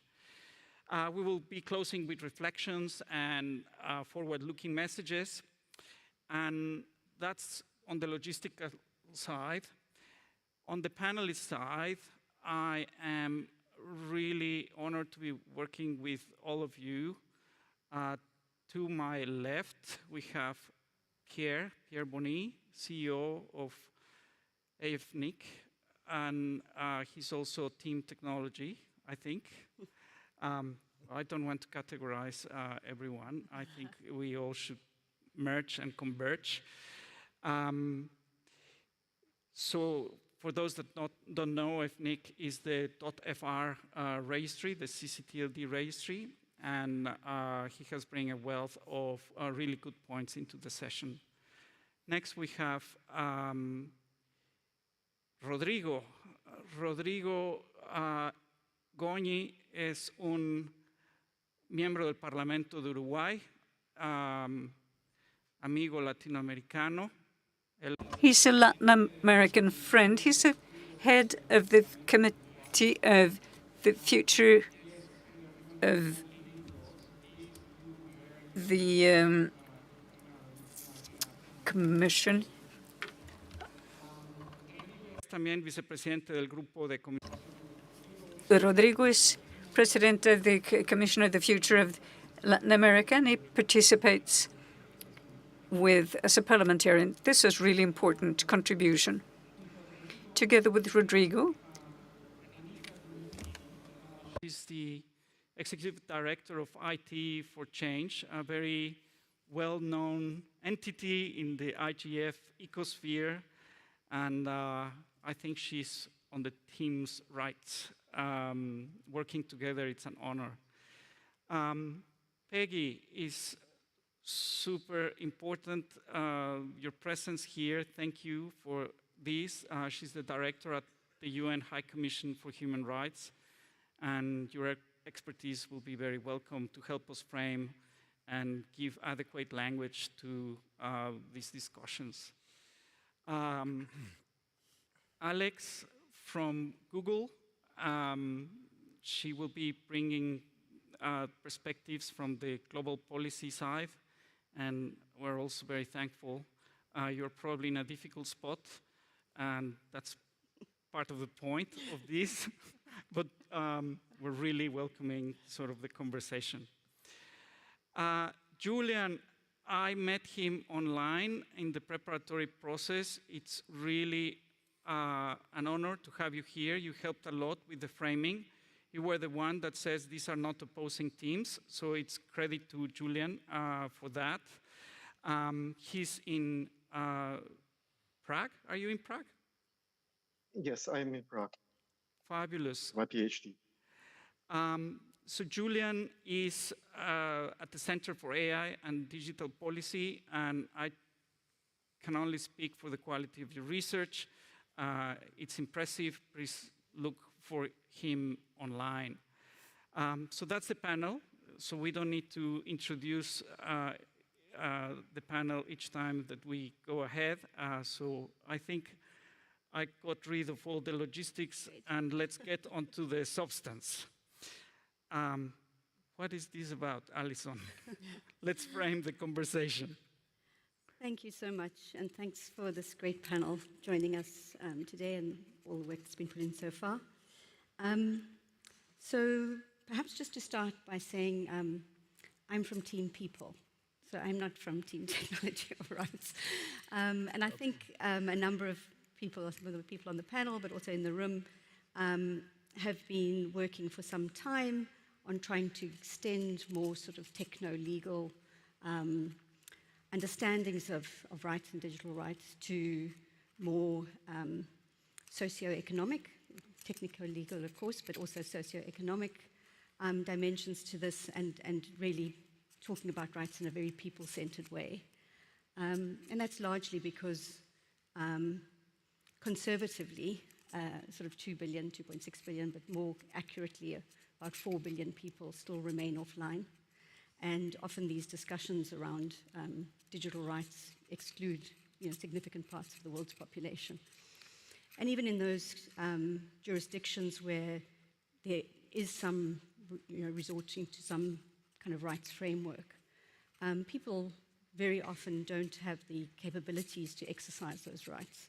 So even they exist on paper, how do we realize those? How do we make them more practical?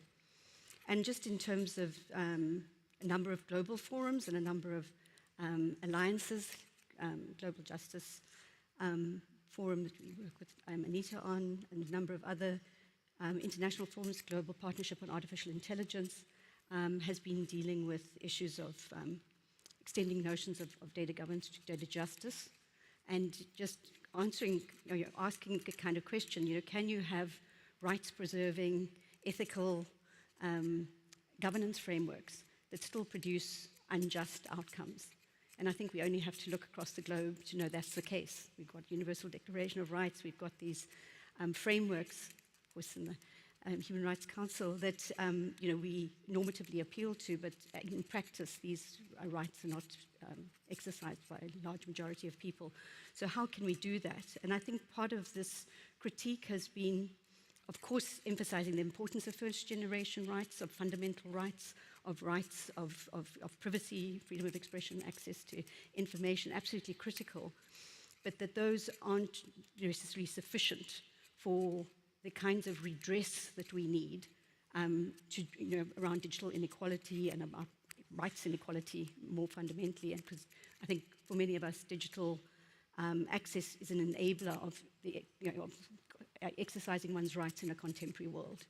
So I think many of us have been working practically, of course, feeding into the Global Digital Compact and feeding into the WSIS Plus 20 review, considering, after 20 years, after the COVID crisis, etc., how far have we come and how big this gap is. So I think that some of the things is just moving beyond those first generation rights, which have been practiced in a very kind of individualized way. So the individual rights have taken preference over maybe collective rights or public interest rights. I think we saw this particularly around COVID.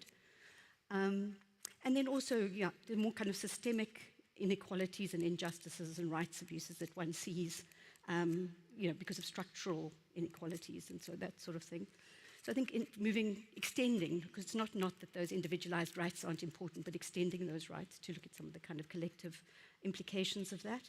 And then, as I said, extending that if one's really concerned about redressing the current inequalities we see from a rights perspective, is shifting that to second and third generation rights, so to economic and environmental rights that would allow people not only, it's not only a compliance framework for rights, but it's actually the kind of enabling framework that you would need for the governance of technologies to ensure that people can exercise those rights, enjoy the economic opportunities that are offered by, a digital economy and data society. And I think those are where the challenges are coming now in regulation.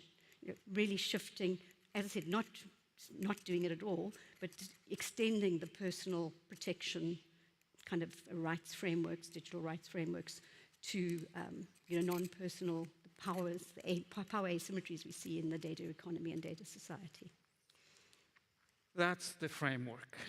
And with that, I think this is a very good scene to start a conversation. And Alison, we have the first block, the first policy question that is about how can we use existing international human rights standards and instruments by different stakeholders to be improved, to prevent violations and abuses, and how to make a digital environment that is well-designed and people-oriented.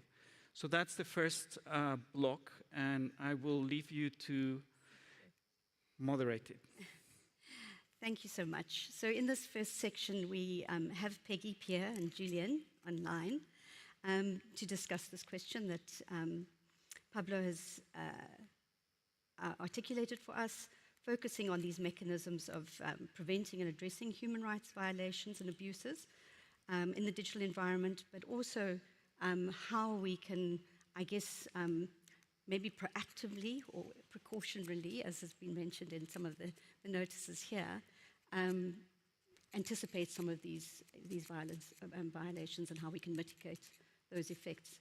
So Peggy, if you'd start us off, you've obviously in a very strong position to speak about some of the human rights impacts and precautionary tools that exist. Please do share those with us. Great. Really happy to be with you today and with those gathered in the room. I think it's fair to say in a big room like this, we talk about sometimes elephants being in the room, but there's an elephant in the room as well, which is, why are you all here? Why are we still talking about human rights? And I think Alison has put it on the table quite well, that there's a real tension around what human rights mean in the digital space. And I think those of you that have been following it have recognized that it's actually gotten, the conversation's changed quite a bit in the last year and a half. And we really need to take that on in this panel, I think. We have to talk about the fact, like, why is human rights relevant? What does it mean in the technology space? And most importantly, how does it relate to the need for innovation and succeeding in a competitive world around development of digital technology? And I think the most important thing I want to bring to that conversation is the idea that really getting human rights right is not a hurdle to innovation and development of digital technology, but it's actually an asset. It's ultimately the companies and businesses and governments that figure out how to do digital in a rights-respecting way that will see the greatest advances that benefit people. And this goes to Allison's point as well about how we ensure that the real benefits of artificial intelligence and digital technology are there for everyone across the full set of rights. It's interesting you talked about generations when, of course, economic and social rights were there at the creation. We have a whole covenant on them, which is just as old as the covenant on civil and political rights. But I think you're right in terms of thinking about, have we really fulfilled it in the way that we need to? And why I think the human rights framework is so relevant is that we also, as I said, we live in a very fragmented and polarized world. And the human rights framework is still there as a resource that is universal. It has been agreed by all the member states of the UN, and they have all committed to basic principles that guide how we develop and deploy and use technology in a broad sense. And relying on it as a touchstone that we can all agree on and bring it into the conversation, I think is very important. So human rights principles can both help us define what's at stake. What are the things we need to preserve when we're doing this? Why are we doing it? Why are we, what's AI for? What do we really need it in? Do we need it to better achieve health goals? Do we need it to better make sure education is available? Do we need it so we can have better translation within our panel and put some better spin on how we are all talking to each other? But also, it can help us navigate the solutions because we know that things do come into conflict in this space. And we see it all the time in terms of what it means to develop technology that can serve people, but can also ultimately undermine some critical rights. And the human rights framework has been worked on and developed in a course of different issues in a way that allows us to transverse that. It's not that one right trumps another, but that we do have to figure out how we can achieve the full set of rights in an effective way. And we're working on a variety of things that I can come back to later that will help us to traverse that space, including how we do human rights due diligence around digital technology. But the three key ingredients I'll leave you with, Allison, that we need to focus on is transparency. So this means we need to know what's happening. We need to understand and have good reporting on how technology is being rolled out and used and how human rights is being evaluated in that context. We need participation. That means that all the stakeholder voices need to be at the table. Really glad to be here at IGF where that's the case, but we need to make sure it's happening in policy conversations around digital tech and AI everywhere, not just because it's the right thing to do, but because if we don't bring in civil society, if we don't have that expertise in the room, we're going to miss a lot of the things we need to know to deliver human rights and technology in the way that we want. And finally, we need oversight and accountability. It's not enough to roll it out. We need to know how it works for people, and there need to be mechanisms there that ensure that we're following it and learning from what doesn't work and trying to improve and make sure that we're delivering better results as we go forward. Thank you so much, Peggy. Just as a quick follow-up, could you speak about, you've spoken about accountability and of transparency and participation critically in this forum, but could you speak a little bit about some of the kind of institutional challenges that are there, that our kind of siloed attention to these rights frameworks, within a very kind of legal framework, needing to be extended to these much more kind of dynamic, agile institutions that we need for this environment that we're in? Yeah, I mean, the greatest challenge we face right now is inequality and discrimination, I think, within this space. And I was talking to someone earlier about how it occurs at so many different levels. We know that within the tools that we're building, we're often building in bias because we're using data sets that have bias within them. And that's sort of the starting point for the conversation. We're also super concerned about whether or not investment in AI for good is what it needs to be, and whether or not we're too driven by what can sell in a marketplace as opposed to what will deliver the most value to the people that need it most. A third level of inequality is around how do we make sure that the benefits of digital technology reach the people who need them most? So, the vulnerable people, the marginalized people who really are probably going to be the last to get on board the digital tech and AI bandwagon, but may actually be the people who could benefit the most and probably the most cheaply at the very outset. And then finally, of course, we're seeing a huge growth in inequalities among states. I mean, you have to look at where are the data centers, where's the compute, what languages is all this being done in, to realize that if it's not managed in a better way, we will see an increase in global inequality in a variety of ways. So that's one of the big challenges I think we need to tackle. Great, thank you so much. Pierre, I think that provides you with a useful rights framework to go and talk to us a little bit about, on the more technical side, about some of the infrastructure and access aspects of the technology as an enabler of human rights. Yeah, thank you very much. Je vais parler en français. I am going to speak in French.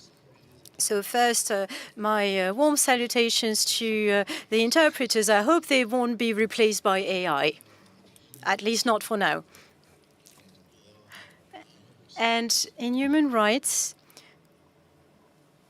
we also have the possibility to speak out and to listen to people in their own language.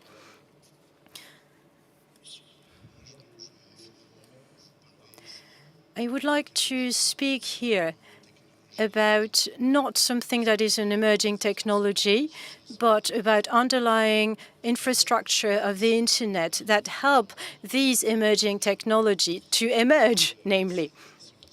And that's exactly what's happening. We have this dialogue between human rights, technology on the other hand, and the new technologies on top of that.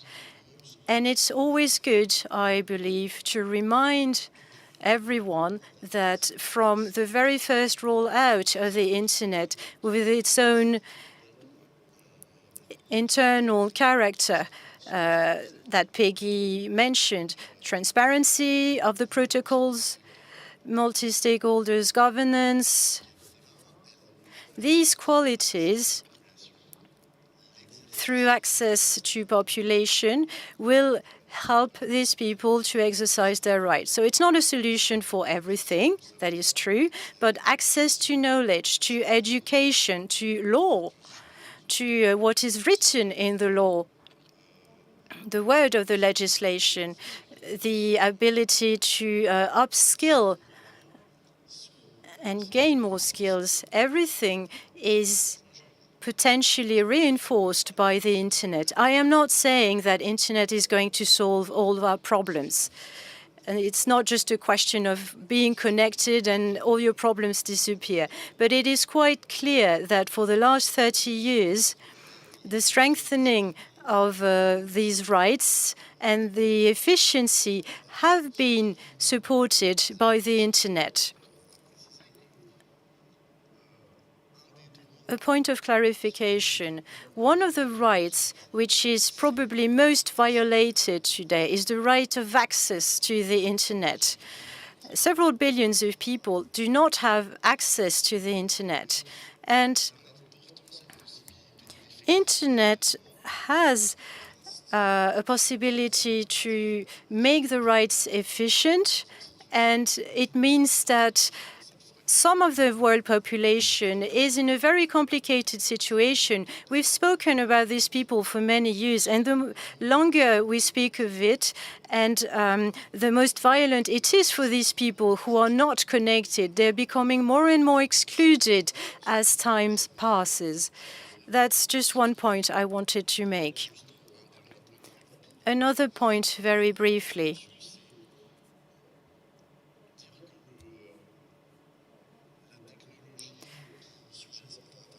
The underlying technology of the internet also has a quality. It is its neutrality.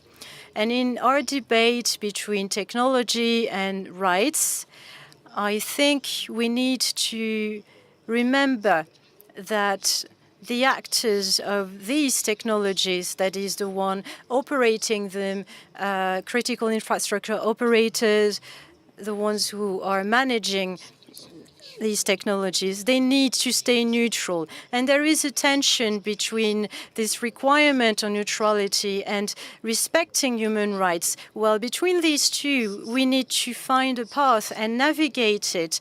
And if I am completely neutral, well, human rights are not neutral. It's very important, it's fundamental, but it's not neutral. So we need to find this balance between protocol and pipelines neutrality and how to take into account these rights and their materiality. Thank you.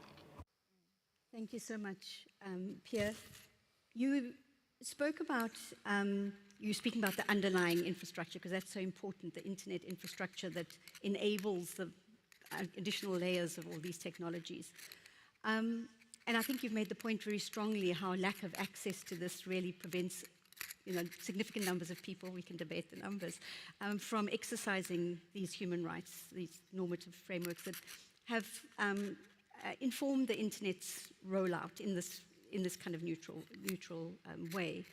But I think just speaking about how this does affect these more advanced technologies, the lack of representation in these big social networking data sets by people who've never come online, inability to financially transact, etc., are all affecting the data sets that are used for these advanced technologies, some of the big data sets that are being used for these advanced technologies.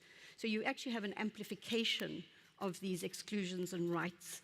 And I know you've been thinking about this even beyond AI and in terms of quantum and various other things, but perhaps just to make those linkages, because I think people often speak about that internet connectivity as a kind of black and white thing, but it's become, the digital inequality is no longer just a divide around connectivity.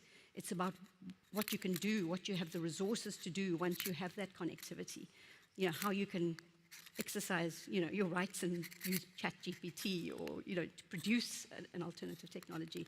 Can you just talk to us a little bit about that? Oui, merci beaucoup. C'est effectivement important et ça a d'ailleurs été en partie. Yes, indeed, it's very important. And this was said earlier by Peggy when she was talking about data localization. The digital divide and the access divide is also seen on the ground in different regions and countries. The produced data that will be used to access these rights to inform people are not maintained locally, so they go somewhere else.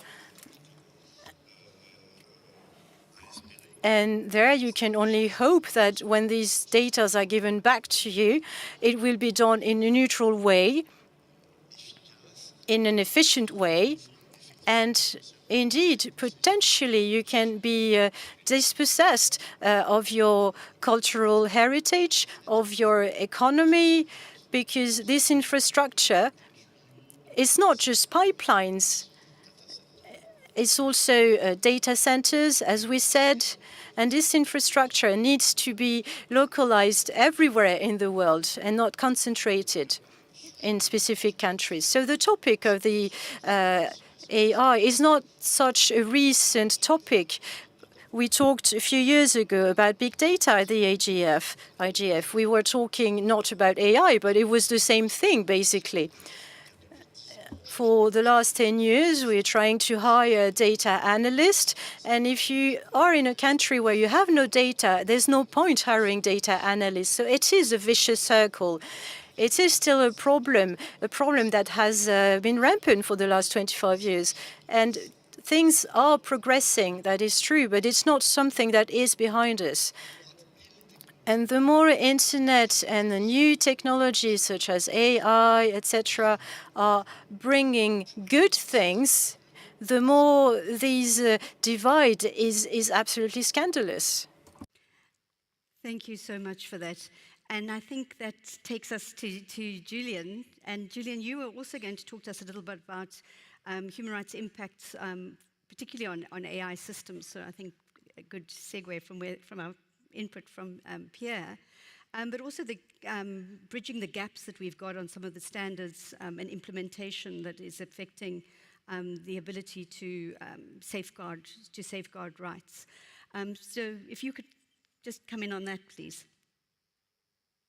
Yeah, thank you, Alison, and thank you very much to the organizers for having me on this panel. So at the Center for AI and Digital Policy, we're a big supporter of international frameworks on AI and AI governance and AI policy that also support fundamental rights. And so one thing we often highlight is that there already are such frameworks out there, such as notably, for example, the UNESCO recommendation on the ethics of AI that have already been adopted by 194 UNESCO member states. So practically all countries in the world have agreed to it.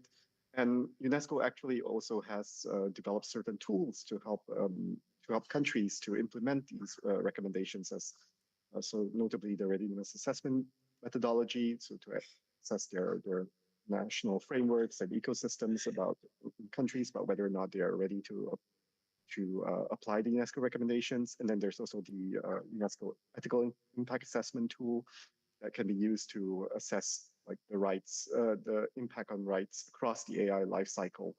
And at the Center for AI Digital Policy, we're a big proponent as well for human rights impact assessments across the AI lifecycle. And also we see as well in certain jurisdictions such as the EU, like the EU AI Act, also mandates rights impact assessments for high-risk AI systems. And then there are countries like the Netherlands as well, where there already is pre-existing rights impact assessments mandated by law for AI systems and algorithmic systems. And then in terms of sort of like how things can be improved and building capacity. So again, there are also existing efforts that are ongoing at the same time as this, for example, at the same time as this Internet Governance Forum, there's also the UNESCO Forum on the Ethics of AI that's currently ongoing in Thailand. That's also supporting the implementation of the UNESCO recommendations. And like our CAIDP president, Marva Hickok, she's currently as well in Bangkok conducting an AI literacy training of trainers for civil servants and experts who will then go on to train more civil servants in different countries in AI literacy, which will also help them to better understand the ethical implications of AI and also how they can then implement the UNESCO recommendations in their own countries. So I'm just going to one question from the public. Yeah. Julian, thanks very much. I'm very keen to follow up on the readiness assessments and the impact assessments, because a lot of for many developing countries, that's been a significant challenge. You know, we all know what's got to be done, but we often don't have the institutional capacity. And I think this is, new technologies, we're facing some of the same institutional capability challenges. So interesting to hear about the examples you've given. But I guess the question is kind of institutionally and on scale, how do we address this? I think like UNESCO is making a lot of effort to support various countries, and actually the readiness impact assessments have been conducted in countries that would be sort of classified as maybe sort of emerging economies or developing countries, like under different terms, countries such as Brazil or Kenya, for example. So countries that may not be like top of mind when one thinks of like, let's say maybe cutting edge AI per se, but they are interested in understanding what AI could mean for their countries and their societies, and interested in working with international stakeholders to be better prepared and ensure their own domestic frameworks and legal systems can ensure that AI is used ethically.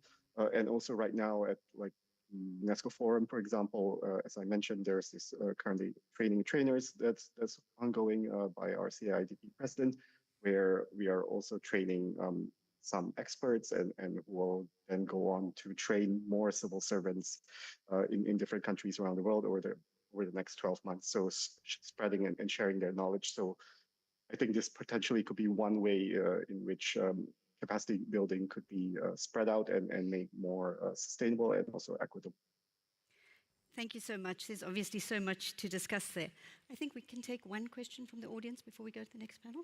Okay, then I have them because the IGF remote hub in Benin, hello, thank you for following, is asking what are the biggest challenges in ensuring the security of fundamental rights of technology users in rural areas? And I will also mention the question from Timothy Holborn. How are you, Tim? How can international human rights law be effectively integrated into internet governance to ensure humanitarian ICT principles, such as protecting essential services from being turned off during conflicts, supporting digital agency for natural persons through verifiable credentials and agreements, addressing challenges of pervasive surveillance, digital consent, and access to lawful remedies via courts, while countering adversarial efforts to undermine human-centric digital transformation? It's a mouthful of a difficult question, but those are from the online world. Is it okay if we throw them? Yes, let's take the panel. Yeah. Okay. Who wants to take them? Peggy. Sure. No, happy to jump in. I think the question about what are the challenges in rural areas has been partially answered, and that connectivity is obviously the first one, right? There are so many people who aren't benefiting from the needs that they have and aren't able to access the benefits of digital technology. But I'd also throw in there an accompanying problem that doesn't get as much focus is the impact of internet shutdowns. There are people across the globe who don't have access to the internet, not because it hasn't reached them yet, but because there's been a conscious choice to shut it down. And there's some good proposals being put forward around the WSIS Plus 20 process about the need to do better on reporting and monitoring on internet shutdowns. But I would start with the issue of connectivity as the greatest challenge in rural areas. And then obviously it's also adapting to make sure that once you have it, we're using it in the right way to address the needs that people in rural communities have. So I think the challenge of making sure that we're not building systems that are designed with certain audiences in mind is a real problem, because the people that are sitting in the rooms and doing the development, it's also a gendered problem, are sometimes people that don't really think through what the needs and challenges are in rural communities or in marginalized communities or for women as opposed to men. So we need, in terms of the development community, the ability to bring in the expertise that people have about their own needs and how to best meet them is an important point, I think. Thank you so much, Peggy. I think both of these questions really relate to all the panels and questions, so perhaps we'll move on to the next panel. I think that would be really good. Yeah. Yes, I think we can go into the second question. And then when we get some more questions from the floor, the first panel can also answer some of those. Sounds good. So we sort of rushed you through those. But the second block of this discussion was really focusing on balancing innovation, access, inclusion and rights, and very tied, of course, to the first one, and of course to the third one as well. But here we've been a bit more concerned with the adoption of the adoption of these new technologies increases. How should different stakeholders balance questions of innovation, access, inclusion? These have often been presented as tensions, regulation and innovation, and I think there's an increasing realization that under certain conditions, you need to govern in order to create the conditions, equal conditions for innovation. And I think we only have to look at the concentration in markets around innovation that we currently see. So what are the rights implications of that, of enabling equal participation in innovation? And some practical examples we hope will come up in this session. Anita, let's start with you. And a lot of your work is focused on some of the structural aspects of digital inequality, and also trying to surface the issues of economic justice and the right to development, which builds on very well from where Peggy ended off. Thank you very much. During the preparatory meetings that we've had, Pablo has given me the bottom line. He has insisted that we should make this a spirited discussion. So that's what I'm going to do, and hopefully, pick up from the very valuable comments. Broadly, I think the balance today between innovation and inclusion is achieved through an approach that carves out a human rights-free zone for business. so that some minimum threshold is met for the so-called innovation economy to grow unhindered.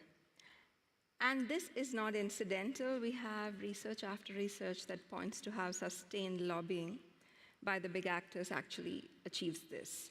So the balance is really not a balance that is from the sense that Alison pointed to, that we're all on the side of the people, right? So the balance is not really coming from there. So the first point I want to make is that technology foresight in the current environment becomes an exercise to enable ease of business with minimum negative externalities. So the idea is of negative externalities, and the idea is not society, it is the economy first. Just as an example, and although this will be true for other regions as well, EU scholars have shown how the GDPR's balancing act between privacy and the data market has ended up leaving serious gaps in relation to algorithmic profiling, for instance, and what it does to user autonomy, which is now trying to be fixed through the DSA, the Digital Services Act, and the DSA is struggling to fill those gaps. So it's not as if the problem was unknown to us. We always knew the costs of surveillance advertising in terms of what it does to decisional autonomy, but we still ignore the risks of this model. So the social harms and injustices are somewhat baked into the pathways of innovation. They are never fully acknowledged. And as civil society, as concerned bureaucracies, in fact, competition commissions in many countries, as ethical technologists, we have painstakingly put together evidence to mobilize opinion around the evidence, but policy ends up going from one fix to the other in some minimalist way without really transforming things. So you're just tweaking things at the edges.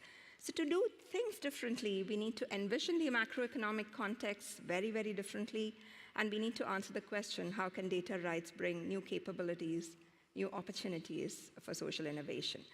And the second point, which is a very brief point I want to make, is that the impulse for digital innovation today is built almost exclusively for market capture. So the incentive is for market capture. This means business entities resort to aggressive and preemptive patenting. They use and abuse trade secrets to lock up data, exploit loopholes in trade rules to avoid fiscal responsibility and algorithmic transparency. These are the several examples, actually, that we see in the world. So the paradox is that we can harmonize data standards all we want across the globe, like my colleague said, and we can push for interoperable data standards, but the open innovation culture our digital economy is built on unfortunately promotes cannibalization of smaller businesses and not the diversification of innovation. I'll stop. Thank you so much, Anita. Alex, perhaps you can pick up that challenge there.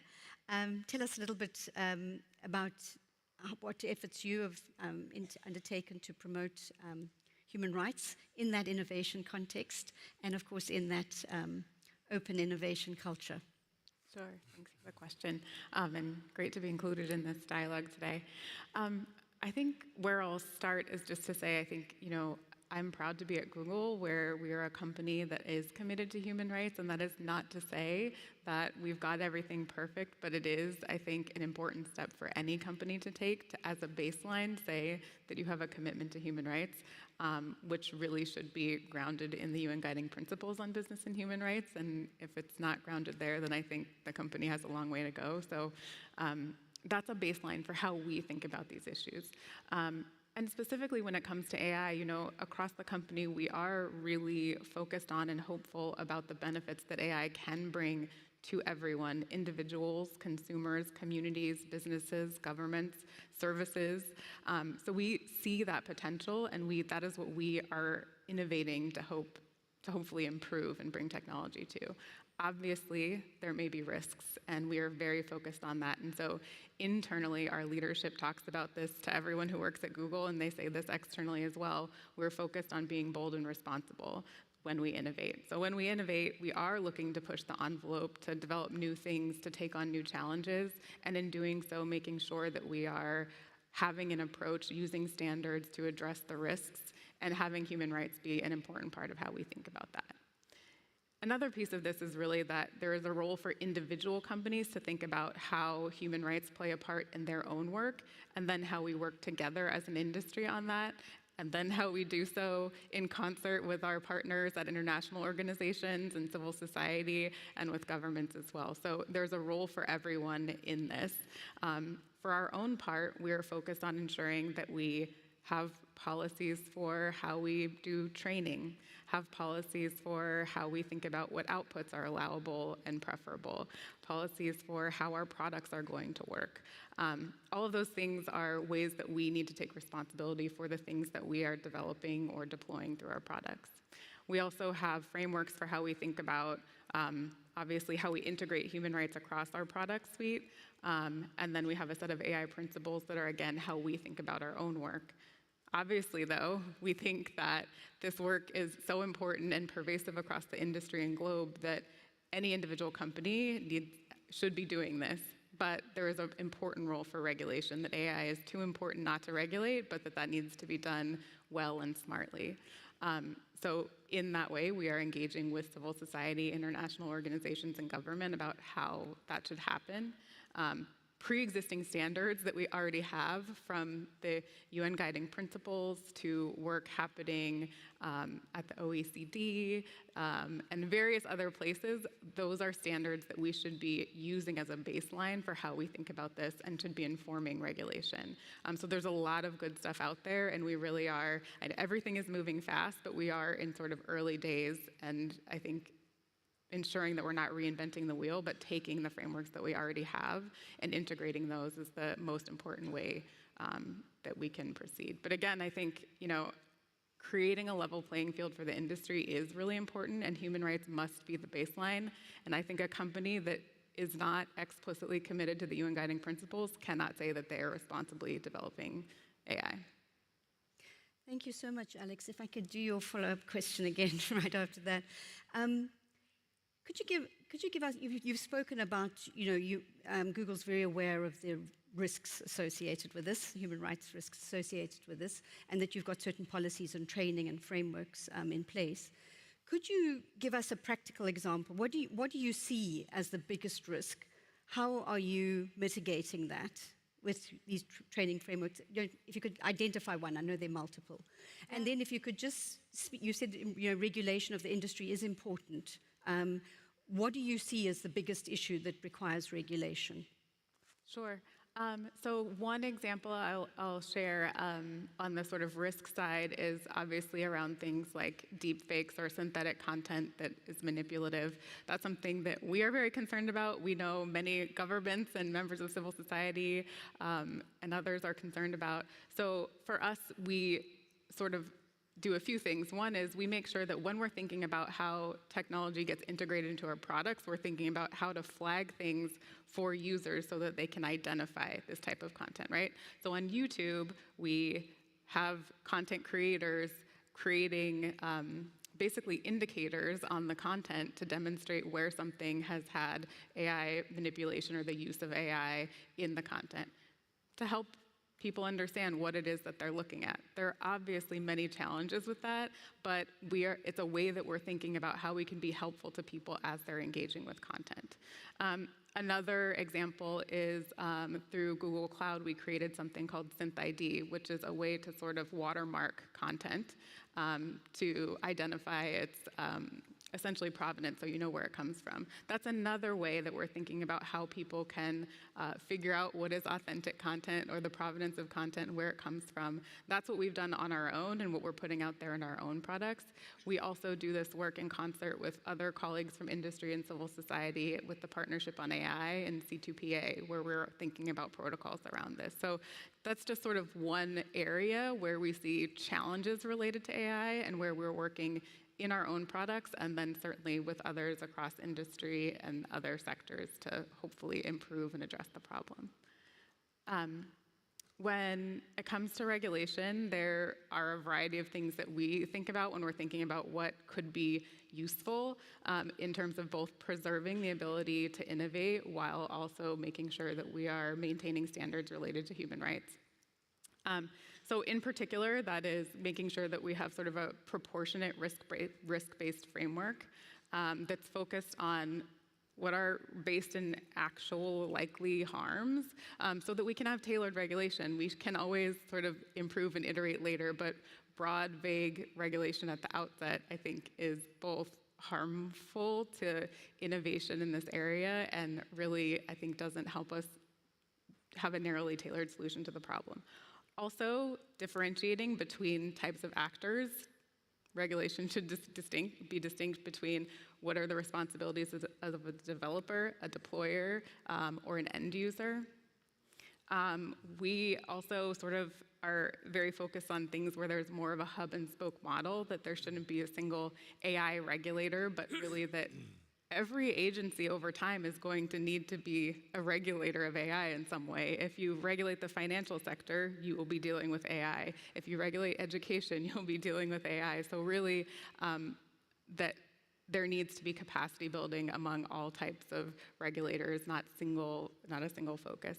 And then maybe the last thing I'll flag is about interoperability and ensuring that sort of where individual countries are regulating, multinationals are operating everywhere, and so we want to make sure that there is alignment and interoperability between the different regulations, and that they're taking advantage of the standards that already exist, many of the ones that I already mentioned, and again, using the UN guiding principles as the baseline for when you're talking about human rights. I think sometimes we see things that pick and choose aspects or concepts from the UNGPs, but then maybe muddle them a little bit, and I think that is confusing for those of us at companies that have human rights expertise, and certainly for all of our stakeholders who are human rights experts and trying to operationalize those things. Thank you so much, Alex. Julian, perhaps you can come in from that perspective. Alex has been speaking about some of the company and industry measures. And I think importantly also indicating what can be done at the production level, the kind of technology by the design level, but that doesn't necessarily deal with some of the either unintended consequences or outcomes, negative multipliers that Anita's referred to. What do you see more broadly as some of the challenges, and particularly the work that you've been doing around internet governance as a kind of underpinning, if you get that right, for AI? Yeah, thanks, Alison, for the questions and so on. So just again, like more broadly thinking about this theme of innovation, human rights, and so on. So, and coming back again then to the UNESCO recommendations. So something that CIDP strongly supports as well as the idea of sort of red lines against certain types of practices or AI systems that could result in gross violations of human rights or fundamental rights. And these are not just like ideas from civil society. So for example, like UNESCO recommendations already recommends prohibitions of AI for social scoring, AI for mass surveillance. It also recommends the consideration of environmental impacts for AI, because AI also has like a material dimension. It also requires resources of various kinds. So and these are recommendations that countries have already agreed to. So now like the next step is to implement them. And we've seen, for example, in the EU, there is now the AI Act that prohibits certain high risk AI practices. And we encourage like more countries to as well take the next step of implementation and ensure that certain practices, high risk practices are prohibited. And then coming back into linking back as well then to the question of internet governance more broadly. So I think some of the issues related to internet governance are still very much relevant for AI governance and policy. So like one of the building blocks of AI is data. So models need to be trained on data. And we already have, in many countries around the world, there are data protection authorities, there are data protection, various types of privacy frameworks, the data protection frameworks. So we need to ensure that these frameworks continue to be applied, implemented, and if necessary, updated to take into account advances in AI and other emerging technologies. Thanks so much, Julian. And please be aware that we're going to take a round of online questions, or maybe in the audience. Pablo, you'll decide. But before we do, and Anita, can you just respond to some of the inputs that have been made, and maybe just to return to your original statement. Thank you very much. I wanted to, yeah, it's working now. I just wanted to respond to my colleagues here. One is that I think tremendous work has happened from the different UN agencies, the action line holders after the WSIS. But I do still think that more work needs to be done. One is that we somehow seem to have acquired a certain consensus around all human rights offline must be protected online. We see this come up even in the WSIS plus 20 elements paper. But this at best is a partial view because it's not sufficient to deal with the complexities of network existence. For instance, take digital ID programs, deployment of facial recognition technologies in crime, or social credit scoring for pensions. All of these examples show how our personhood is redefined by the manner in which tech renders who we are. Again, another example is about harms and data value chains to livelihoods of those who may not be users. So we need to account for those who are non-users. People who mine rare earth minerals, those whose lands are given away to data centers, who are dispossessed.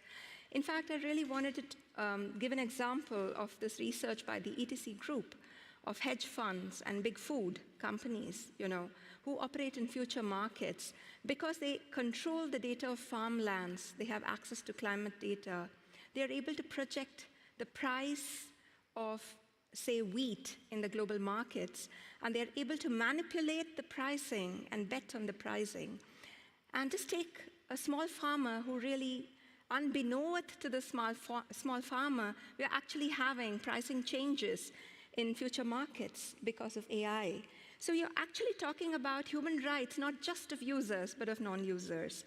So we need to see these new affordances and program for these rights, and these are guarantees that we need in the social reorganization brought by technology. So, which is why the ILO, for instance, is looking at upping its standards on decent work, right? We need to look at algorithmic management as an essential core of decent work standards. The second point is really about the product life cycle, again, made by my colleague on the panel. And I think that looking at the product life cycle is not adequate because we need a wider societal view of innovation, a kind of Karl Polanyian view, which is that we need to look at AI, we need to look at the AI economy as always embedded.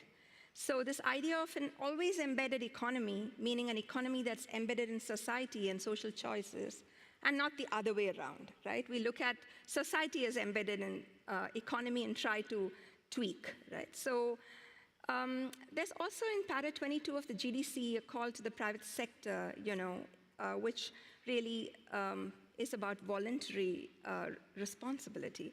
But I think in the global political economy of things, if we want to move from data extractivism to equitable knowledge economies and pluralistic knowledge societies, we may need other more compelling tools as a global community to bring greater accountability to private actors than soft exhortations. So lastly, I just wanted to say that the WSIS Plus 20 Elements paper in Para 78 talks about how many developing countries continue to face significant barriers in harnessing digital technologies due to limited technical expertise, weak institutional frameworks, and constrained fiscal space.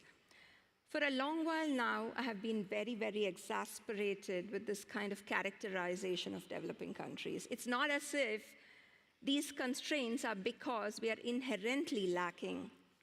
These constraints emerge because of the context, and they are not ahistorical. They are not because of any inherent deficiencies in our societies. They are manufactured by an extractivist economics. Look at the debt burdens on about 45 countries.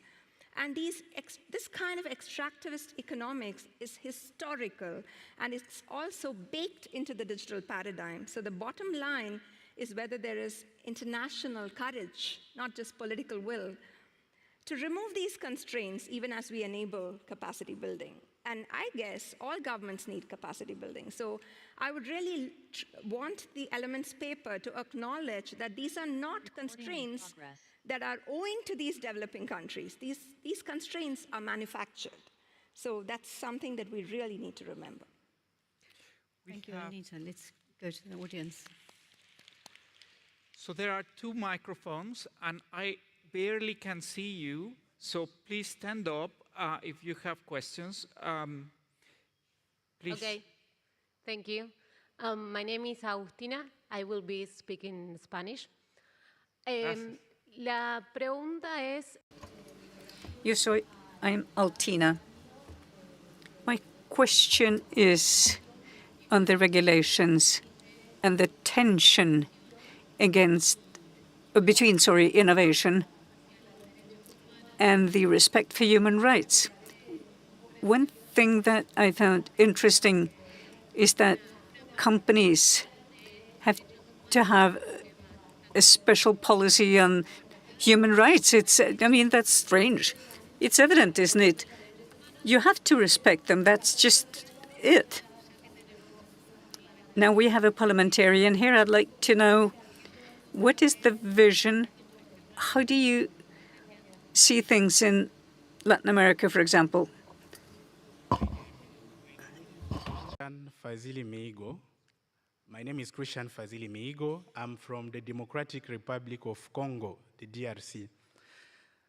My question relates to the renewable tech relies on Congolese cobalt, as you know, which is mined by children, with vulnerable children. So how can the precautionary principle demand ethical supply chains before labeling tech as green? The second one, how should the precautionary principle mandate ethical supply chain audits for AI developers before deploying models? And how do we enforce this? Thank you very much. Thank you very much, Christian. And Mallory. Hi, everybody. Mallory Nodal. I wanted to just reflect on my many years of experience in internet governance, particularly in standards bodies, because what I've recently realized is the role of regulation in helping enforce some, obviously, use of human rights tools, but that standards also plays a role there. So I would love to hear folks' reflection on what I feel like is not so much emerging anymore, because for myself, I've been doing this work maybe for 10 plus years, but it's definitely a strengthening of this idea that internet governance, in particular the development of technical specifications in an open, multi-stakeholder way, has found alignment with regulation that can really enforce the adoption of good standards, hopefully in service of human rights. So the work that you are all doing, and anyone who has reflections on that, I think it would be really nice to hear. Thanks. Thank you very much, Mallory. So, Agustina, we will wait for your answer to come in the third block when Rodrigo will speak. Muchas gracias por tu pregunta. Christian, thank you. I would like to ask if someone from here would like to take that one.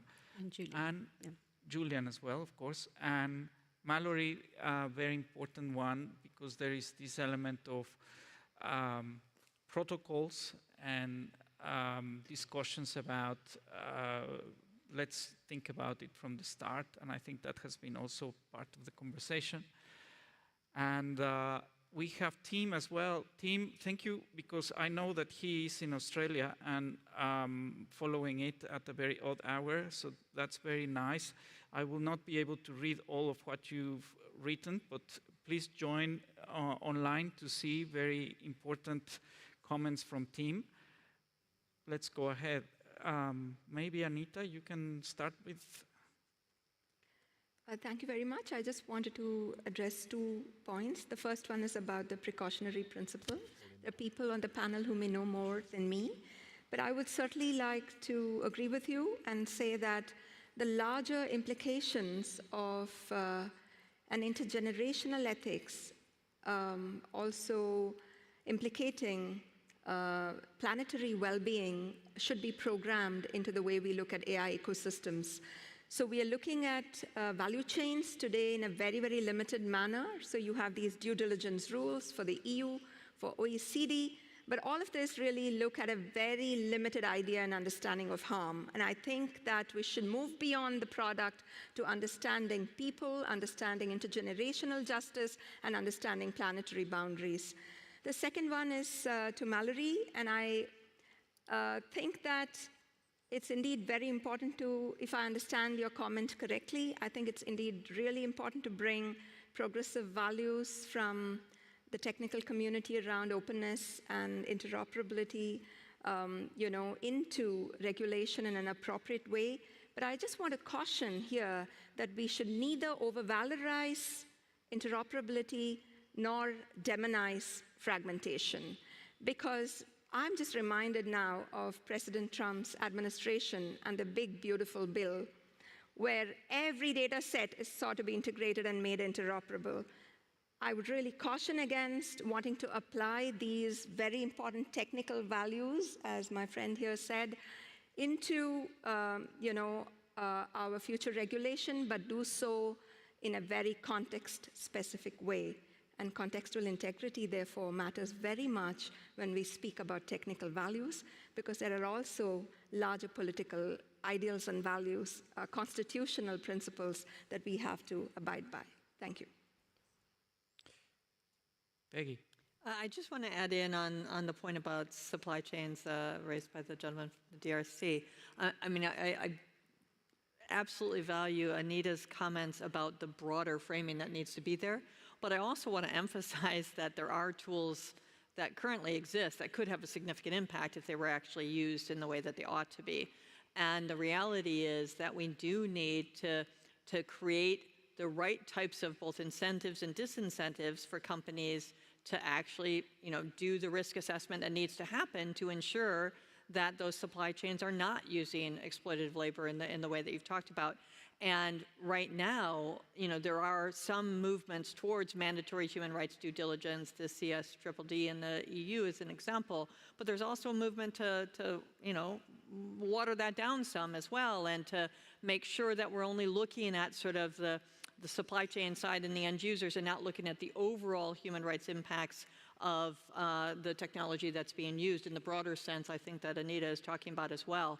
And the reality is that if we do leave it up, and I think this is somewhat what Alex was saying too, if we leave it up to each of the individual companies and actors, we're creating an environment that is rife for the type of exploitation that's been talked about, because the incentives are for everybody to just deliver what they can, and some companies will commit in some ways and be at a competitive disadvantage because they do it compared to others that don't. So we need governments to step in, and we do have the legislative tools to do it, and the basis upon which to do it is the UN guiding principles that have been mentioned. So we need more of that going forward, I think.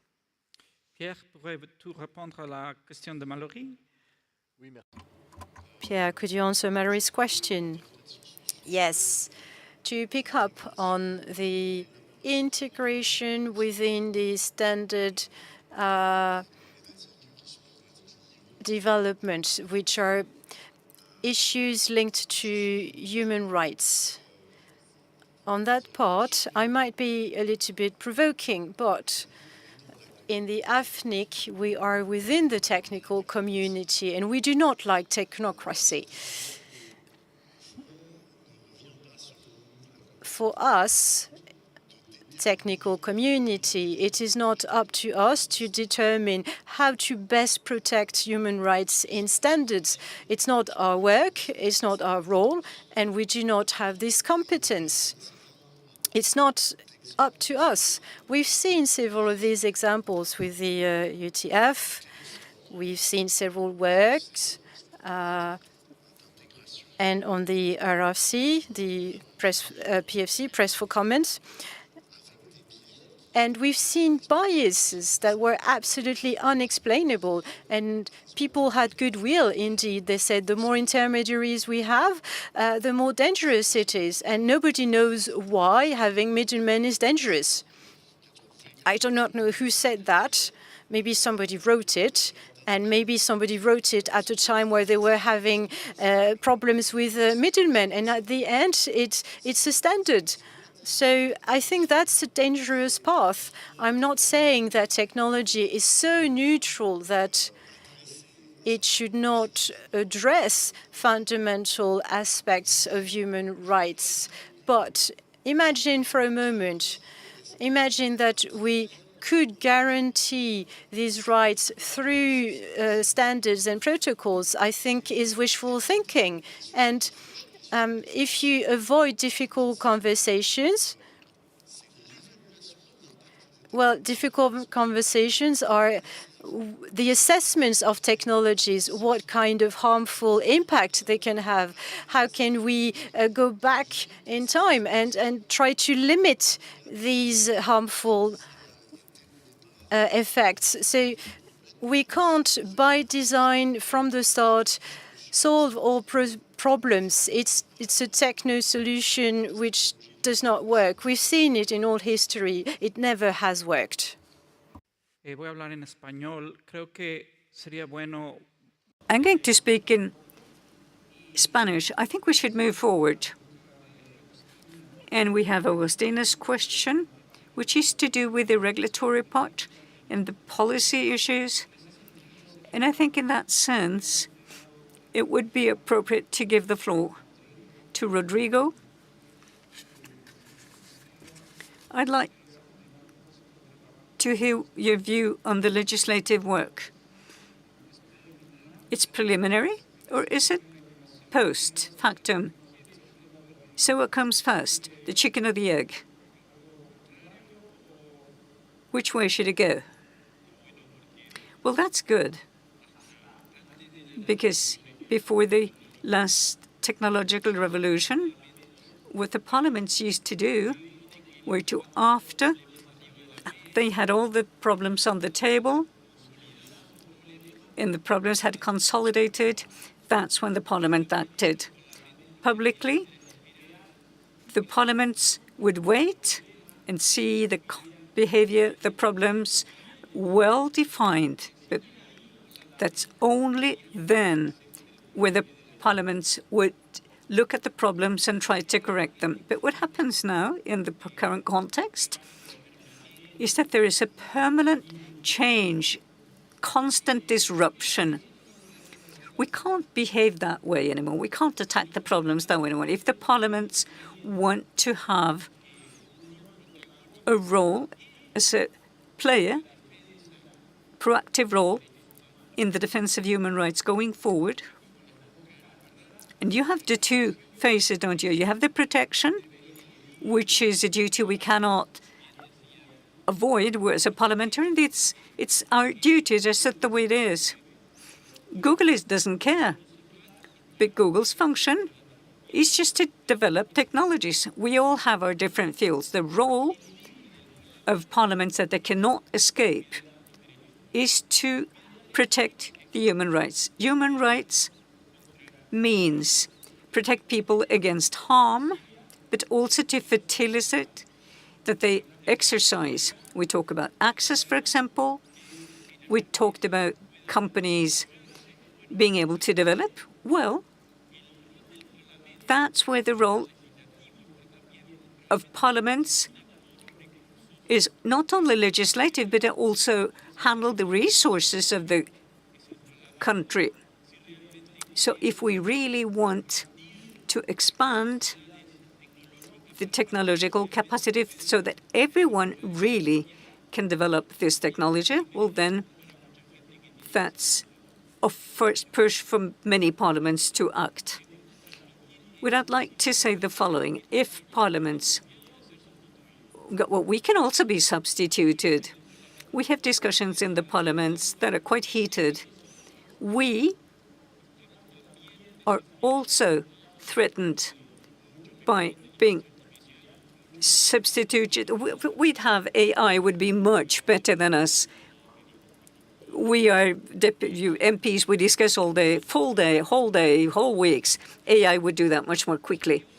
But where I'm heading is that if we as parliaments really want to fulfill this basic role that we have, fundamental role,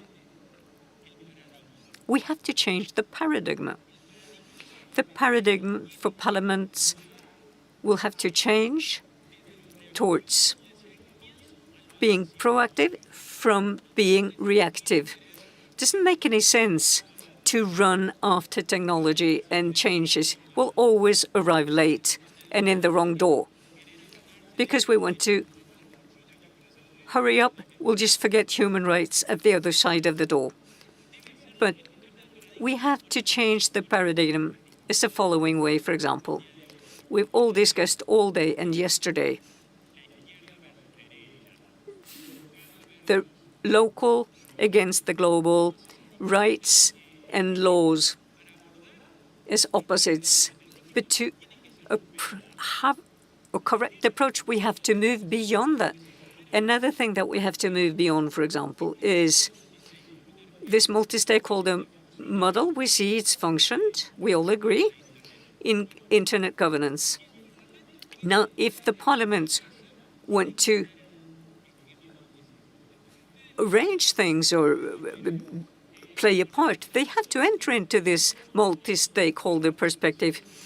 We talk about legitimate citizen representation in the parliaments, yes, but in this context, we have no other possibility but to sit down. We're doing that in some parliaments, sitting down on an equal level with industry, academia, and civil society. Why do we do that?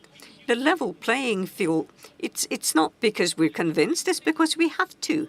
Legislators have no other possibilities, at least not most of us. We can't follow really the events, the technological development. It's impossible for us to be on top of that.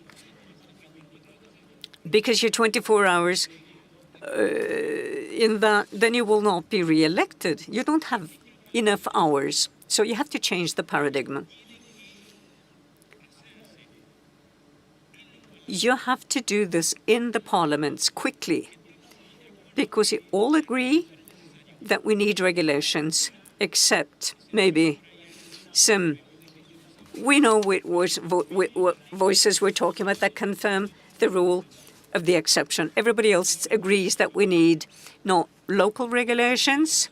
We're quite clear we need global regulations that, of course, will have to take into account this multi-stakeholder perspective, and it will have to involve local parliaments, because citizens will not allow parliaments to stay out of this. I'm about to finish, Pablo. We have to do this with an anticipatory focus. We have to be flexible. We have to have a focus that allows us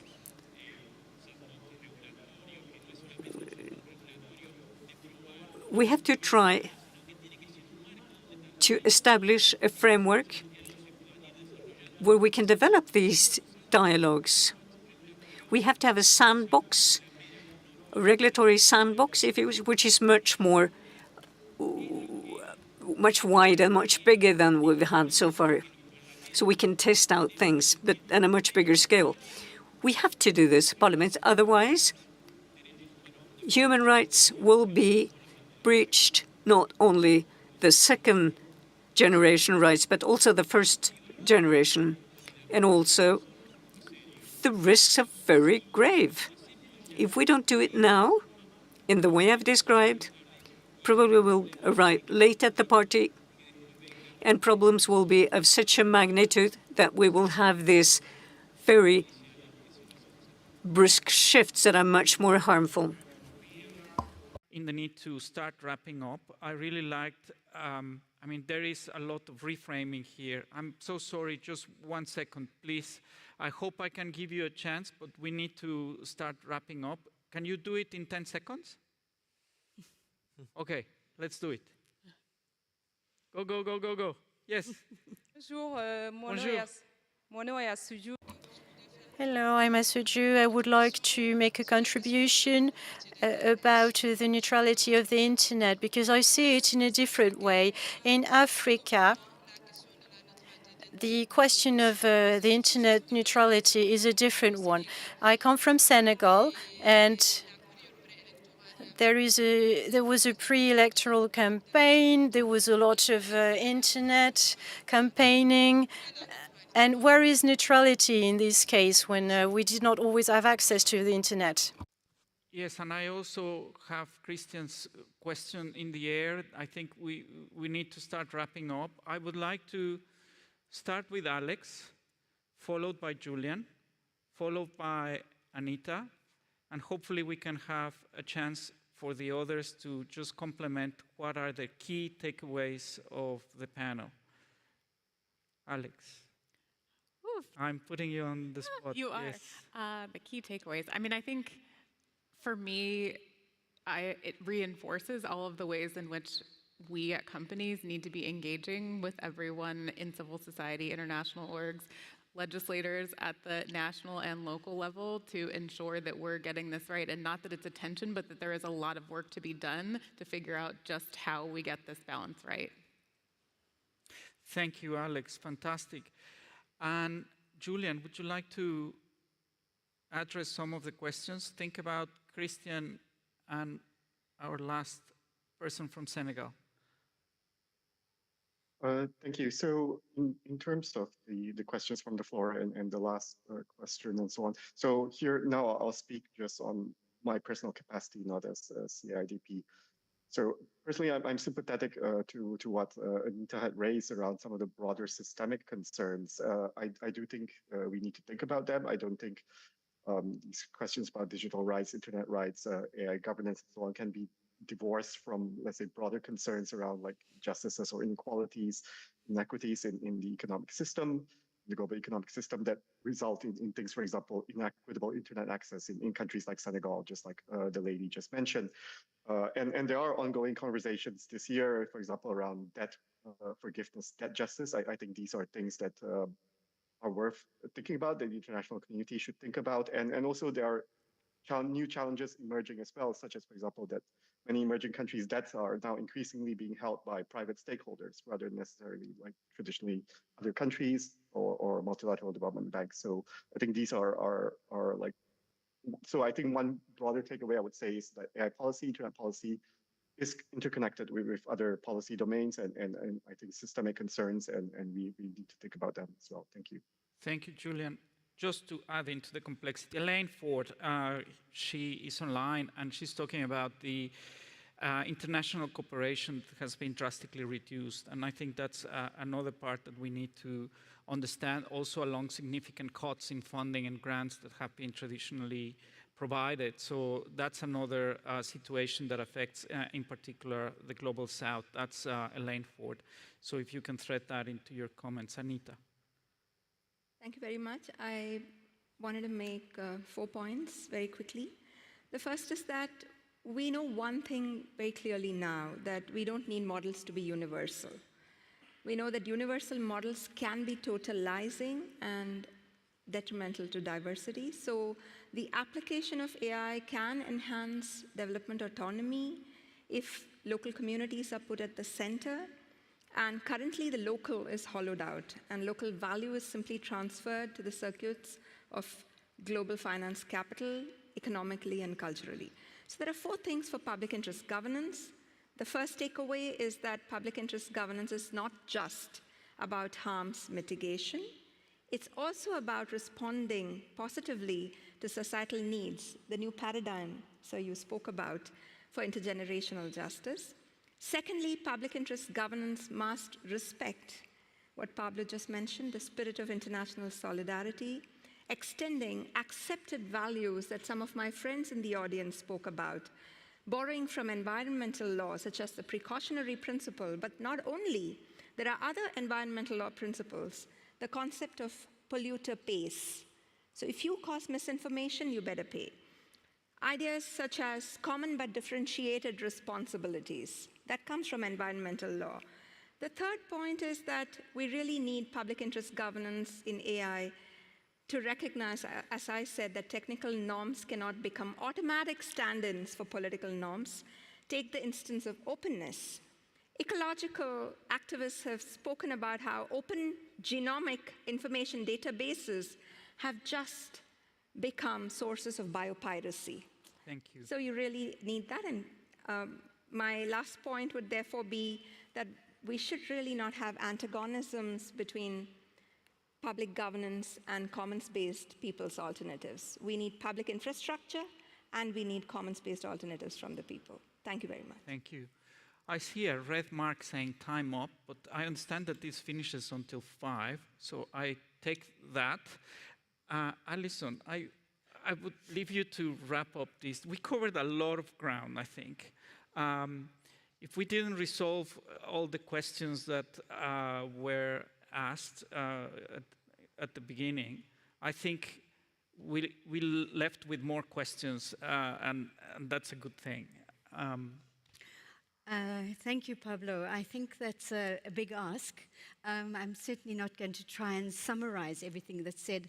I think what's been interesting in terms of developing some of the debates that have been on have come from everybody, actually, in different ways. But I think a number of the critical ones around this precautionary principle, which I think has also been evident in technology debates over many, many years, you know, how soon do you step in to mitigate those harms without preventing the sort of innovation that might happen there?